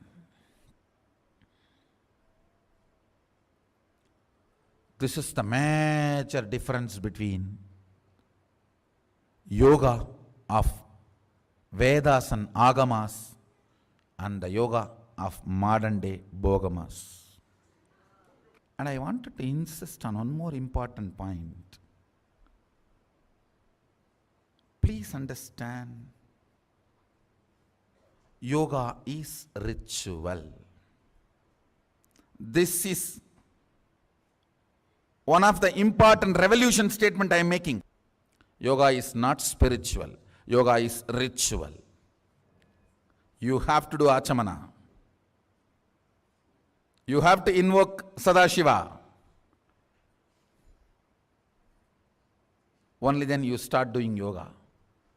Biggest problem in the modern day is amputated yoga. The angas of yoga is cut and packaged. Amputated yoga is the most danger to the modern day. We need to give the original yoga as it is complete to the world. as Sadashiva wanted, as Maschendranatha, Goraknatha, Patanjali, all of them taught, yoga need to be taken to the world as original. As original, understand? Mahadeva declares at least in 4 places. In 4 places, Mahadeva declares, Mahasadashiva declares very clearly, anybody who does the yoga systematically as per his guidance, literally having cosmic union with him. It is called Mahamudra. Understand? When these original verses are chanted and yoga is practiced, when Shaktipada happens, Kundalini is awakened, you imbibe his very DNA. You manifest his very DNA.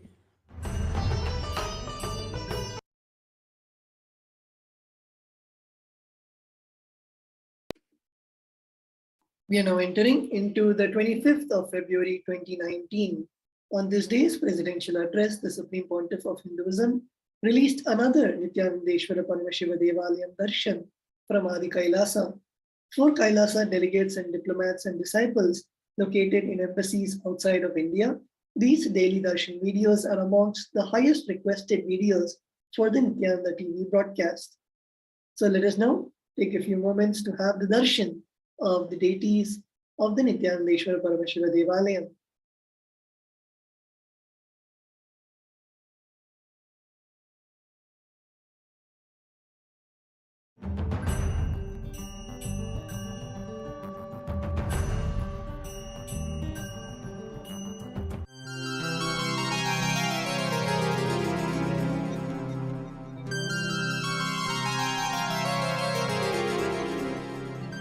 मृत्युञ्जयाय रुद्राय नीलकण्ठाय शम्भवे अमृतेशाय शर्वाय नित्यानन्दाय ते नमः नित्यानन्दाय ते नमः नित्यानन्दाय ते नमः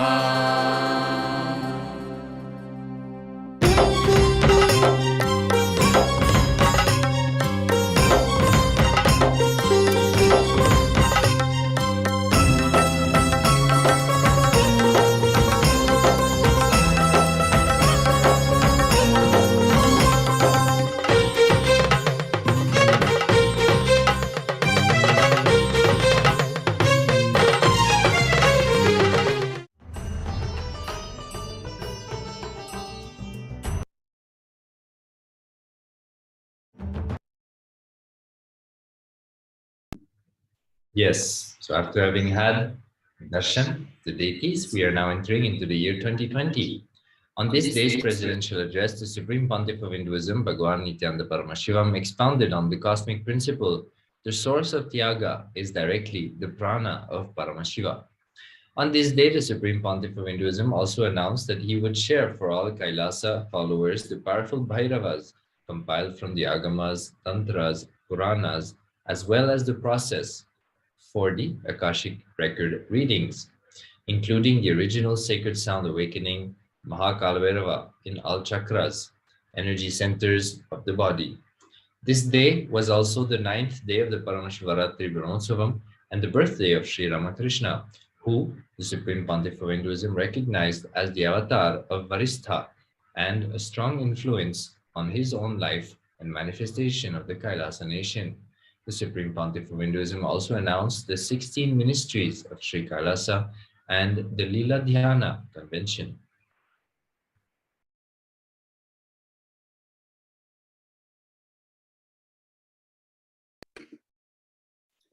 We are now entering into the 25th of February 2021.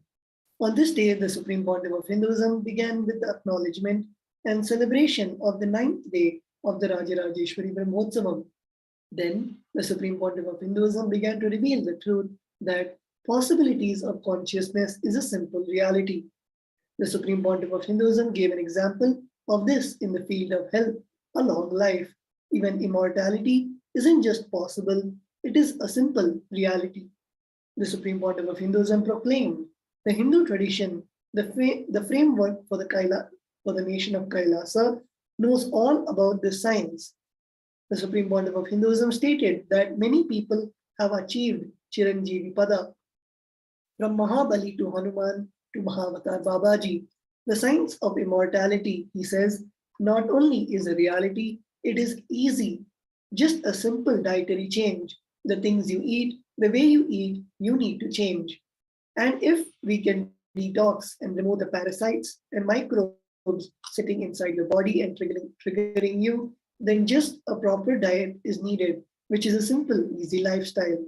So here the Supreme Pontiff of Hinduism is giving the truths where directly the Supreme Pontiff of Hinduism is expanding on how we human beings can become immortals, how we can raise our physical plane also to the level of immortality. And if you want to hear more about what the Supreme Pontiff of Hinduism expanded, you can log on to Nithyanandapedia on this day, the 25th of February 2021, to hear the whole satsang and also read the transcript of the satsang. So with that, we thank all the viewers and participants who have joined us live on Nithyananda TV, on live Facebook, YouTube, and the various social media channels in this segment of the glimpses of the glorious past. And we will now be entering into a beautiful webinar which the Supreme Pontiff of Hinduism has given on parallel universes for preparing us to participate in the Paramashivoham Level 3 program, which is starting on the 1st of March till the 21st of March 2022. And if you have not yet registered for the program, I would like to invite all of you to log on to kailasa.org/Paramashivoham to register for the Paramashivoham Level 3 program starting in just a few days. So with that, let's all get ready. Please sit straight and get into a space of deep gratitude and listening. And let us now hear the webinar which the Supreme Pontiff of Hinduism has given on the parallel universes.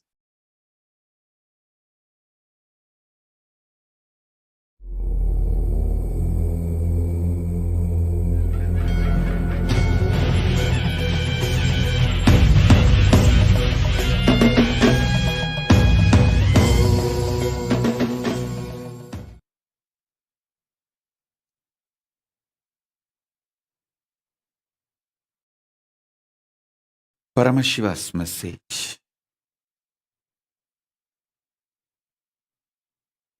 Directly from Kailasa. Facing yourself in the parallel universes will make you manifest powers and Paramashivatva spontaneously. Listen. Facing yourself in the parallel universes will make you manifest powers spontaneously. Let me repeat. Facing yourself in the parallel universes makes you manifest powers and Paramashivatva spontaneously. So listen.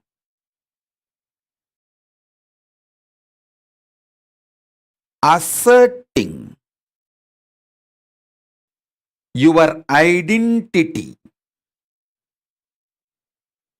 yourself, is your nature.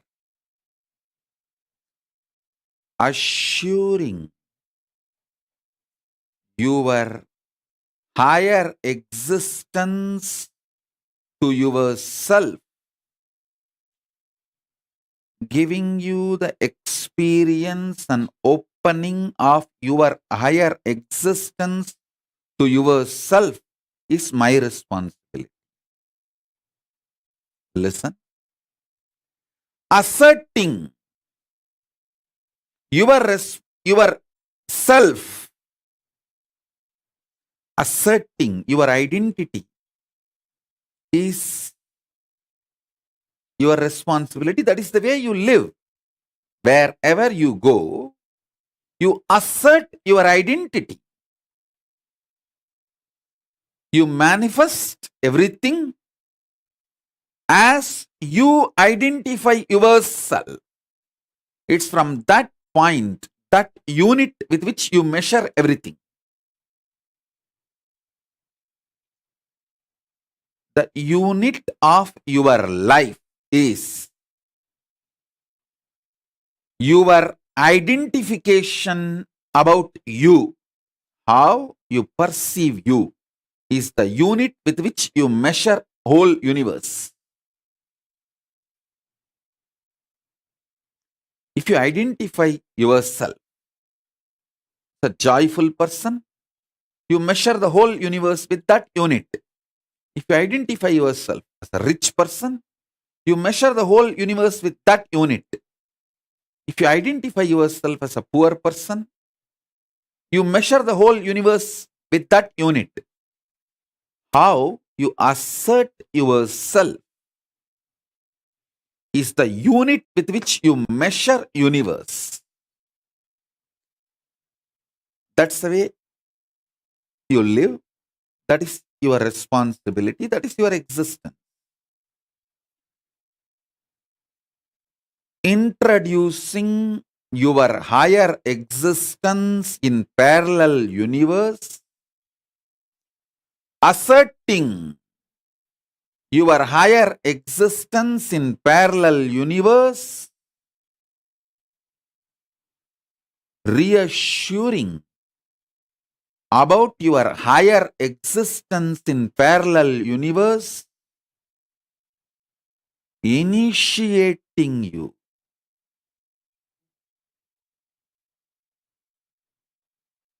and giving you the experience about your higher existence, making you face yourself in the parallel universe is my responsibility.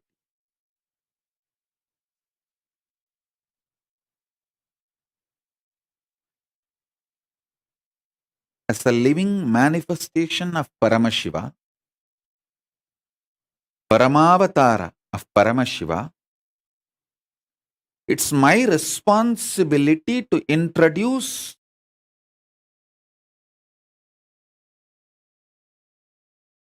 higher beings from the parallel universe to you and introduce your own existence in the parallel universe right now, simultaneously, is my responsibility.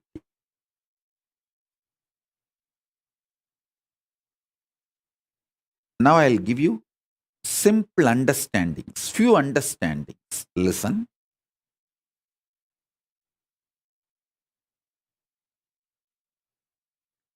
Hinduism is fundamentally science of the cosmos, introducing your existence not just in parallel universe, parallel multiverses. So understand, the first powerful cognition, understanding, satya, you need to grasp is, even now, you have a simultaneous existence in waking state and dream state.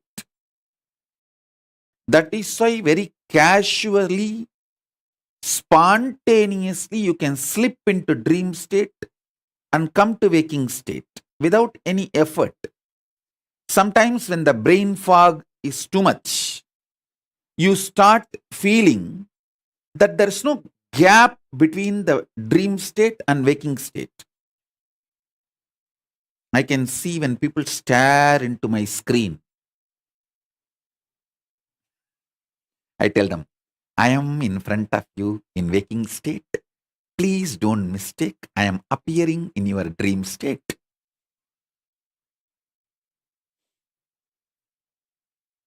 Listen, if you understand this truth, even now, you spontaneously, simultaneously exist in waking state and dream state. That is why anything you do impacts your dream self. Anything you do in your dream impacts your waking self. If you had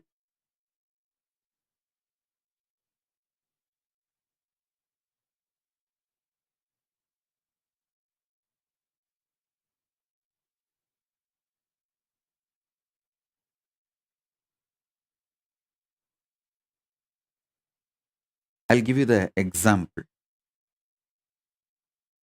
If you did not eat for 2-3 days, controlling yourself, hunger, or you did not get food, you will feast in the dream. Because what you are doing in the waking state is impacting yourself in your dream state.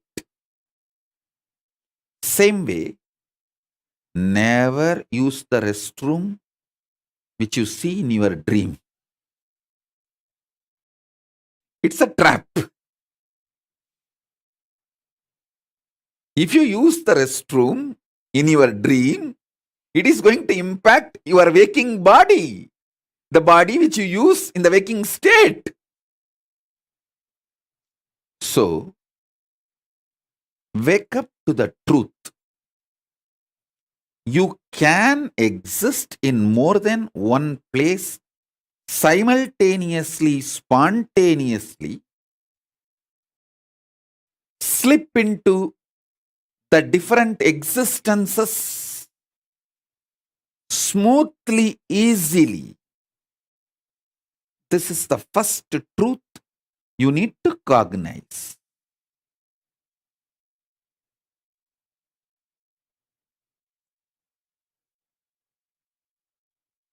If you use the restroom in the if you use the restroom in the deep sleep, if you use the restroom in the dream state,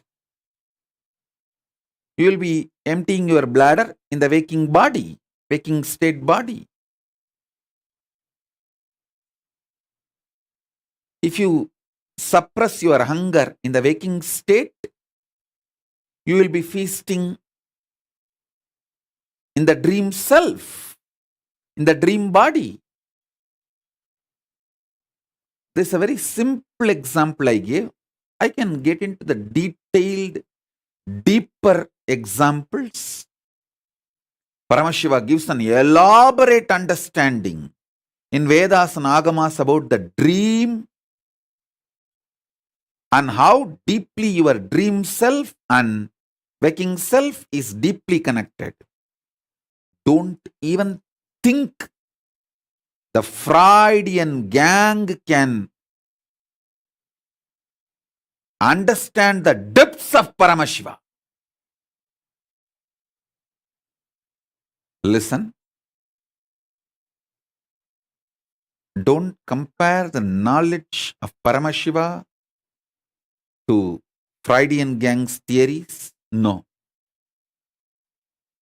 Maybe I'll have few webinars and satsangs on the whole science of how you parallelly, simultaneously, spontaneously exist between your waking state and dream state, and how both are very deeply interconnected, and how waking up to this reality helps you to manifest your powers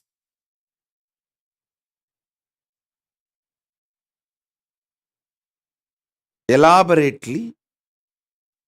Now I'll give this example so that I can help you to understand how you can face yourself in the multiverses, parallel multiverses.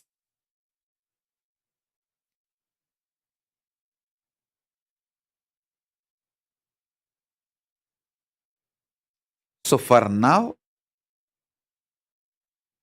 internalize this cognition. You exist in your waking state and dream state simultaneously and spontaneously. That is why, without any difficulty, you can just slip into that state, that body, that self, and come back to this state, this body, this self. Your biochemistry is naturally prepared for you to slip into these different states and different cells and experience different existence, different universes. In waking state, the universe you experience is different, and the dream state, the universe you experience is different.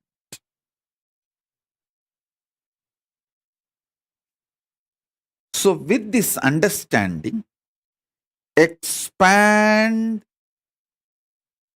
your cognition. You exist in parallel multiverses like Swargaloka, Maharloka, Janaloka, Tapaloka, and Kailasa itself. More than next to Tapoloka is Satyaloka, and beyond the Satyaloka is Vaikunta, the Parandama space. Satyaloka is the space of Parabrahma. Then the Vaikunta, Parandama space. Then Shripuram, Parameshwari's space. Then above all, Kailasa. Above the Kailasa, Maha Kailasa, Paramashiva space. Kailasa is where all the Anga Devatas and Avarana Devatas, everyone lives. People who achieved the Salogya, Samibhya, Sarubhya, Sayujya, Mukti with Paramashiva, all of them exist in Kailasa. In Maha Kailasa, he alone exists. In Paramadvaita Swarupa, Paramadvaita Satya. Now,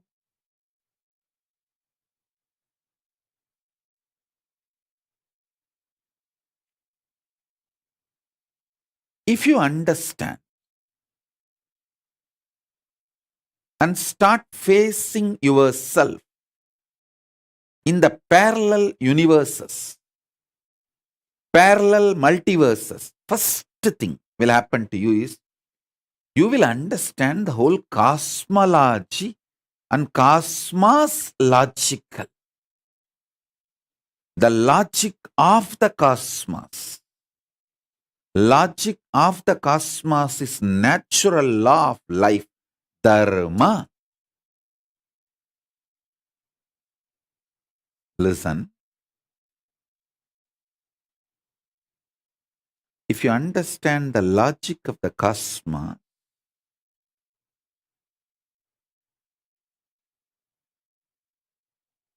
you will have so much power, so much power.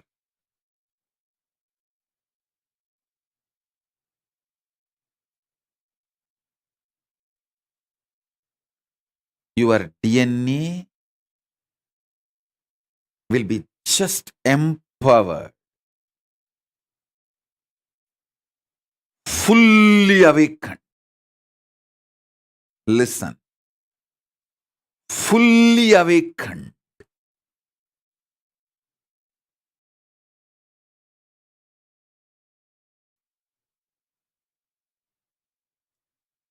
Whether it's a powers or the state, space,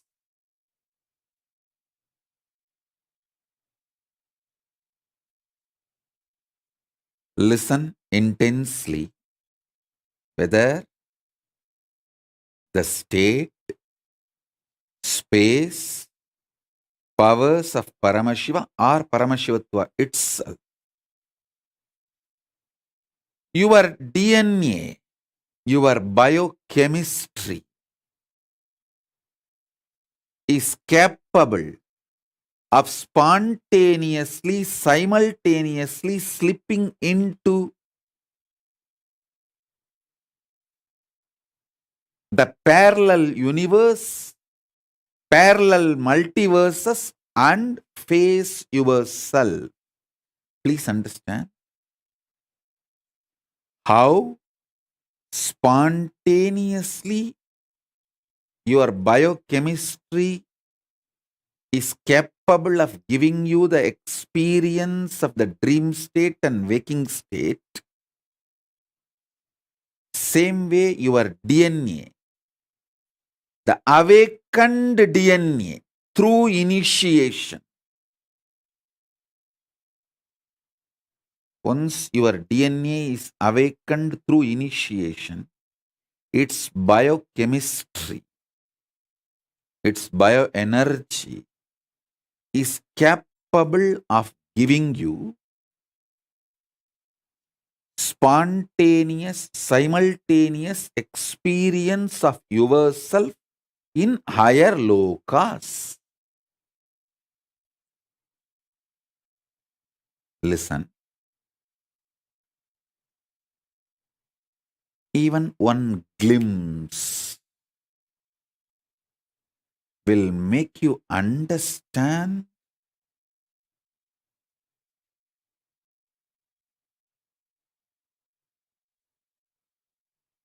the magnitude of Hinduism.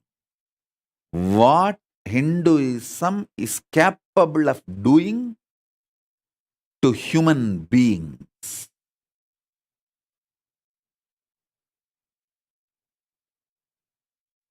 You will understand the logic of the cosmos.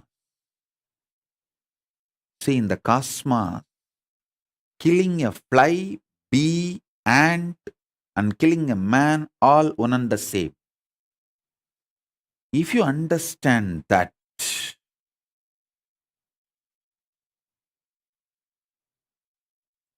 if you understand that,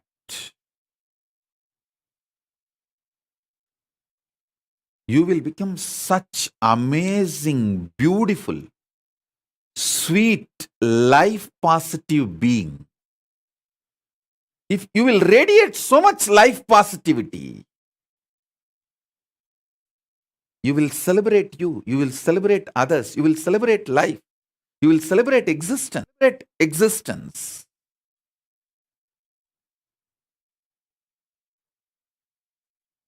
You will understand there is so much in the existence, universe.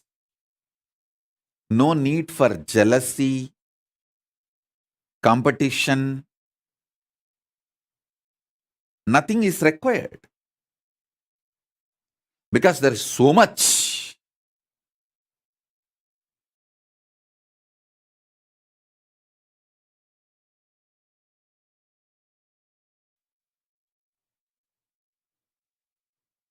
That is the reason I insist on non-violence. Non-violence is not social morality. When I am insisting on non-violence, I insist from the cognition of the cosmic logic. Because that is the dharma of the universe.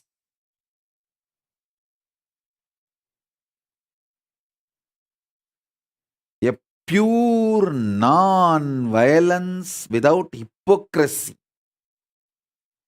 will exist only if you understand the dharma, logic of the cosmos.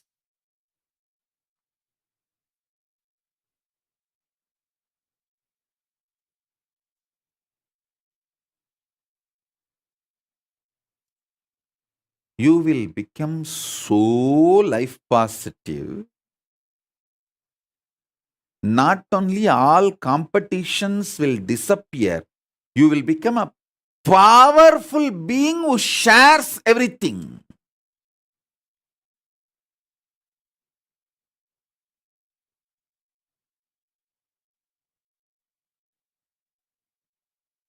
You will not be doing social service just for some hidden gains, indirect agendas. You will just know you exist in so many bodies.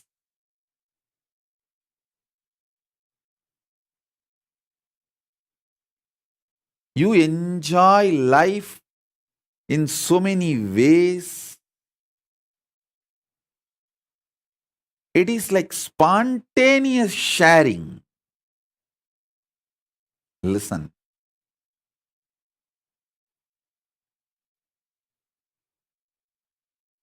I am not against any charity, but again, I am against those criminals who use charity as the mask to destroy the civilizations. See,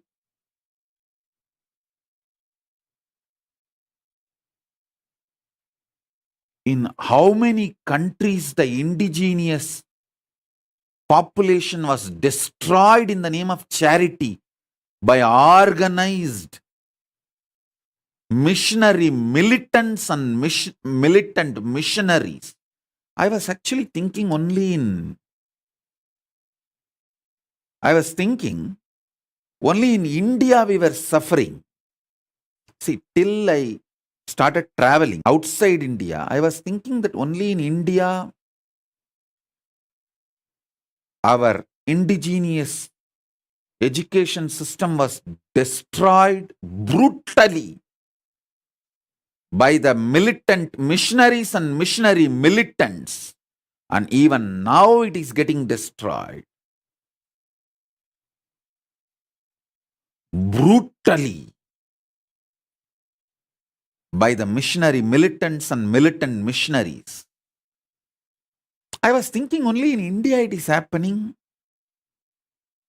Only when I started traveling all over the world, I understand, oh God, the same thing has happened in Canada, in US, in Africa.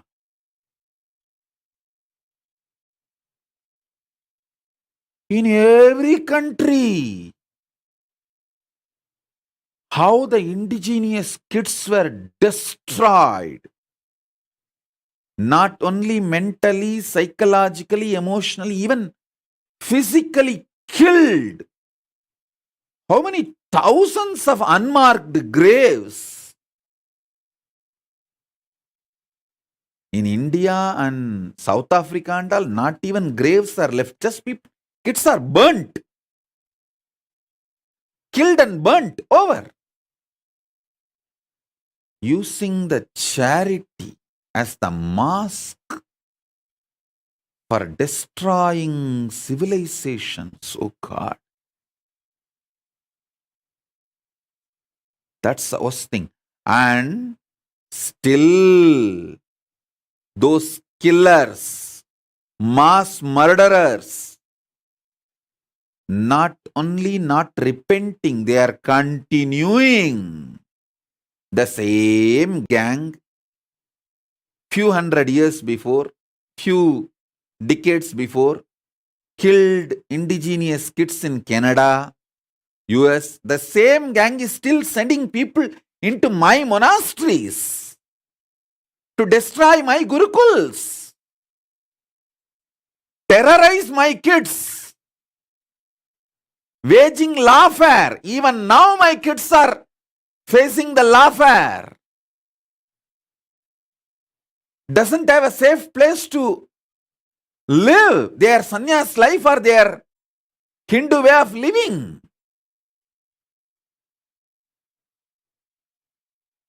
Understand, a real charity comes from being empowered by enlightenment and empowers everyone with enlightenment without any hidden agenda. Without any hidden agenda.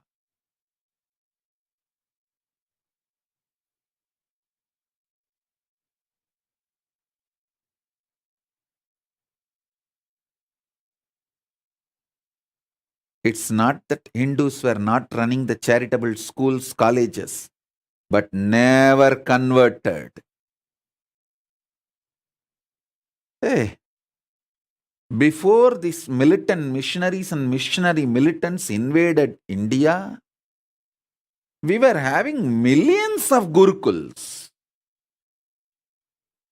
We were lied by these missionary militants and militant missionaries about our own history for generations. And this last 2-3 generations have started believing this history.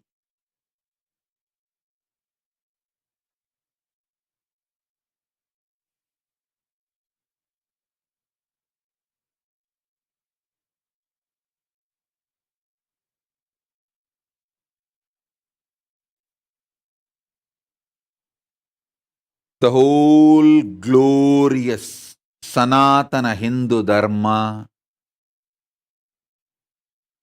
is knowledge getting downloaded from the parallel universe existence. And I want to assure all the Hindus, don't worry, I am here.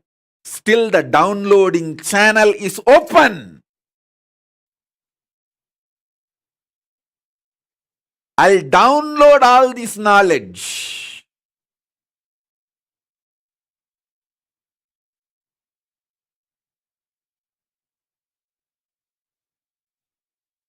Manifest every branch of this knowledge through my Gurukul kids.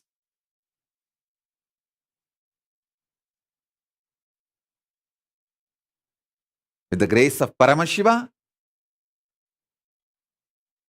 I have got a beautiful sovereign land. Maybe small, but I have. I'm just working on the infrastructure. I will get all my kids there.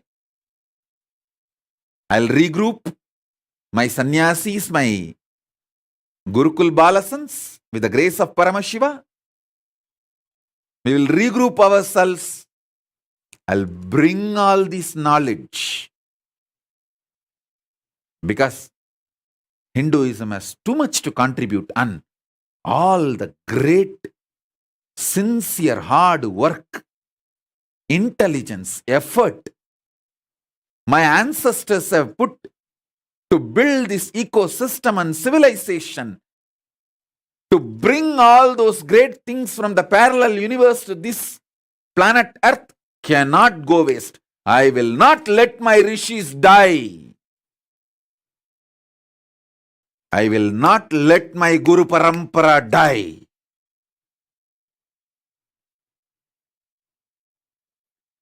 By the grace of Paramashiva, I am empowered with this knowledge and powers. of the parallel universe. I have faced myself in parallel multiverses, and I am empowered with that knowledge and powers, and I will make you guys face yourself in the parallel multiverses and empower you guys.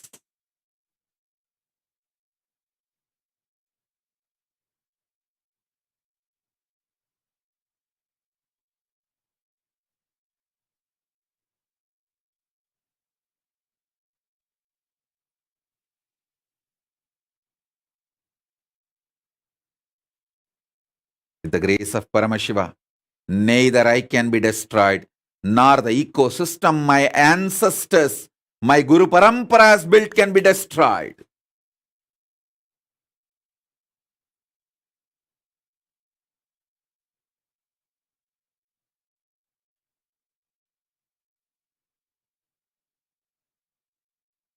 We are non-violent, not impotent. We are non-violent, not because we are incapable or impotent. We are non-violent because we are omnipotent. We are non-violent not because we are impotent. We are non-violent because we are omnipotent.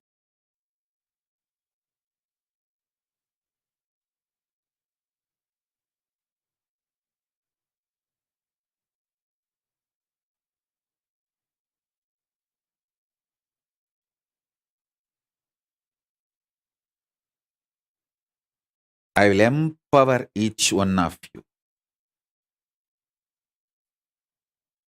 and make you face yourself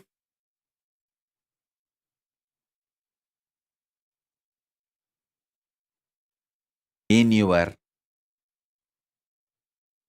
higher existence in parallel multiverses. Listen.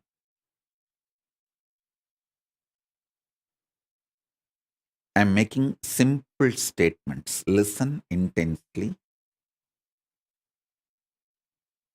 The part of you which you denied due to your self-doubt, self-hatred, self-denial, SDHD.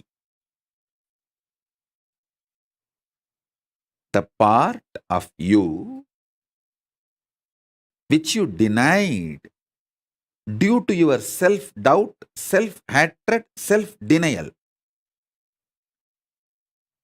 Sometimes you know you have the higher possibility, but even you have the fear, you may not be able to handle yourself in that higher possibility. Fear that you may fail, collapse, fall down again and again. Because of that fear of failure, the possibility which you deny is your identity, your self in Swargaloka. Listen.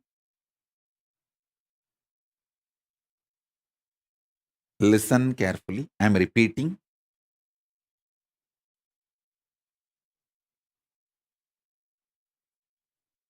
Your own possibility, your own identity, your own self, your own existence, which you deny due to your self-doubt, self-hatred, self-denial.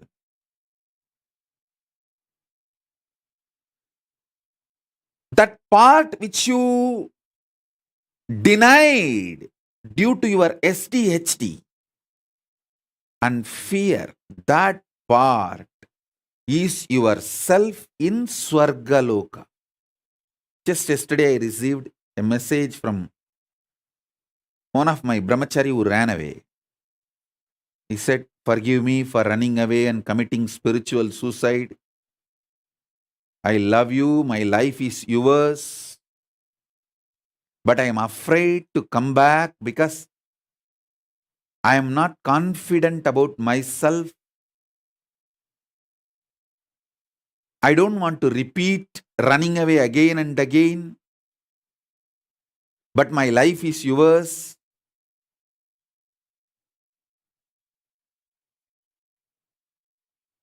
This is a typical example. Typical example. You must be watching this satsang now. Otherwise also you will watch it later on, I know. You may be watching. Typical example. That part which you deny due to fear of failure, SDHT, that part, that whole which you deny is yourself in Swargaloka. Denying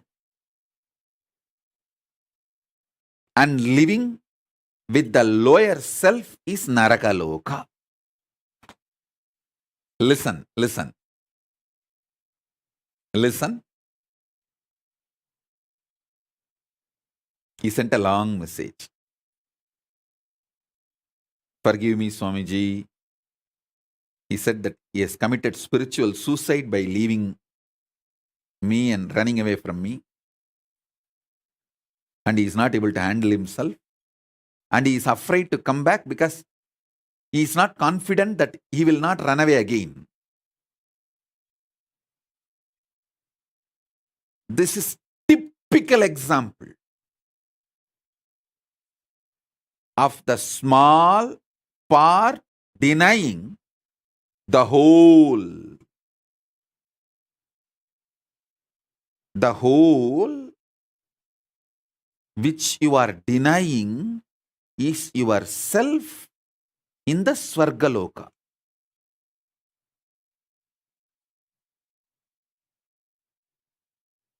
When you decide to live that whole,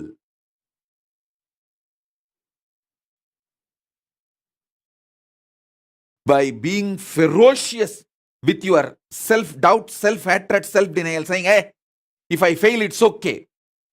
Failing is not wrong, but being in the space without trying is the real crime.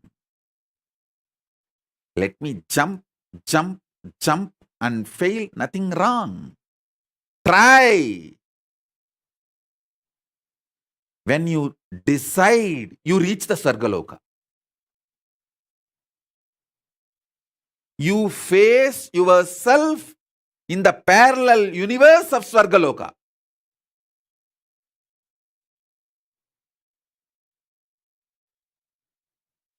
Next, understand the second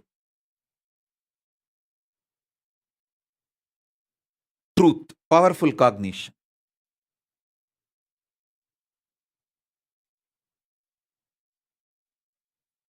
I have given you introduction, understanding about Swargaloka. Now I will give you the introduction about yourself in the Mahaloka, Maharloka. Next loka. See, sometimes when you hear me talking about Arunagiri Yogeshwara, my relationship with Arunagiri Yogeshwara, how I had the initiation into Paramadvaita, even if you don't agree with all my lifestyle, theories, principles, you feel, I think this is possible. This is possible. Maybe this possibility is available even for me. Not only for him, even for me it is available. It is possible. That clicks. Anything which clicks with you as possible, that is yourself in Maharloka. Listen. The part, the whole which you deny due to your self-doubt, self-hatred, self-denial, SDHT, that personality, that identity, that self is the Swargaloka self of you.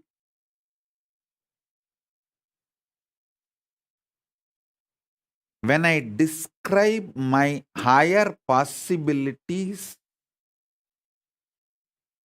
if it clicks with you, I feel this is possible even for me.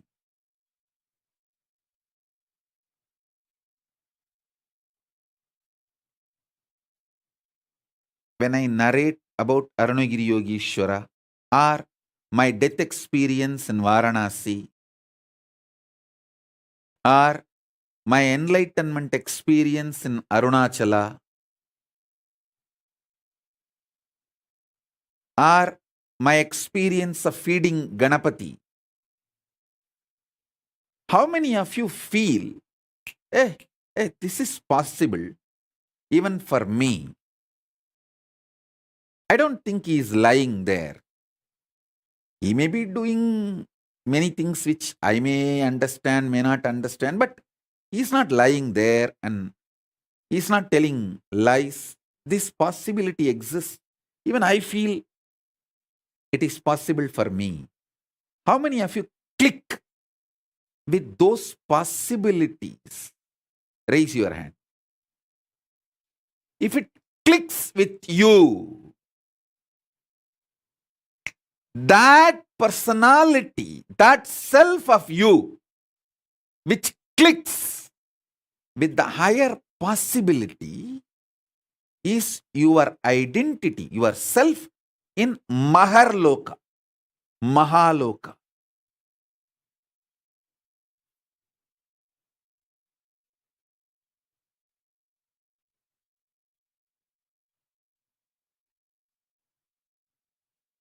When you decide ferociously with a super determinism,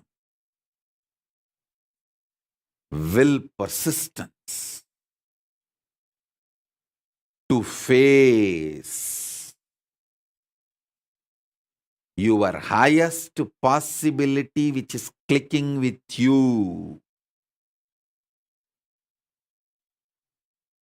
you manifest yourself, you face yourself spontaneously in Maharloka. I tell you, when I heard the story of Nambiyandar Nambi feeding Ganapati, I had the glimpse of my possibility of same. And I ferociously decided to face my possibility and manifested Maharloka here by facing my identity, myself in the Maharloka, and fed Ganapati. Ganapati ate. Ganapati ate from Nithyananda of Maharloka, not from Nithyananda of Bhuloka as you think. Finally, all 14 Loka Nithyananda merged into this Nithyananda as Paramashiva. But when Ganapati was eating, he was eating from the Nithyananda of Maharloka. Nithyananda, address, Makarloka, Maharloka.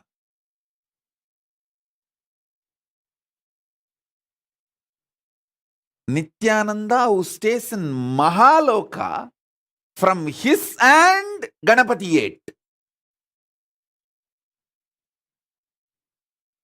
Not the Nithyananda whose ration card address is Bhuloka. The beauty is that Tiruvannamalai is such an amazing cosmic airport. You can just beautifully slip, go up, come down very smoothly. The whole ecosystem's chemistry is that. Nithyananda staying camped at Mahaloka, fed Mahaganapati. So understand that.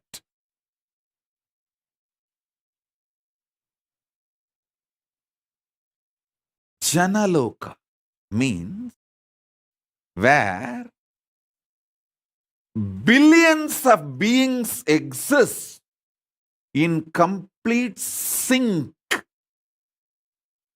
All of them are in the state of Advaita. All of them feel one with each other. Listen, Nithyananda of Janaloka experienced the oneness experience 360 degree at the age of 12. If you know what I experienced, what I describe as first enlightenment experience, that 360 degree, I felt I am alive. How much I am alive in the skin, the same level I am alive in the stone, plants, everything around me. After that, I could not even pluck a grass. Even for puja, I will only take the part of the grass, leaving the grass to live. Only one part I will take it and offer it for puja. I cannot uproot a grass.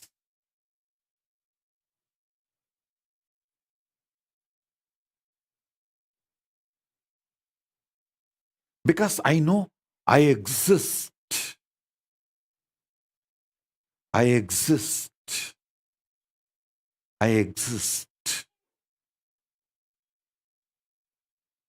Nithyananda stationed at Janaloka experienced the oneness,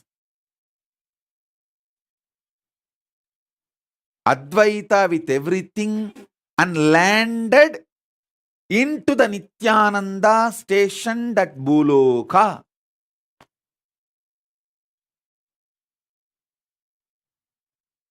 Arunachala hill is connected to the whole, all 14 lokas. He is 14 loka. Embodiment of 14 loka, Paramashiva.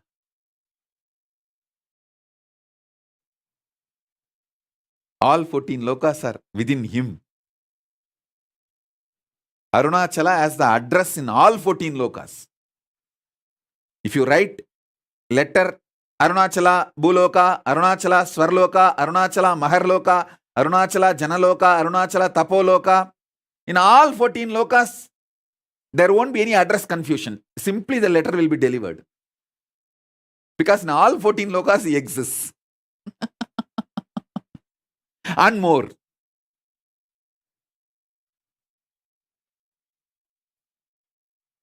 Because he is the Linga. He is the Linga.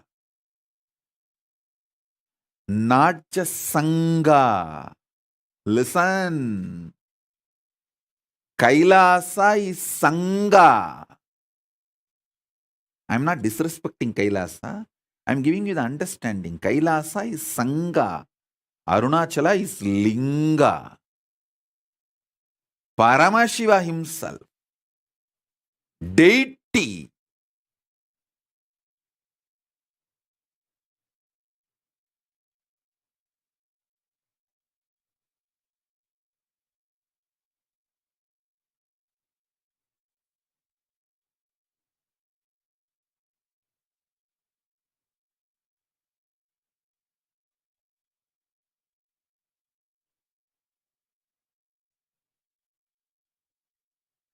listen carefully.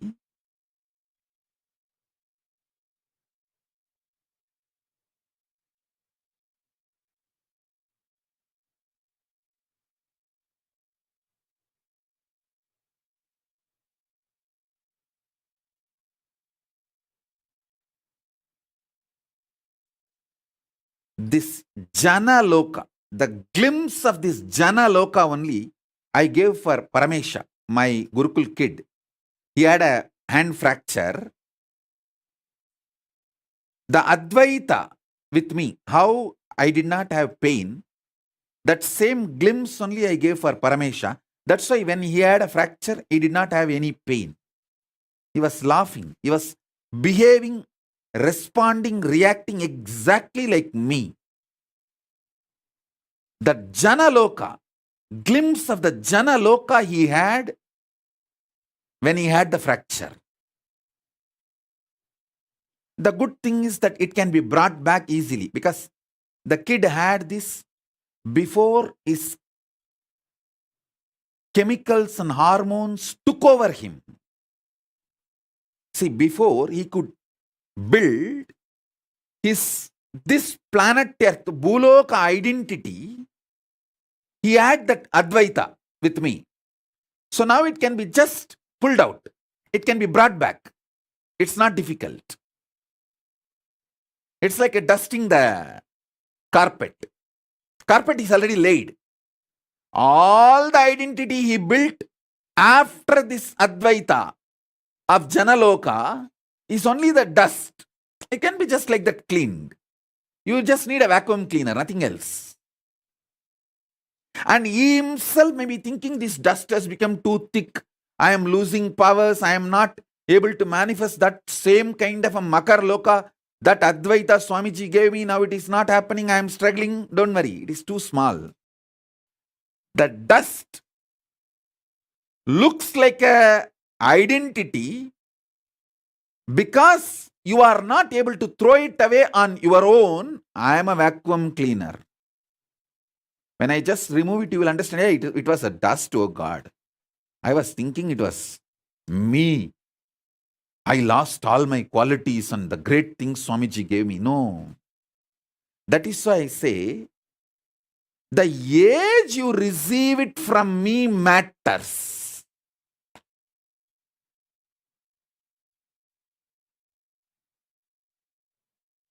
Before your identity of the Bhumandala gets rooted in the ocean of salt water, sugarcane syrup, ghee, butter. See, if you see that multiple mandala, all the 14 lokas photograph, I'll project, you will see there ocean of salt water, ocean of sugarcane syrup, ocean of ghee, butter, ocean of curded milk. All that is nothing but your hormones and chemicals. Your hormones and chemicals are the ocean of salt water, ocean of sugarcane syrup, ocean of ghee butter, ocean of curded milk, ocean of wine, ocean of milk, ocean of fresh water. All that is just your body fluids.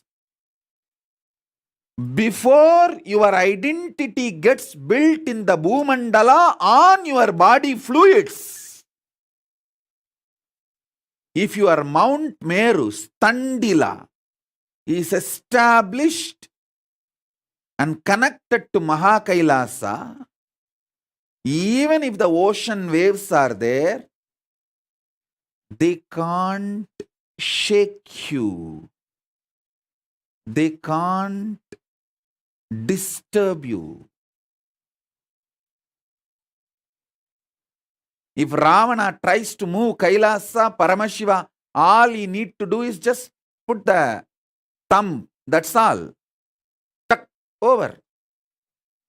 Ravana just gets crushed under the Kailasa. Same way, if you are already initiated before the hormones and chemicals took over your body and your identity, nothing to worry. Don't worry. I can do the vacuum cleaning in half a day and you will be back with that whole Jana Loka experience, powers. All my Gurukul kids, I am telling you, whether you are now in Gurukul or you are not in Gurukul, any powers I gave you, initiated you, before your physical maturity cannot be taken away from you. Maybe it will be covered with the dust because you yourself will not be able to.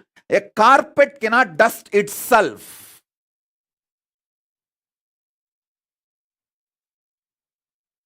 Because of that, you may feel that it's all lost. But if you come back any day, I can vacuum clean it in half an hour.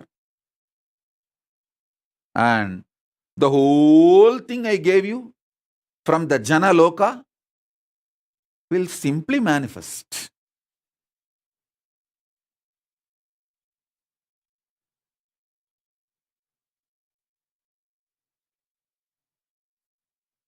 Nothing is lost.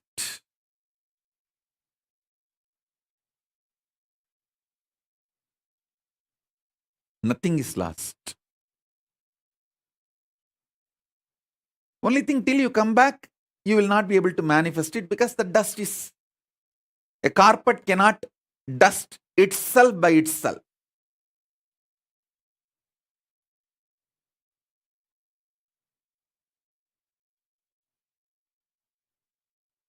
Because to cross Maharloka and Janaloka, I need to breathe into you. See, initiation is nothing but me breathing as Paramashiva in Paramadvaita from 14 lokas into you. Lower 7, higher 7, all 14 lokas. Paramashiva exists in Paramadvaita. Me breathing from that space into your breathing is initiation.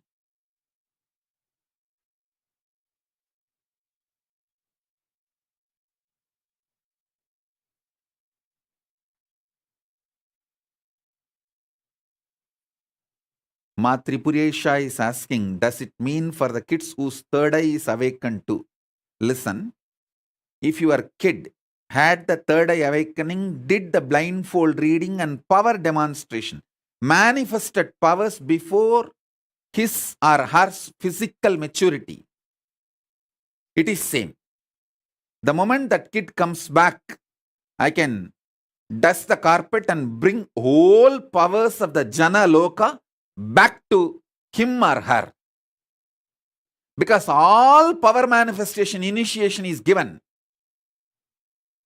with the grace of Paramashiva from Mahar Loka, with the blessings of all the Ishwaras.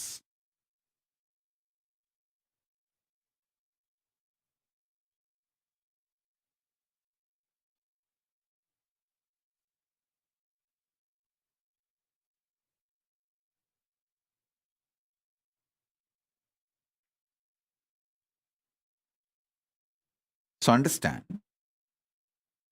in Maharloka, Vidyeshwara, Ganeshwara, Lokeshwara, Astreshwara, all of them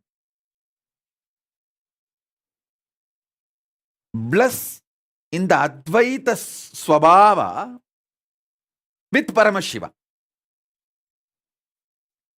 When you bow down to Paramashiva, you bow down to all of them. When you bow down to all of them, you bow down to Paramashiva.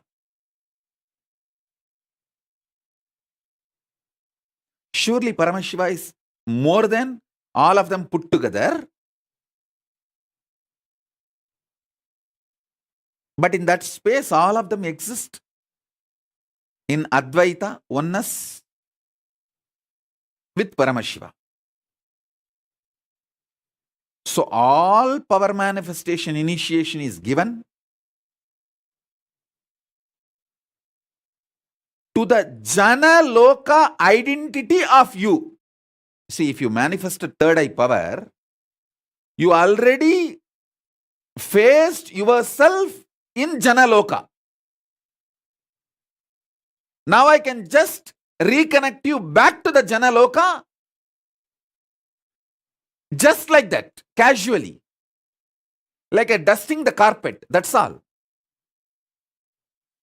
So all those kids who got initiated by me before physical maturity.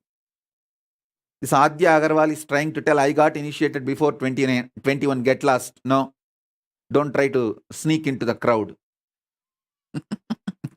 Your Loka is Swarga Loka only. The kids who got initiated before the physical maturity, before this ocean of salt water, sugar cane syrup, ghee butter, before all of them could gush into you like a tsunami and take over your Merudanda, Mount Meru, if you had the initiation and manifested powers, your Jana Loka identity is introduced already to your Bhuloka identity.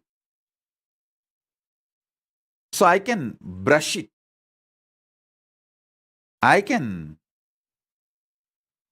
vacuum it again and introduce your Jana Loka identity to your Bhuloka identity and make the Jana Loka identity manifest in your Bhuloka identity spontaneously, simultaneously, without any difficulty. How a normal man slips into dream and waking state, with that easiness, I can make a child who got initiated and manifested power before physical maturity to slip, move between the identity of Jana Loka and Bhu Loka spontaneously, simultaneously. It is just like a vacuum cleaning. That's all, nothing else.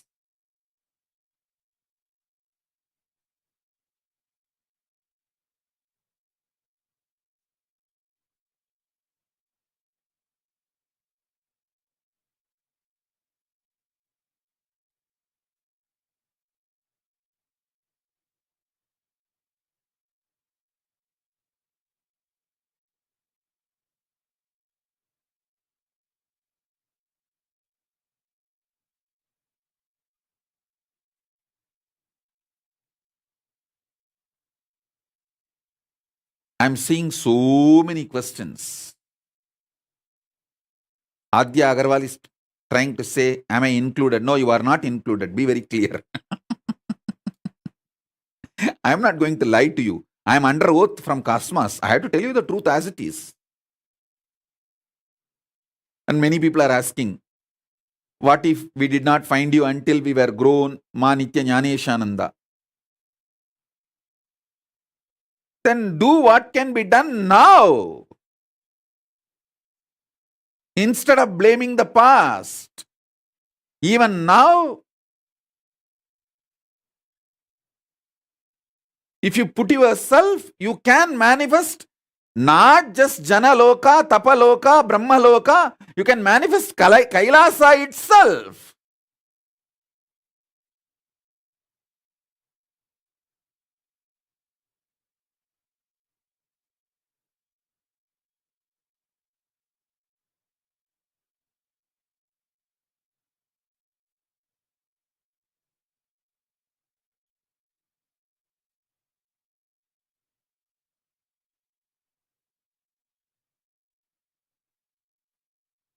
Ma Maheshwar Mayananda is asking, I will get enlightened, forget about it.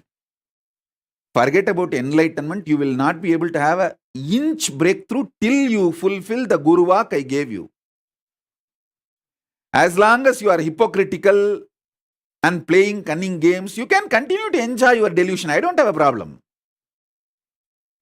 But the Guru Vak given to you is the first way to show your ferociousness and break all the SDHD and reach the Swargaloka. Face your identity in Swargaloka. Then you will raise to Maharloka, then Janaloka, and you will manifest enlightenment. Sitting where you are and shitting in the same way with your SDHD and enjoying your shit and going on thinking that you will get the enlightenment in some cheating or stealing. And I also saw in social media so many people trying to post. Oh, Swamiji said yesterday that Shukra Kota. And many of them are thinking that they are going to get that Shukra Kota. Be very clear. Shukra opens his quota to those asuras who give their life to protect him. They may be demons, asuras, devils for others, but they give their life to protect Shukra. If you have done that, given your life to protect Guru's life, then you can feel confident you have that Shukra quota. And all these fellows who are sitting with their family and enjoying never did a small thing to enter into the ship or even be part of the whole crisis we went through, sitting in their comfortable cozy zone saying, oh, Shukra Kota is there, that Swamiji Kota is there, I can slip into the crowd. I'm talking to Ma Priyadvaita, Bhakti Rupananda, all that. Forget about Shukra Kota. You will get Ugra Kota only. Because you live your life like a terracotta pot. Touch me not.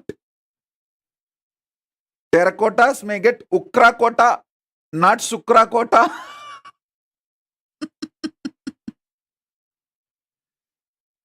People who gave their life to defend the life of Shukra get Shukra Kota.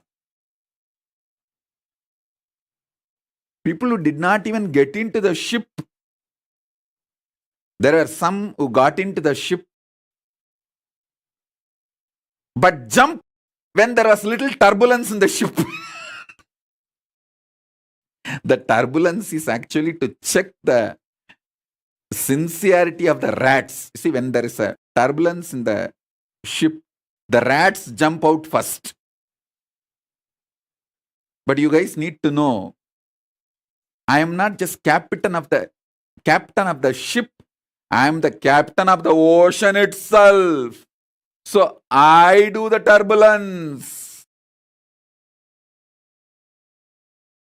As an ocean, I create the turbulence to check how many rats jump out.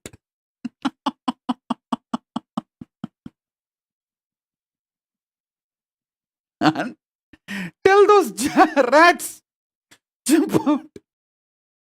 You okay? Bye.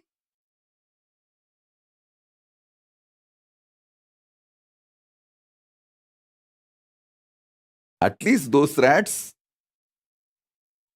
enjoyed a few days of ride in the cruise. But the rats who did not even get into the ship, talk about Shukra Kota.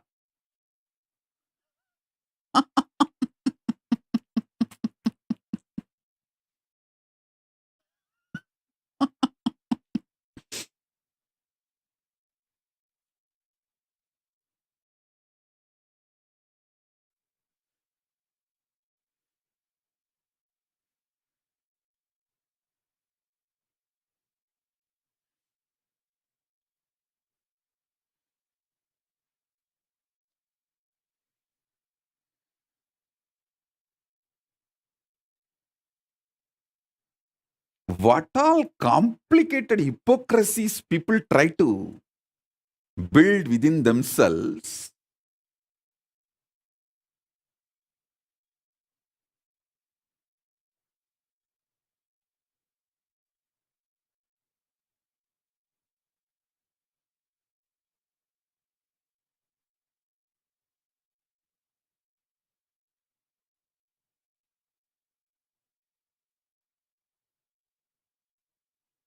Somebody comes and puts the message, the Facebook, oh, due to the pressure from my husband, I changed Kailasa flag from my Facebook display image, or I changed my name, I removed my display picture, I removed this, that.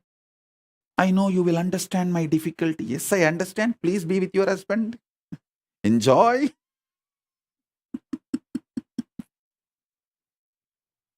I'm not saying no.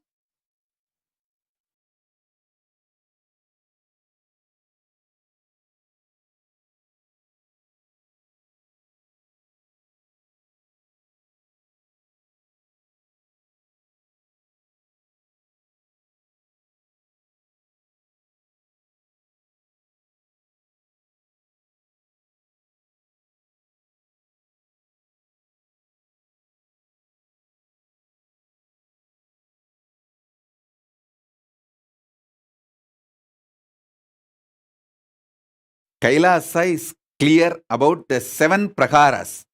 Who is in the first prakara? Who is in the second prakara? Who is in the third prakara? Who is in the fourth prakara? Don't lose your prakara and move out. Same way, don't try to grab the privileges of the inner prakara people. Take the responsibility to move to the next prakaras, inner circles. Kailasa is very clear. First circle, second circle, third circle, fourth circle. You should know which circle you belong to, which circle responsibility you took. So take more responsibility to move to the next circle. Don't move away from your circle in your anger and violence. See, I have seen the people belong to third circle try to take the privileges of the first circle, and when they don't get, they get so angry and violent. They try to break the circles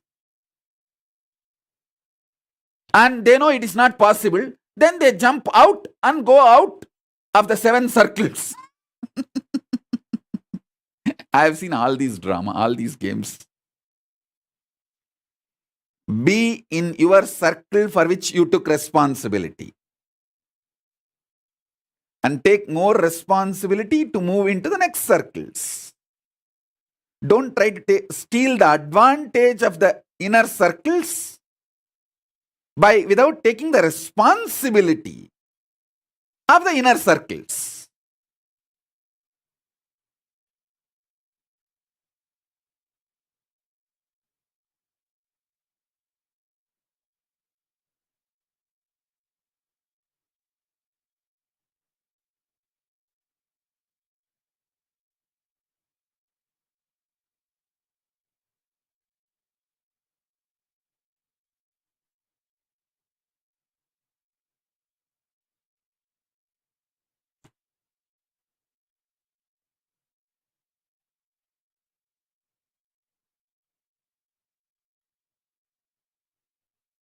I have seen all kinds of funny people. Very funny people. Hypocritical.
I have introduced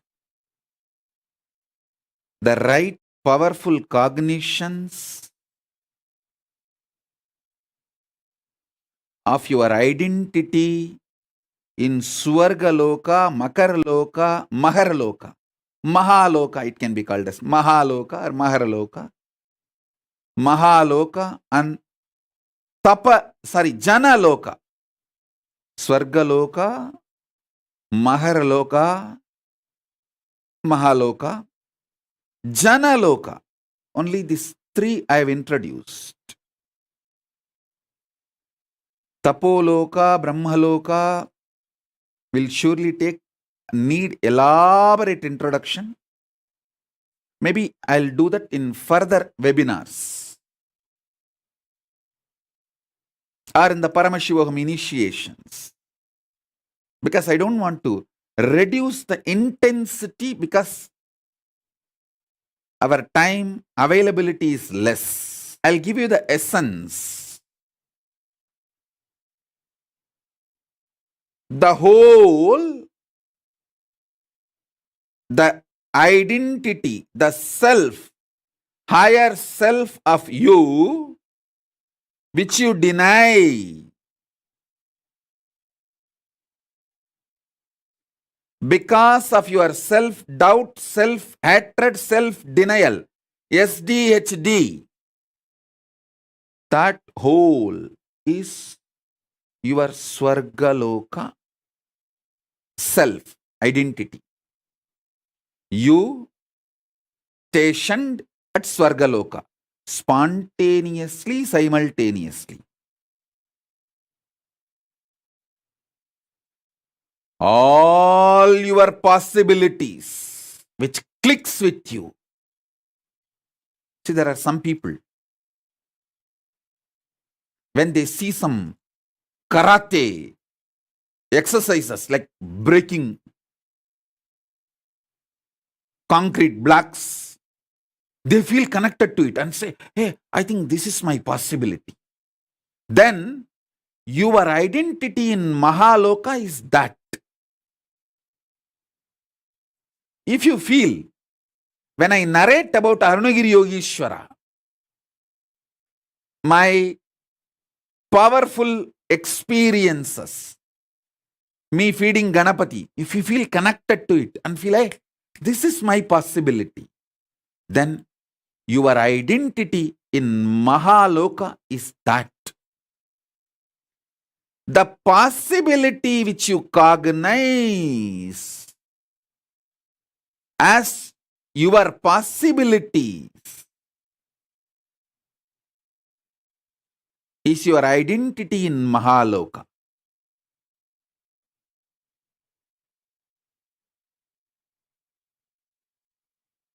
The pure oneness you experience during power manifestation is Janaloka. That is why when the kids manifest powers, if you study their brain, they show the same wave of my brain.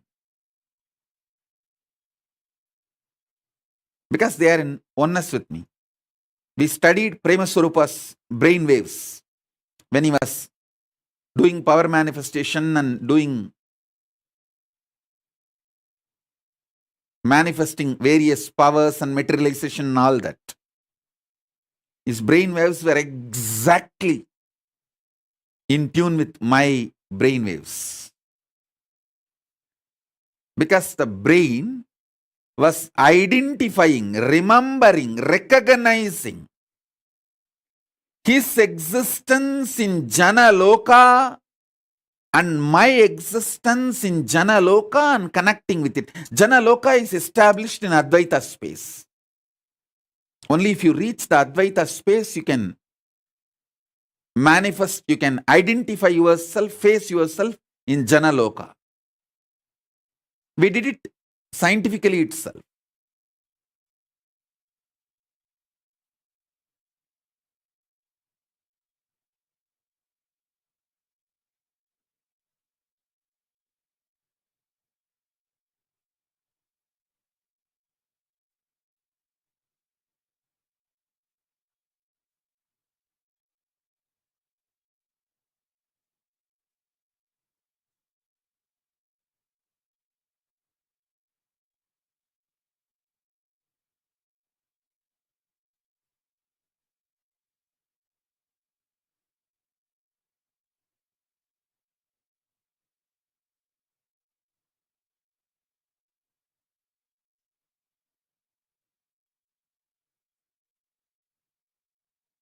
So with the powerful cognitions of this three loka,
So now,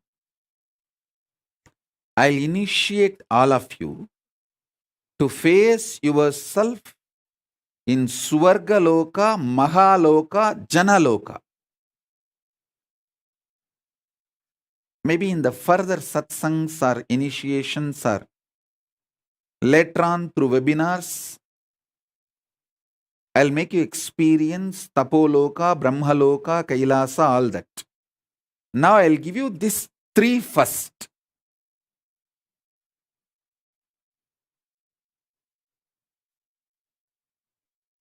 Continuously, so many people are putting the question. Adya Agarwal is still trying to assert, if I can manifest powers, it means we are still connected, right, Swamiji? Forget about it. If you have not entered the ship and defended me, forget about claiming any right over me.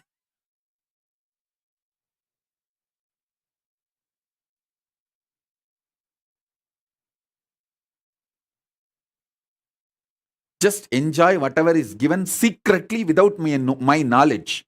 If I know that you have it, I'll confiscate it. So secretly run away and enjoy it.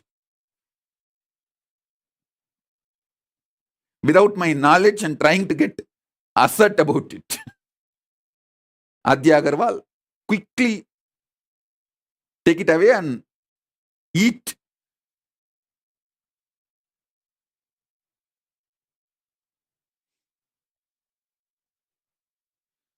Quickly swallow it before I confiscate it.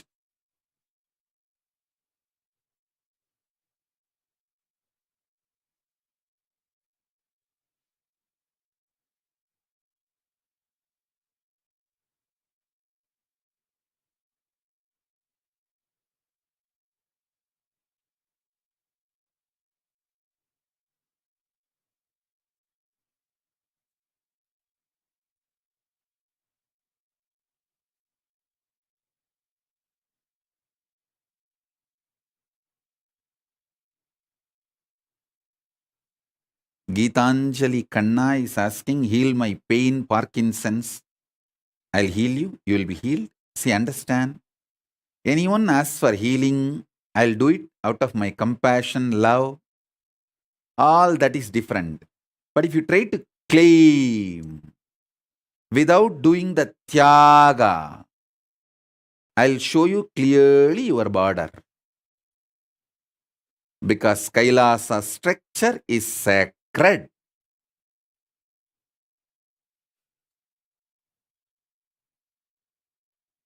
My compassion cannot be used for you to violate the structure of Kailasa. No. I neither allow it nor enjoy it.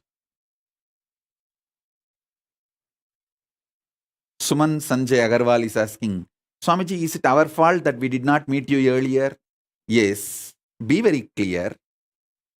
Even now you are not doing what all can be, should be done by you is your fault. You can do tons of things without hypocritical games, cunningness. Do all of that. Then ask this question, I'll give the answer.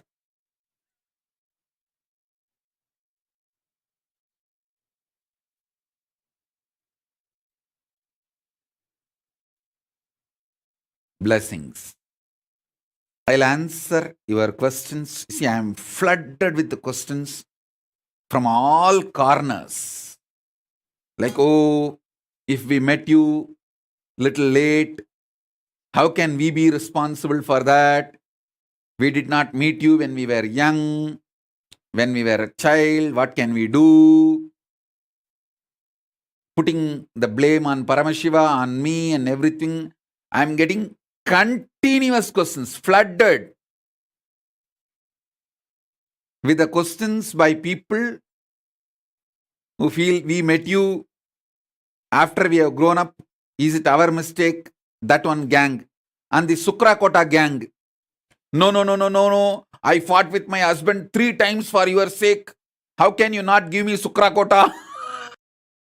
the Sukrakota queue, and this I came later part of my life. What can I do? How can I be responsible? All this gang, they are all flooding me with the questions. First thing, understand. I am extremely compassionate, dharmic being. The gang which says, oh, we met you late, what can we do about it? We came to know about you late, what can we do about it? Is it my mistake? That big gang.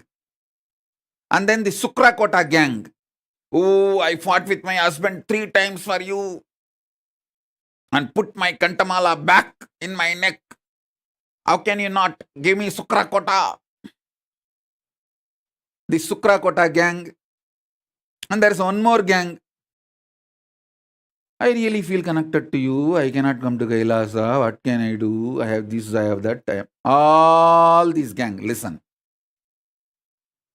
First thing, understand. I am extremely compassionate, considerate, dharmic being. Understand?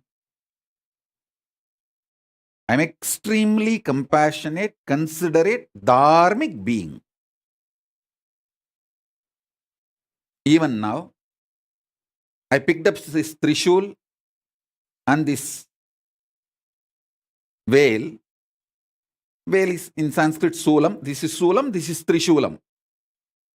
To initiate all of you, because this both were given by Sumati and all. Actually, I need to help Sumati and all to get out of one problem, to solve one of the problem, and I need to send a special energy for her. I just picked up this. Now I know if I use this for initiation, that punya is enough to solve her problem. Understand? Even the jewels I wear, I pick up based on the people who gave and people who need my immediate help. Just today I told to pick up some of the rings many devotees gave during the Sarvaparityaga, and I told them, add all of that into this Trishul and veil. So when I use this, they all also receive the punya. And Rahini Annan, Ma Mahagovindananda from London. If you are hearing the satsang, enjoy. If not, at least later on hear this, listen. Every day I do puja with the golden flowers you gave. The golden flowers you sent. I permanently also kept few for Devi in her hand, and every day the remaining with which I keep it in puja. So all this punya comes to you. All of you should know, I neither enjoy punya nor enjoy papa. I don't have any karma. No karma comes to me. Every day I do puja. So naturally the puja generates so much of good karma. Punya, good. To whom it goes? All those who support Kailasa. Directly, indirectly, all this punya goes to them. I want Ragini Annan, Ma Nitya Mahagovindananda to know. Every day during puja I remember you. Because the golden flowers you gave, with that I am doing puja. And same way, every day I remember Sumati, because I keep this for the main Paramashiva, for main deity. I keep this as their ayudas. Understand? I am extremely considerate, compassionate, dharmic being. All this gang, which says, oh, I came late, what can I do? All this, listen. I have a solution for you guys.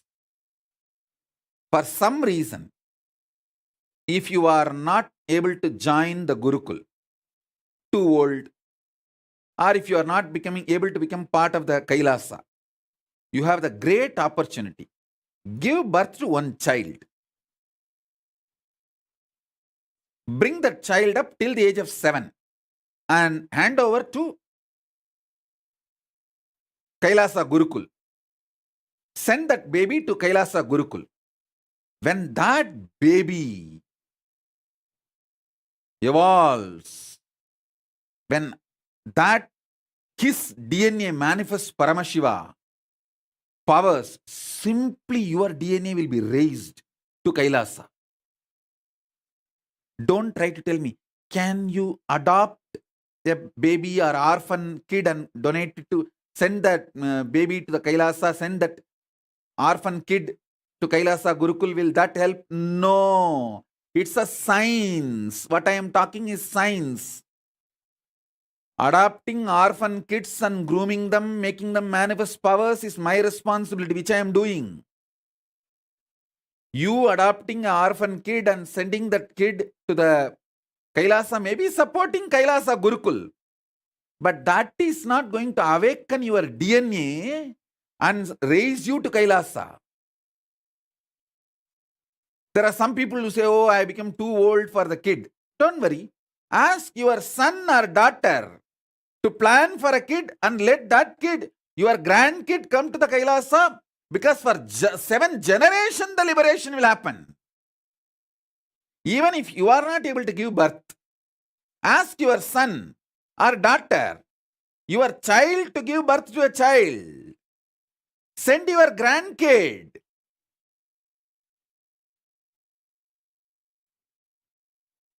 Even if your grandkid comes to Kailasa Gurukul and manifests powers, Paramashivatva, your DNA will be raised.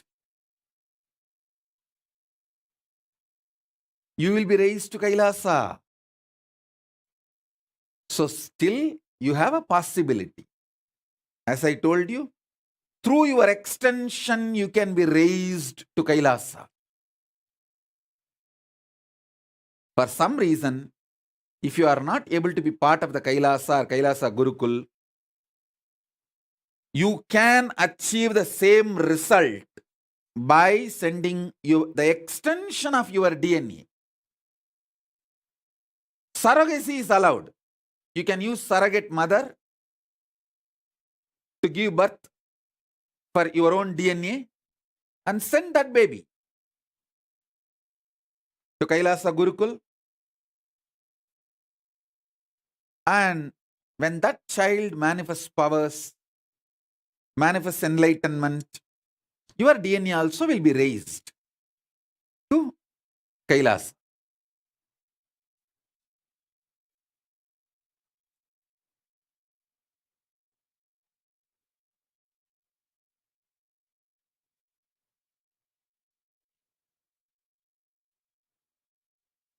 Saurav Aneja is saying, Swamiji, you initiated me in my dream to levitate large objects with oneness.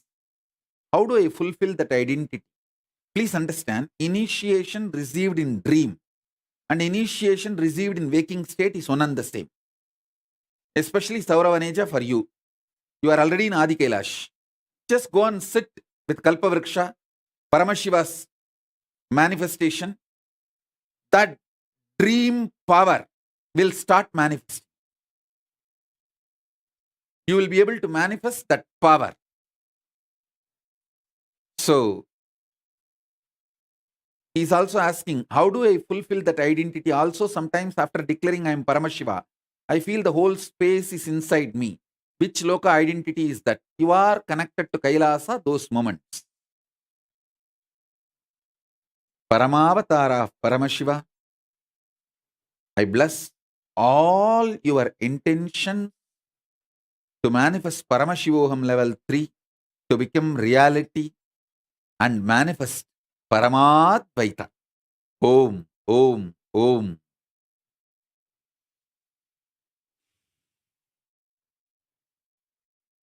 Ma Shachi Arange is asking, is the parallel universe 14 lokas correspond to 14 chakras? Actually, you have 108 chakras. It's not just 14. This 14 I can say like an entrance to 14 parallel universes, but you have 108 chakras. That's why I use Rupa, Rasa, Gandha, all the dhatus to awaken your 108 chakras. When I initiate, you can always see a unique vibhuti smell, jasmine smell, sandalwood smell, the bamboo grow smell, all that will be in your room when I initiate you. That symbolizes, that shows you that my presence is there. You may never use that perfume. You may not have used vibhuti or kumkum in that room. You may not have sprayed jasmine perfume. Suddenly you will see jasmine perfume, vibhuti smell, kumkum smell, the smell of the sandalwood tree. All that is my presence. I am using Rupa, Rasa, Gandha, everything to awaken all your 108 chakras. Alison Azami is asking, do the benefits multiply the more kids we give it to Gurukul? See, the benefit is that if you give few kids, like 3, 4, even if the one does not want to be part of the Kailasa and wants to leave after they grow up, the other kid will be there. That benefit only is there. Otherwise, even if the one kid fully evolves and gets enlightened, that is enough. Giving few more kids is like having a backup, plan B. And you are absolutely protected and supported. That's all. Yes, it is time. Let's enter into initiation. Sit. I'm going to raise you and make you face yourself in Swargaloka, Mahaloka and Janaloka. Initiate you in Paramadvaita.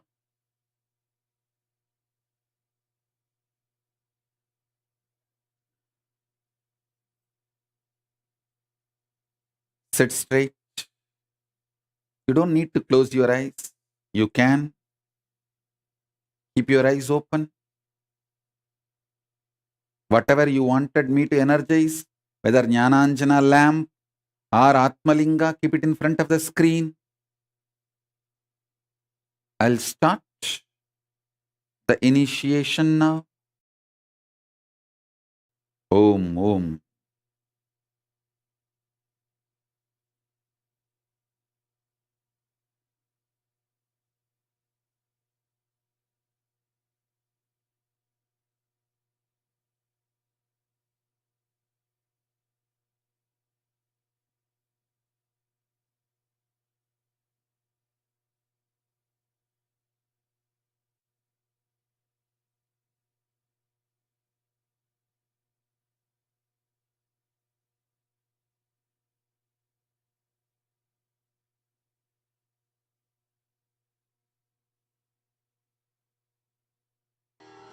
नमो व्रातपतगे नमो गणपतगे नमः प्रमथपतगे नमस्ते अस्तु लम्बोदराय एकदन्ताय विघ्नविनाशिने शिवसुधाय श्रीवरदमूर्तये नमो नमः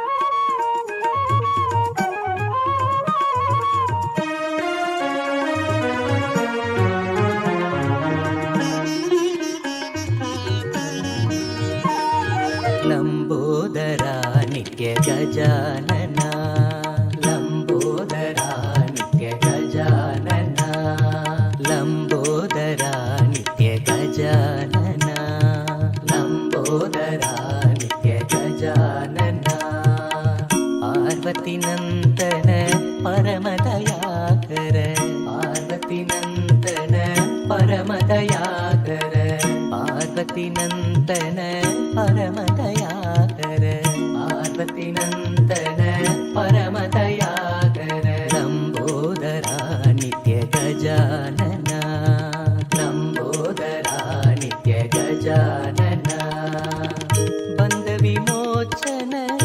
ಭವಭಯಭಂಜನ ಬಂಧ ವಿಮೋಚನ ಭವಭಯಭಂಜನ ಬಂಧ ವಿಮೋಚನ ಭವಭಯಭಂಜನ ಬಂಧ ವಿಮೋಚನ ಭವಭಯಭಂಜನ ಪ್ರಣವ ಸ್ವರೂಪ ಹೇ ನಿತ್ಯನೂತನ ಪ್ರಣವ ಸ್ವರೂಪ ಹೇ ನಿತ್ಯನೂತನ ಪ್ರಣವ ಸ್ವರೂಪ ಹೇ ನಿತ್ಯನೂತನ ಪ್ರಣವ ಸ್ವರೂಪ ಹೇ ನಿತ್ಯನೂತನ ಪಾಹಿ ಪ್ರಭೋ ಮಾಂ ಪಾಹಿ ಗಜಾನನ ಪಾಹಿ ಪ್ರಭೋ ಮಾಂ ಪಾಹಿ ಗಜಾನನ ಪಾಹಿ ಪ್ರಭೋ ಮಾಂ ಪಾಹಿ ಗಜಾನನ ಪಾಹಿ ಪ್ರಭೋ ಮಾಂ ಪಾಹಿ ಗಜಾನನ ಲಂಬೋದರ ನಿತ್ಯ ಗಜಾನನ ಲಂಬೋದರ ನಿತ್ಯ ಗಜಾನನ ಪಾರ್ವತಿ ನಂದನ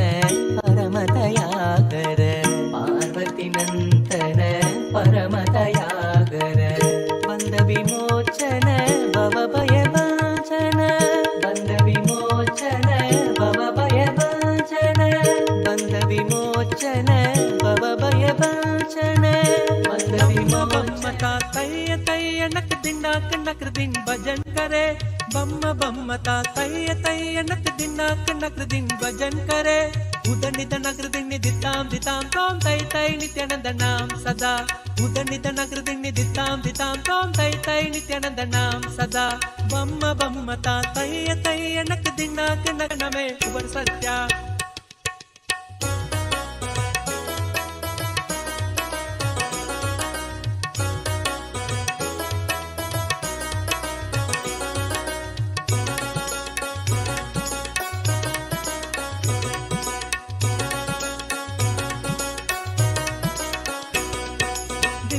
ದಿಮ್ಮಿಕ್ಕಿಡದಾಗ ದಿಕ್ಕ ತಾಳ ದಿಮ್ಮಿಕೀಡ ತಾಕುಡದ ತಾಳಕ ಓಡದ ದಿಮ್ಮಿ ದಿಮ್ಮಿಕೀಡದಾಗ ದಿಕ್ಕ ತಾಳ ದಿಮ್ಮಿಕೀಡ ತಾಕುಡದ ತಾಳಕ ಓಡದ ಉದ್ದನಿದ್ದ ನಗರ ದಿಣ್ಣಿ ದಿತ್ತಾಂ ದಿತ್ತಾಂ ತೋಂ ತೈ ತೈ ನಿತ್ಯಾನಂದ ನವಾಪ್ ಸಾರಂಗಿ ಸಿತಾರ್ ಕಿಣರೆ ಅವರು ಬಾಸುಗೈ ಮುಗರ್ ಸಿಂಗ ನವಾಪ್ ಸಾರಂಗಿ ಸಿತಾರ್ ಕಿಣರೆ ಅವರು ಬಾಸುಗೈ ಮುಗರ್ ಸಿಂಗ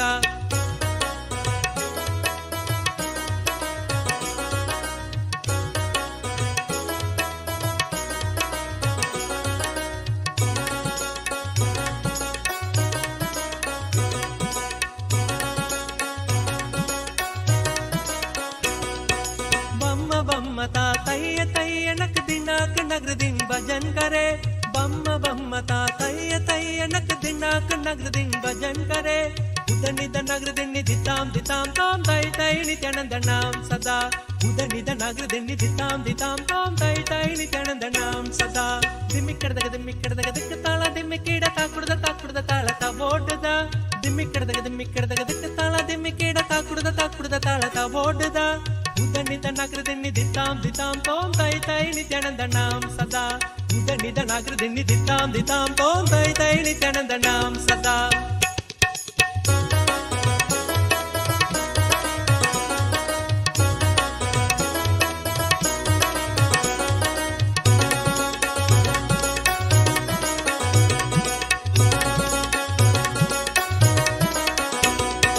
ಅವರು ಬಾಸುಗೈ ಗರಂ ಬಾಜಿದಿ ಅಗೆ ನಾನ್ ಚತುರ್ ನಿತ್ಯಾನಂದ ಅವರು ಬಾಸುಗೈ ಗರಂ ಬಾಜಿದಿ ಅಗೆ ನಾನ್ ಚತುರ್ ನಿತ್ಯಾನಂದ ತಾಳ ಮಂದಿರ ಬಹುದಾಂ ಸತ್ಸುರ ಮಂಡಲಗಿ ಸುರಬಾಜ ತಾಳ ಮಂದಿರ ಬಹುದಾಂ ಸತ್ಸುರ ಮಂಡಲಗಿ ಸುರಬಾಜ ಬೇಣು ಬಾಸರೆ ಅಮೃತ ಕುಂಡಲಿಗೆ ತಾರಿಕಿಡದ ಬಾಟ್ಕಜ ಬೇಣು ಬಾಸರೆ ಅಮೃತ ಕುಂಡಲಿಗೆ ತಾರಿಕಿಡದ ಬಾಟ್ಕಜ ನಾರದ ತುಂಬುರು ವೈಣವ ಜಾಗ ನಾರದ ಗಂಡಮೇ ಉಬರ್ ಸತ್ಯ ನಾರದ ತುಂಬುರು ವೈಣವ ಜಾಗ ನಾರದ ಗಂಡಮೇ ಉಬರ್ ಸತ್ಯ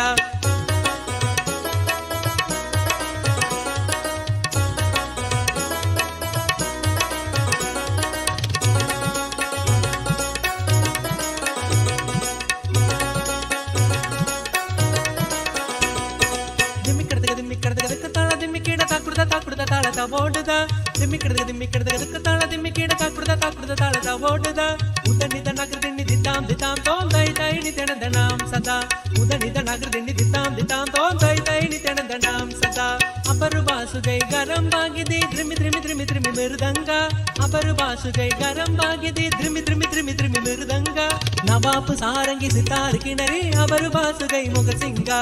நவாப்பு சாரங்கி சித்தாரு கிணறே அவர் வாசுகை முகர் சிங்கா.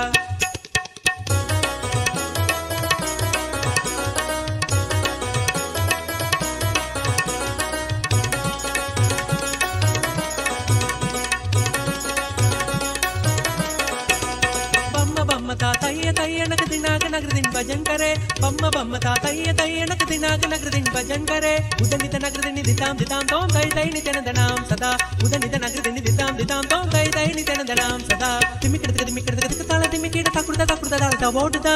திமிக்கிடத்துக்கு தாள திமிக்கிட தக்குடுத தாளதா ஓடுதா. உதனித நகரதின் திதாம் திதாம் தோம் தை தை நித்யானந்தனாம் சதா. உதனித நகரதின் திதாம் திதாம் தோம் தை தை நித்யானந்தனாம் சதா.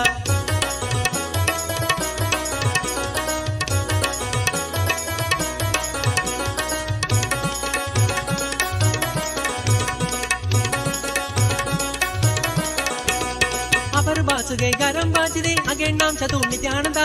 अबर बासुगै गरम बाजदे अगेन नाम चतु नित्यानंदा. ताल मंदिर बहुदाम ससुर मंडलगी सुरबाजा. ताल मंदिर बहुदाम ससुर मंडलगी सुरबाजा. वेणुवासरे अमृत कुंडलिके तारिकृत वट्टजा. वेणुवासरे अमृत कुंडलिके तारिकृत वट्टजा. नारद तुम्बुरु वैणव जागे नारद गणमे उबर सत्य. नारद तुम्बुरु वैणव जागे नारद गणमे उबर सत्य. दिमिकिडतक ताल दिमिकिड ताकुडता ताळदा ಓಡುದಾ. ದಿಮಿಕಿಡತಕ ತಾಳ ದಿಮಿಕಿಡ ತಾಕುಡತ ತಾಳದ ಓಡುದಾ. ಉದನಿದ ನಗರದಿನಿ ದಿತಾಂ ದಿತಾಂ ತೋ. ಉದನಿದ ನಗರದಿನಿ ದಿತಾಂ ದಿತಾಂ ತೋ. ಉದನಿದ ನಗರದಿನಿ ದಿತಾಂ ದಿತಾಂ ತೋ ತೈ ತೈ ನಿತ್ಯಾನಂದನಾಂ ಸದಾ. ಉದನಿದ ನಗರದಿನಿ ದಿತಾಂ ದಿತಾಂ ತೋ ತೈ ತೈ ನಿತ್ಯಾನಂದನಾಂ ಸದಾ. ಬಮ್ಮ ಬಮ್ಮ ತಾ ತೈಯ ತೈಯ ನಕ ದಿನಾಕ ನಗರದಿನ್ ಭಜನ್ ಕರೆ. बम्म बम्म ता तैय तैय नक दिनाक नगरदिन भजन कर. उदनित नगरदिनि दिताम दिताम तोम तै तै नित्यानंदनाम सदा. बम्म बम्म ता तैय तैय नक दिनाक नगरदिन भजन करे. बम्म बम्म ता तैय तैय नक दिनाक नगरदिन भजन करे. उदनित नगरदिनि दिताम दिताम तोम तै तै नित्यानंदनाम सदा. उदनित नगरदिनि दिताम दिताम तोम तै तै नित्यानंदनाम सदा.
प्रशक्यशालिने नमो वयं वै श्रवणाय कुर्महे. श्रमे कामान् कामकामाय मह्यं कामेश्वरो वै श्रवणो ददातु. कुबेराय वैश्रवणाय महाराजाय नमः. சலடி போற்றி சிவன் சேவடி போற்றி. நேயத்தே நின்றறிமலனடி போற்றி. ஆயப்பிறப்பருக்கும் மன்னனடி போற்றி. சீரார் பெருந்துரை நம் தேவனடி போற்றி. ஆராத இன்பம் அருளும் மலை போற்றி. ஈசனே சிந்தை கவனம் நேசனே நீ வருவாய். பூவோடு கனிகளை கொண்டு உன்னை பூஜித்தோ அருள் தருவாய். கலி என்னும் கடலினில் மூழ்கிட்டேயும் இனி கரம் வந்து காத்திட்டு கருணையுடைய பொய்கையில் அலர்ந்திட்ட அளவக்கம் போல உன் திருவடியில் வாழ்ந்திட வாராய். அருணாச்சலனே நீ வாராய். அகண்ட ஜோதியனே வாராய். அல்லல் நீக்கிடவே வாராய். அகிலம் போற்றுகின்ற ஈசனே சிந்தை கவர்ந்த நேசனே நீ வருவாய். பூவோடு கனிகளை கொண்டு பூஜித்தோ அருள் தருவாய்.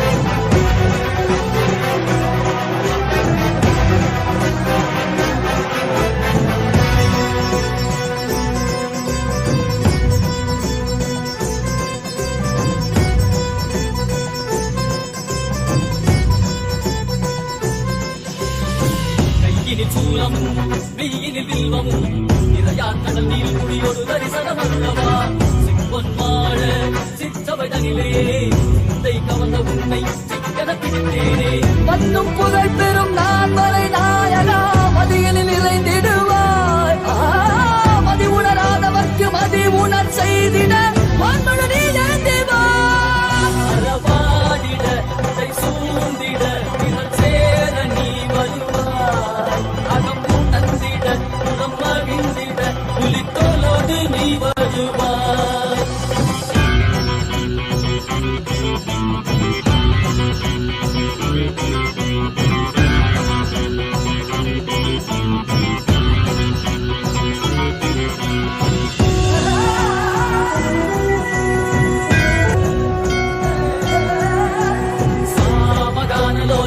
विमुक्ति कारणेदिव्य ब्रह्मरूपने मीनाक्षि शक्ति सहित सुंदरे सने अन्नामलै उदित नित्यानंदने चित्त अचित्तெல்லாம் முன்னாலே இயக்கும் முன்னாலே உந்தன் கண்ணாலே சிகையில் அணிந்திட்ட மதியாலே மதியின் மொழியாலே தெளிந்திடும் வழியாலே ஜீவன் முக்தி பெற விழைந்தோமே உந்தன் திருவடியில் தொழுதோமே ஆகினாய் கல்வியாகினாய் கேள்வி காண பதிலுமாகினாய் ஒளியாகினாய் உலகமாகினாய் அதுமாகி அருள்படை தரும் கர்ம வினைகள் தீர்க்கும் காசிநாதனே எங்கள் கர்மம் போக்கி எப்பயாலும் நேசனே ஏகாந்தமாக ஏக பாதம் தூக்கியே மதியாரை காக்க வேண்டும் நித்யானந்தனே ஈசனே சிந்தை கவல மன்னரே சனே நீ வருவாய்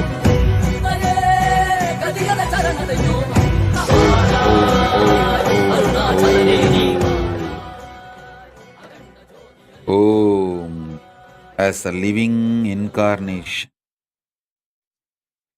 Paramavatara of Paramashiva,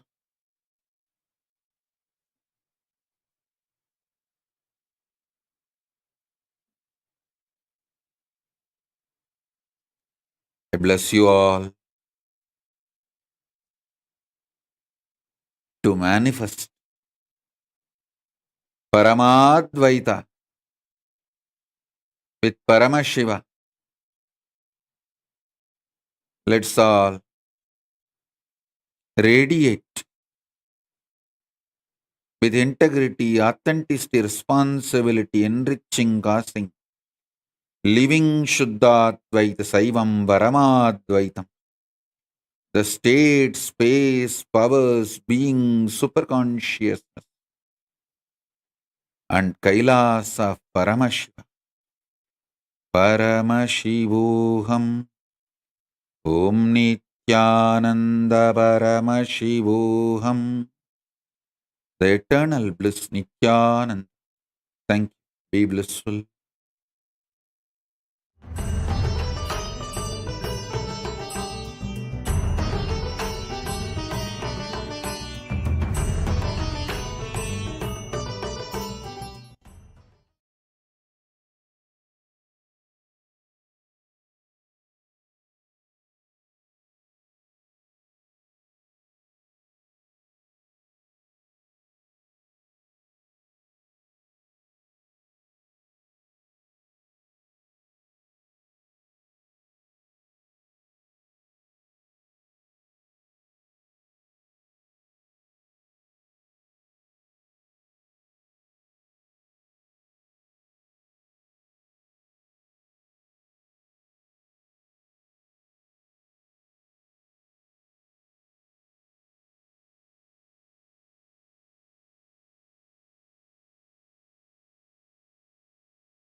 Bhagavan Nithyananda Paramashivam.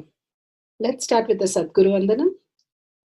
Nithyanandam Paramasukadam Kevalam Jnanamurtim Dvandvatitam Gaganasadusham Tattvamasyaadilakshయం Ekam Nityam Vimalamachalam Sarvadi Sakshibhutam Bhavatitam Trigunarahitam Sadgurum Tam Namami.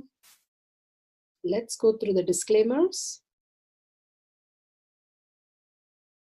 Security measures. No photography, video, audio recording. Important caution.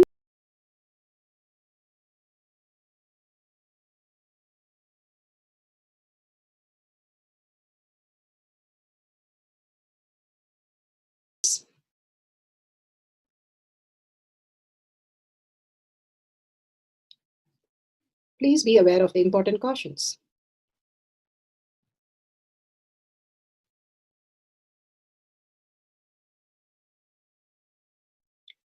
What is spa manifestation? Let's hear from Bhagavan himself explaining what is spa manifestation. All the 25 states of consciousness, when they happen in you, due to your chemicals and hormones ups and downs, it is powerlessness.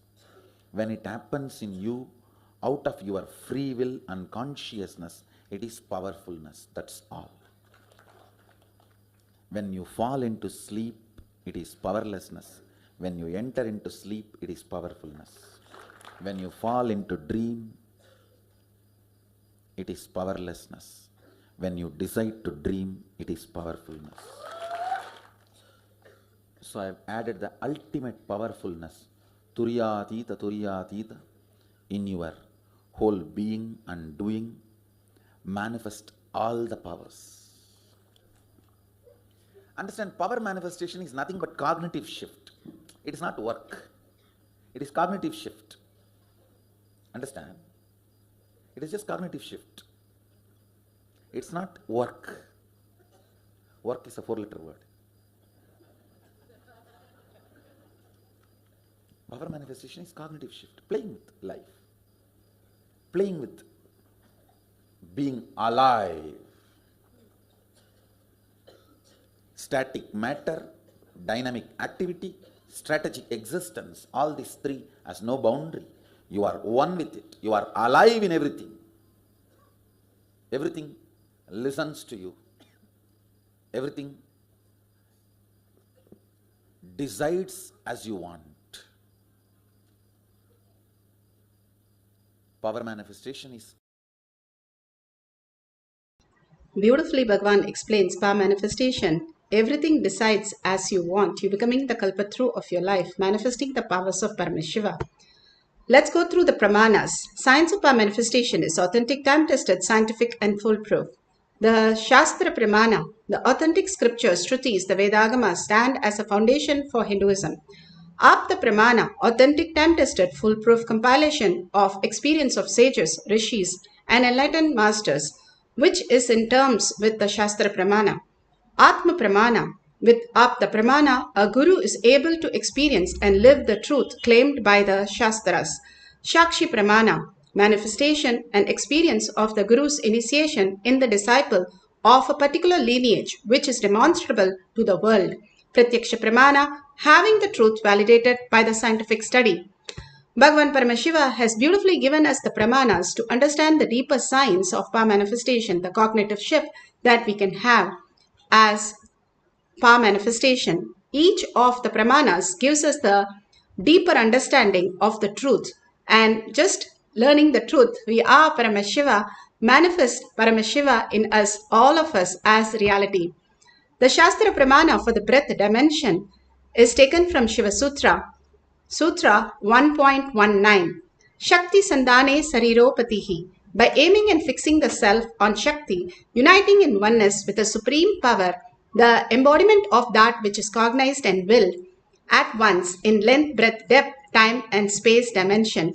Bhagavan Paramashiva beautifully explains the length, breadth, depth, time and space, how each of that is connected and how it is evolved, like how There is the butter in the milk and the ghee in the butter. Everything is evolved within itself. Same way, the length evolves inside as breadth and evolves inside the depth and evolves inside as time and space dimension.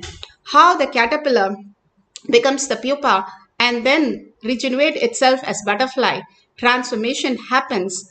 The depth dimension, when we understand we are not just the materialistic world, but we are consciousness, like Bhagavan said beautifully, how the Balasans understood and how Premaswarupa Maharaj had no thought in his brain. Same way, we can all experience zero thought when we understand Paramashiva is real, the highest frequency. It's just the raising our frequency and manifesting as powers. The lower frequency keep on pulling us down with all the incompletion that we are holding back. But knowing that those incompletion are not us and being powerful in the space of oneness, we start understanding Paramashiva is real. He is manifesting through all of us just as a pure space of manifesting all our desire into reality.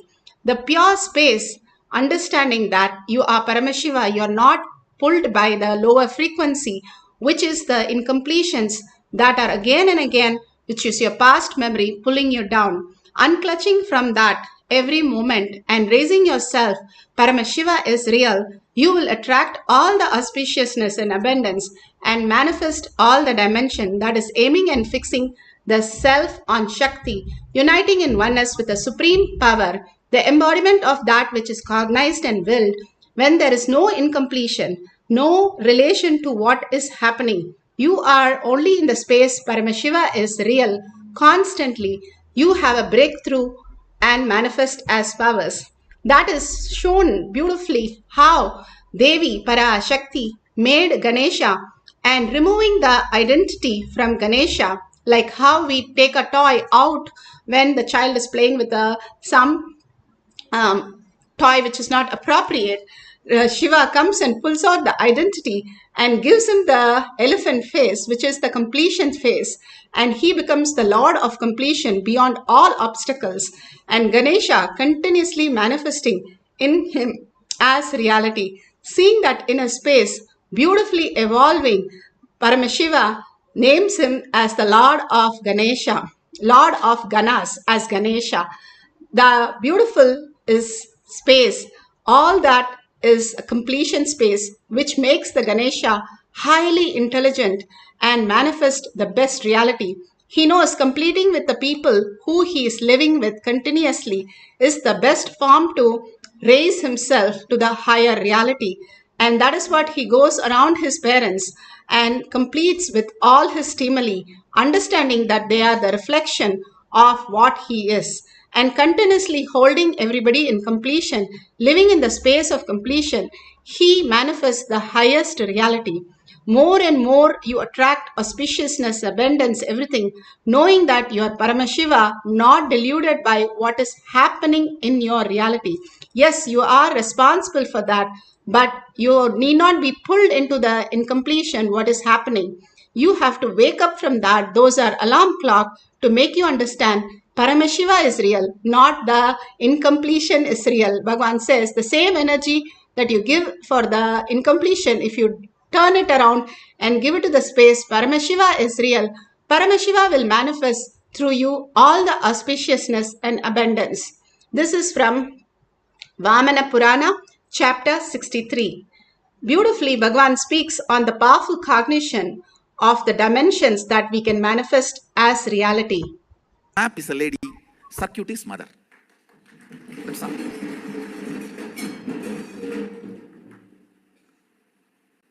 Actually, I'm telling you, first 10-20 powers only, you need to, what to say, that kind of a little catching up will be like a little work.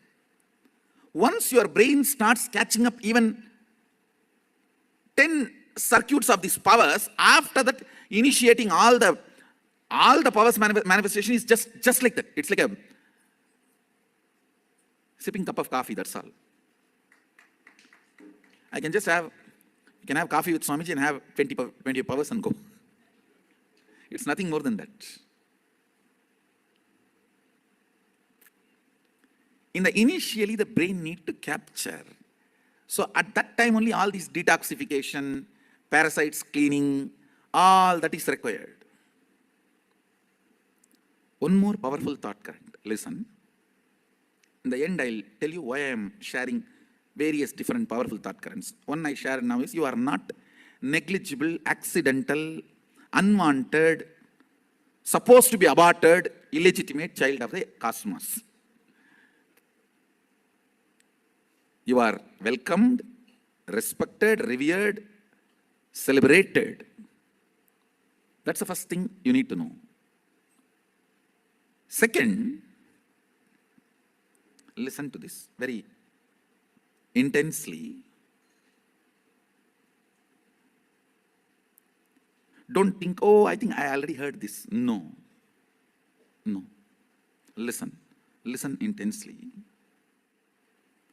Liberate your inner space from the impacts and assumptions and quick conclusions of external happening. Listen.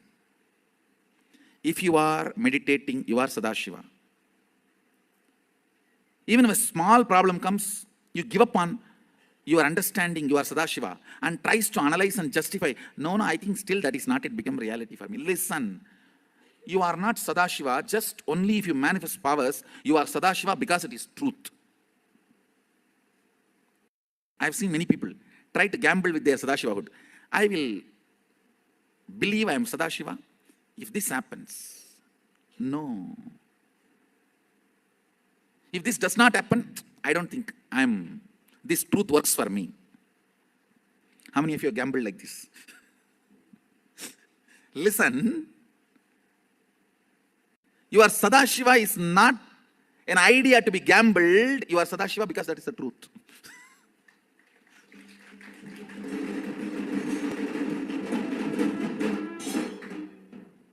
This gambling takes away the stability of your system to manifest powers.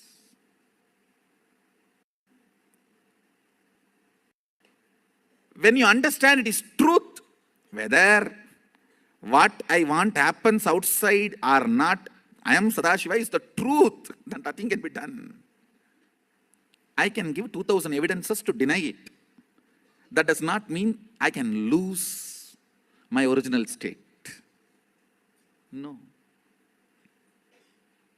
You can't lose.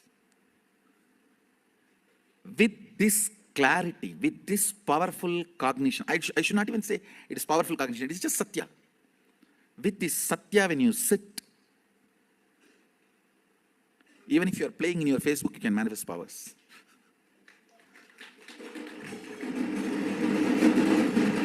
Because even when you are playing in your Facebook, you are Sadashiva. Shakshi Pramana. So the person that asked me to work with her, I was so excited because so far I hadn't seen anyone demonstrate this particular power. So that's going to be the third thing I'm going to mention. I'm going to lead it up to it because when you're working, you want to kind of warm up. So Maya Anatma has a few things to display. The first thing this person asked me, that I asked her, was there's a famous painter named Nicholas Roerich. He was Russian. He was considered to be enlightened, and he did many, many pictures of what he called Shambhala. So I asked her to draw a painting from Nicholas Roerich. So if you can first show the line, it's an ink drawing of mountains. So she drew this line mountain. Now understand, so far the paints hadn't been out. So it was just a line drawing. He had many paintings. So when she was done, I was looking at it thinking that it was blue. And she kept saying, no, it's pink. The mountains are pink. When we looked at the imagery, we found the piece of artwork that's pink mountains with she drew a round structure that's like a sun. There's actually a figure there. She said, well, actually, there was a figure in the sky above these pink mountains, but I was thinking, she used her logic. She goes, I was thinking, why would there be a figure in the sky? So I made it a sun. So here's the picture. You can see the mountains with the round sun that she saw as a figure. And there's the actual painting. She was going to finish painting it in pink. I just want to, before I go to the next one, I want to give you a picture of what this courtyard's like. So many of you have been only learning through us what it's like to sit in this small space with Swamiji. I can say mostly it's serene, the birds are chirping, Swamiji's talking or reclining. Well, let me tell you, the last 2 days, there's kids and people all over. There's paint everywhere. There's the water cups with the paintbrushes. There's clay. There's charcoal markers. There's pastel markers. There's Play-Doh. There's coconut halves because they've all been cracked open. All of this is all over the courtyard. There's Krista Sheila big ones, Krista Sheila small ones. It's hardly able to walk because you have to make sure that you don't step on somebody's painting or drawing or clay sculpture that they've done. So this has been the beautiful space of the courtyard the last 2 days. Now let me talk about her next thing. The next thing is Swamiji wanted us to be doing GPS with them. So I wanted to do a local highway. It's called M22. It's locally famous in Michigan. So who would know this highway? It's very small, very scenic route. So I just gave her the picture, M20, or I drew the words M22, and I asked her to draw where this was, the location, all of that. So she started and immediately said the word Michigan, which was correct. Then she drew, all of you might know that the uniqueness of Michigan is a mitten shape. She drew the mitten shape, and then she proceeded to draw the route, which is up in the northwest corner along the lake line of Michigan. So we have those two pictures side by side. We can show those. Keep going. Okay, she doesn't have that. Okay, the last one was the one I was most excited about. I'm so passionate about music, and Swamiji said the breath dimension is all about the emotion that comes up with poetry, with art, with music. I kept thinking, surely, if you show, okay, we'll stop and look at this, M22, and there's the top part of Michigan, and the route is in red. And you can see she's written the word Michigan, she's drawn the mitten shape, and then she's shown the first part of the route up in the northwest corner. So it's just amazing doing these processes. So then I got to the one I was most excited about. What I wanted to do was give the name of a piece of music that this person wouldn't know, have them look into the Krista Sila, and I didn't know how it would express, because sometimes you have music in your head, sometimes you hear it. So I said, I'm going to put a piece of music down, and I'll just tell you it was Ode to Joy by Beethoven. I want you to hum it. Now imagine if you don't know a piece of music and you start humming, you'll never actually click with the tune if you don't know the tune. So she closed her eyes and she just started humming randomly, just various notes as they were occurring to her. Suddenly I heard, It was the first 6 notes. I said, stop, you've got it. And she just looked at me and like, what? See, how will she know? Because she doesn't know the tune, so how will she know that's the tune? Now what I'll give you is today, we'll do a recording. We'll start working on the music as they hear it and record. I also asked Swamiji about this. He said as long as they're looking into the Krista Sila, looking only into it, they should be able to have an instrument in their hands and actually play a tune. He then said they can take a bow and arrow, and as long as they're looking into the Krista Sila, there should be a mark. Looking into it and drawing the bow, they should be able to hit the mark exactly. So these are so many exciting things we can all be working on, but what are some of the implications? So the last thing I want to tell you is I worked with a different person yesterday, a different balasan, and I said, let's find the location of Malaysian aircraft 370, because Swamiji's already talked about cardiology. Many kids were working on the Titanic. What if an aircraft is in flight and it's lost? These people will immediately be able to start tracking and finding. So anyway, I asked the balasan, she looked in her Krista Sila, she immediately drew, I think all of us know that Australia government has taken the search and they think it's off Perth. Anyway, she drew Asia, she drew Australia, and then she's like this, oh, there's a little island right here. It's only the tube part, but the whole tube part is sitting on this island. And I only see a very few amount of people. So it's not like the whole 270 people are on this island. She was very clear about that. So today we're going to work on getting the actual coordinates of the island, bringing in the length dimension, and just imagine again the implications. What Swamiji said after asking these questions, he says, there's only me. And now I'm only training these balasans. And there's so much to be done, and there's so much to be done with this. So all of you, you have to come, you have to send your kids to the Gurukul. We have to expand this and spread and spread and spread, and look what we can be doing for humanity. So thank you, and looking forward to sharing more. Prataksha Pramana. Scientific studies. What can be measured? Measuring the effects of being in enlightenment state. Vedic sciences have always maintained that. Beautifully, you heard how they manifested the balasans in the courtyard. Now, all of us going to experience the breath dimension. Today, we are going to have a molding of the clay. You can see any of the deities in your third eye. You can start molding it in a clay, or if you don't have, you can take a pen and paper and draw it what you see. But if you can mold it, that will be really good. That Bhagavan says always, he gets lost when making the deities. And for 2-3 days, he will not eat and he will sit just dressing up the deity and feeding the deity and making the deity, especially after Ganesha Chaturthi. They have a lot of clay now. You take the cartwheel and go around, pick up all the clay and make the deities. And such a wonderful experience when you relate yourself with your identity as your deity.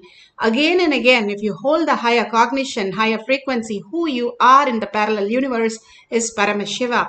Again and again, Bhagavan is reminding us you're not the all the ups and downs that you're experiencing, all the sorts of differentiating notion, but you are pure space, Paramashiva. Holding that again and again, whatever happens in your life, that is the chastity, that is the integrity.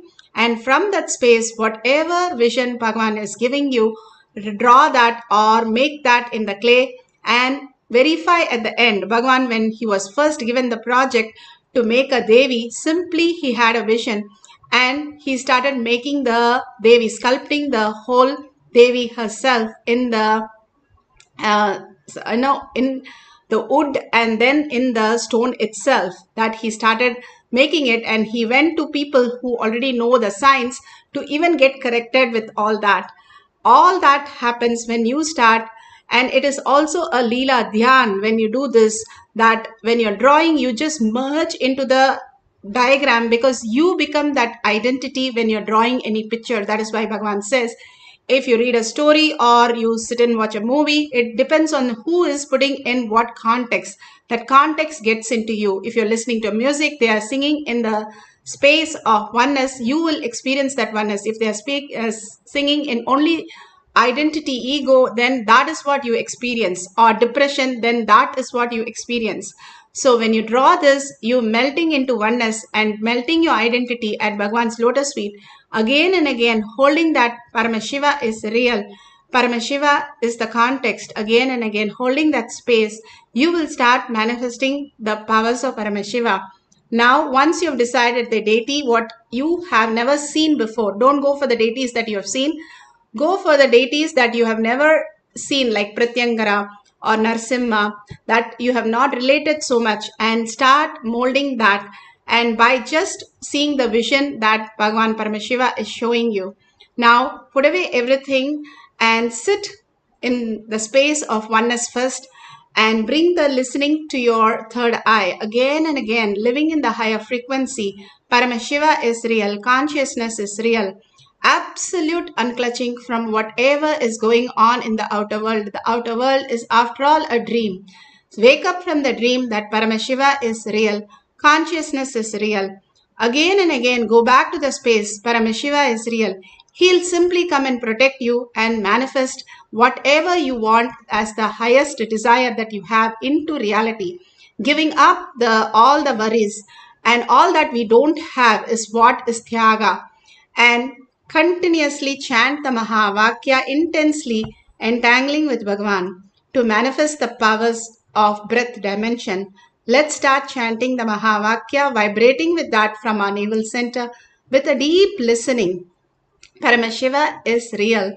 Holding that and dissolving into Paramashiva in deep gratitude and in the beautiful space of love and joy, hold that space again and again. The Bhava, which makes you manifest the powers. Whenever you remember the Bhava, you will again and again manifest the powers, Bhagavan says. Let's start chanting the Mahavakya to experience the breath dimension, making any clay molding without seeing the object, just by holding that beautiful space. Even your partner can give the name of the deity and you can mold that deity or draw the deity and verify at the end of the session. Let's start chanting the Mahavakya with a deep listening. Don't forget the listening. Again and again, unclutch. Come back to listening space and chant the Mahavakya. Let the Amrita pour. Let the Varni open up. Manifest in all of us.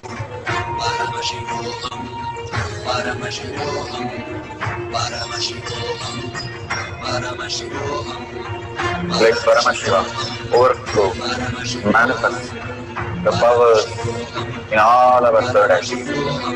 Om Nithyananda Paramashivoham. Om Nithyananda Paramashivoham. Om Nithyananda Paramashivam. Om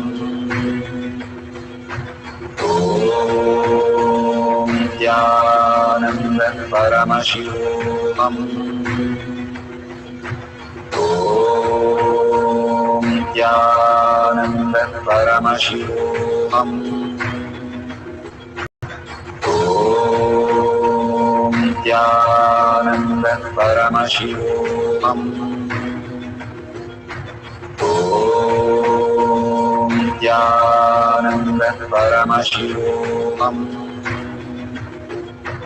Om Nithyananda Paramashivoham. Om Nithyananda Paramashivoham. Om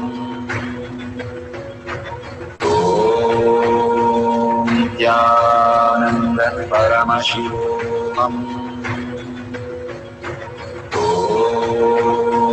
Nithyananda Paramashivoham.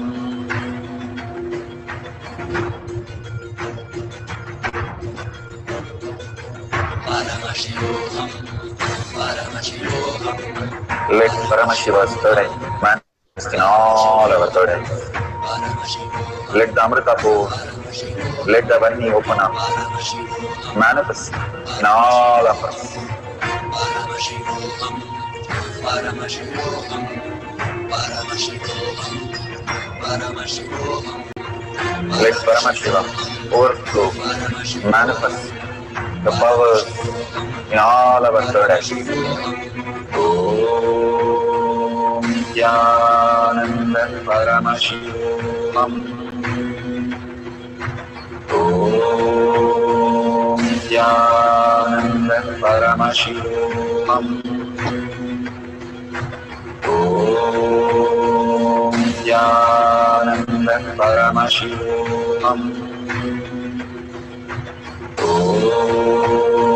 Nithyananda Paramashivoham. Om Nithyananda Paramashivoham. Om Nithyananda Paramashivoham. Om Nithyananda Paramashivoham. Om Nithyananda Paramashivoham. Om Nithyananda Paramashivoham. Om Nithyananda Paramashivoham. Om Nithyananda Paramashivoham. Om Nithyananda Paramashivoham. Om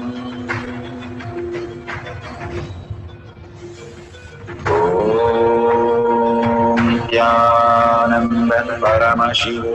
Om Nithyananda Paramashivoham. Om Nithyananda Paramashivoham. Om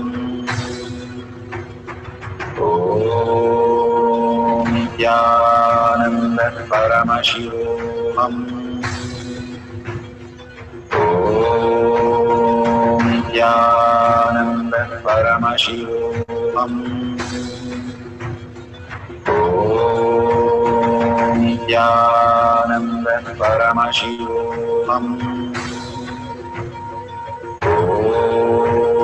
Om Nithyananda Paramashivoham. Om Nithyananda Paramashivoham. Om Nithyananda Paramashivoham. Om Nithyananda Paramashivoham.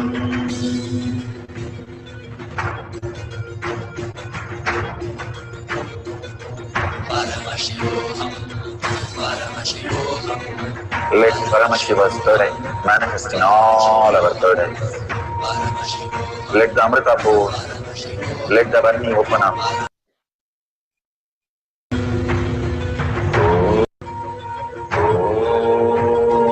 Nithyananda Paramashivoham. Nithyananda Paramashivoham. Nithyananda Paramashivoham. Nithyananda Paramashivoham.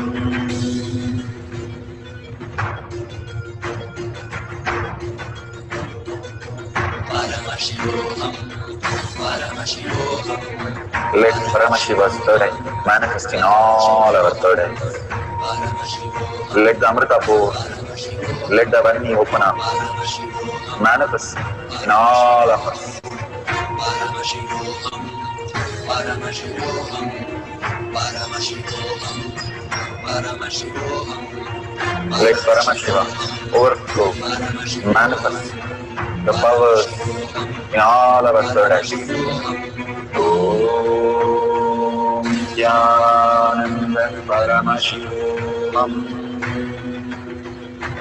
Om Nithyananda Paramashivoham. Om Nithyananda Paramashivoham. Om Nithyananda Paramashivoham. Om Nithyananda Paramashivoham. Om Nithyananda Paramashivoham. Om Nithyananda Paramashivoham. Om Nithyananda Paramashivoham. Om Nithyananda Paramashivoham. Om Nithyananda Paramashivoham. Om Nithyananda Paramashivoham.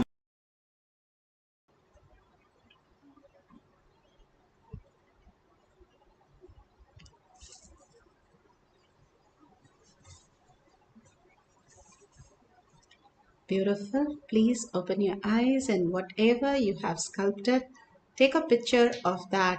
Whatever you've seen, a part of a deity, or you have seen the how the deity is in the form, and you have drawn or written down what you have experienced. Go ahead and Google, or your partner has given, show it to your partner and get it verified. Take a picture of that and see whether it is matching exactly what is given in the Google. Authentically do the process so that you understand it is not by your five senses you're receiving all the information, but from your inner space, much beyond, the Paramashiva is revealing to you. When you come to the conclusion, Paramashiva is revealing to you again and again and again, you will know how to manifest that infinite space as your reality, all your desire into reality. Hold that space. Paramashiva is real. Consciousness is real. Simply, it will open up to the next dimension because it's more powerful than any other force to pull you, suck you into that space of oneness with Paramashiva. With that, let's thank Bhagwan for all that he's showering on all of us in simple integrity and such a beautiful space of oneness that he's showering so much on all of us in gratitude, thanking Bhagwan for all that he's giving us. And all of you in the social media, thank you for being here, manifesting the powers of Paramashiva. Sorry for the delay, completing for the delay today on starting the Kailasa manifesting power session.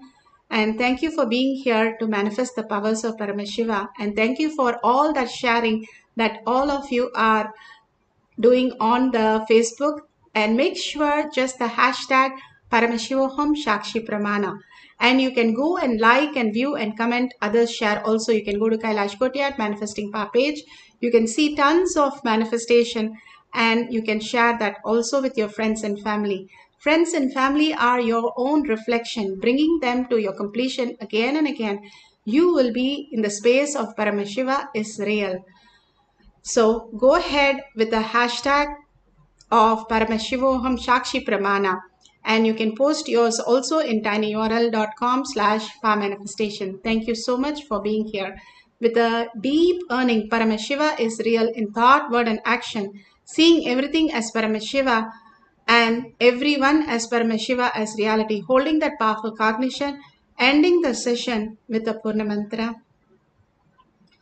ॐ पूर्णमदः पूर्णमिदं पूर्णमुदच्यते पूर्णस्य पूर्णमादाय पूर्णमेवावशिष्यते ॐ शान्ति शान्ति शान्तिः हरि ओं तत्सत् सर्वं भगवते श्री नित्यानंद परमशिवं पादुकार्पणमस्तु ॐ Nithyanandam.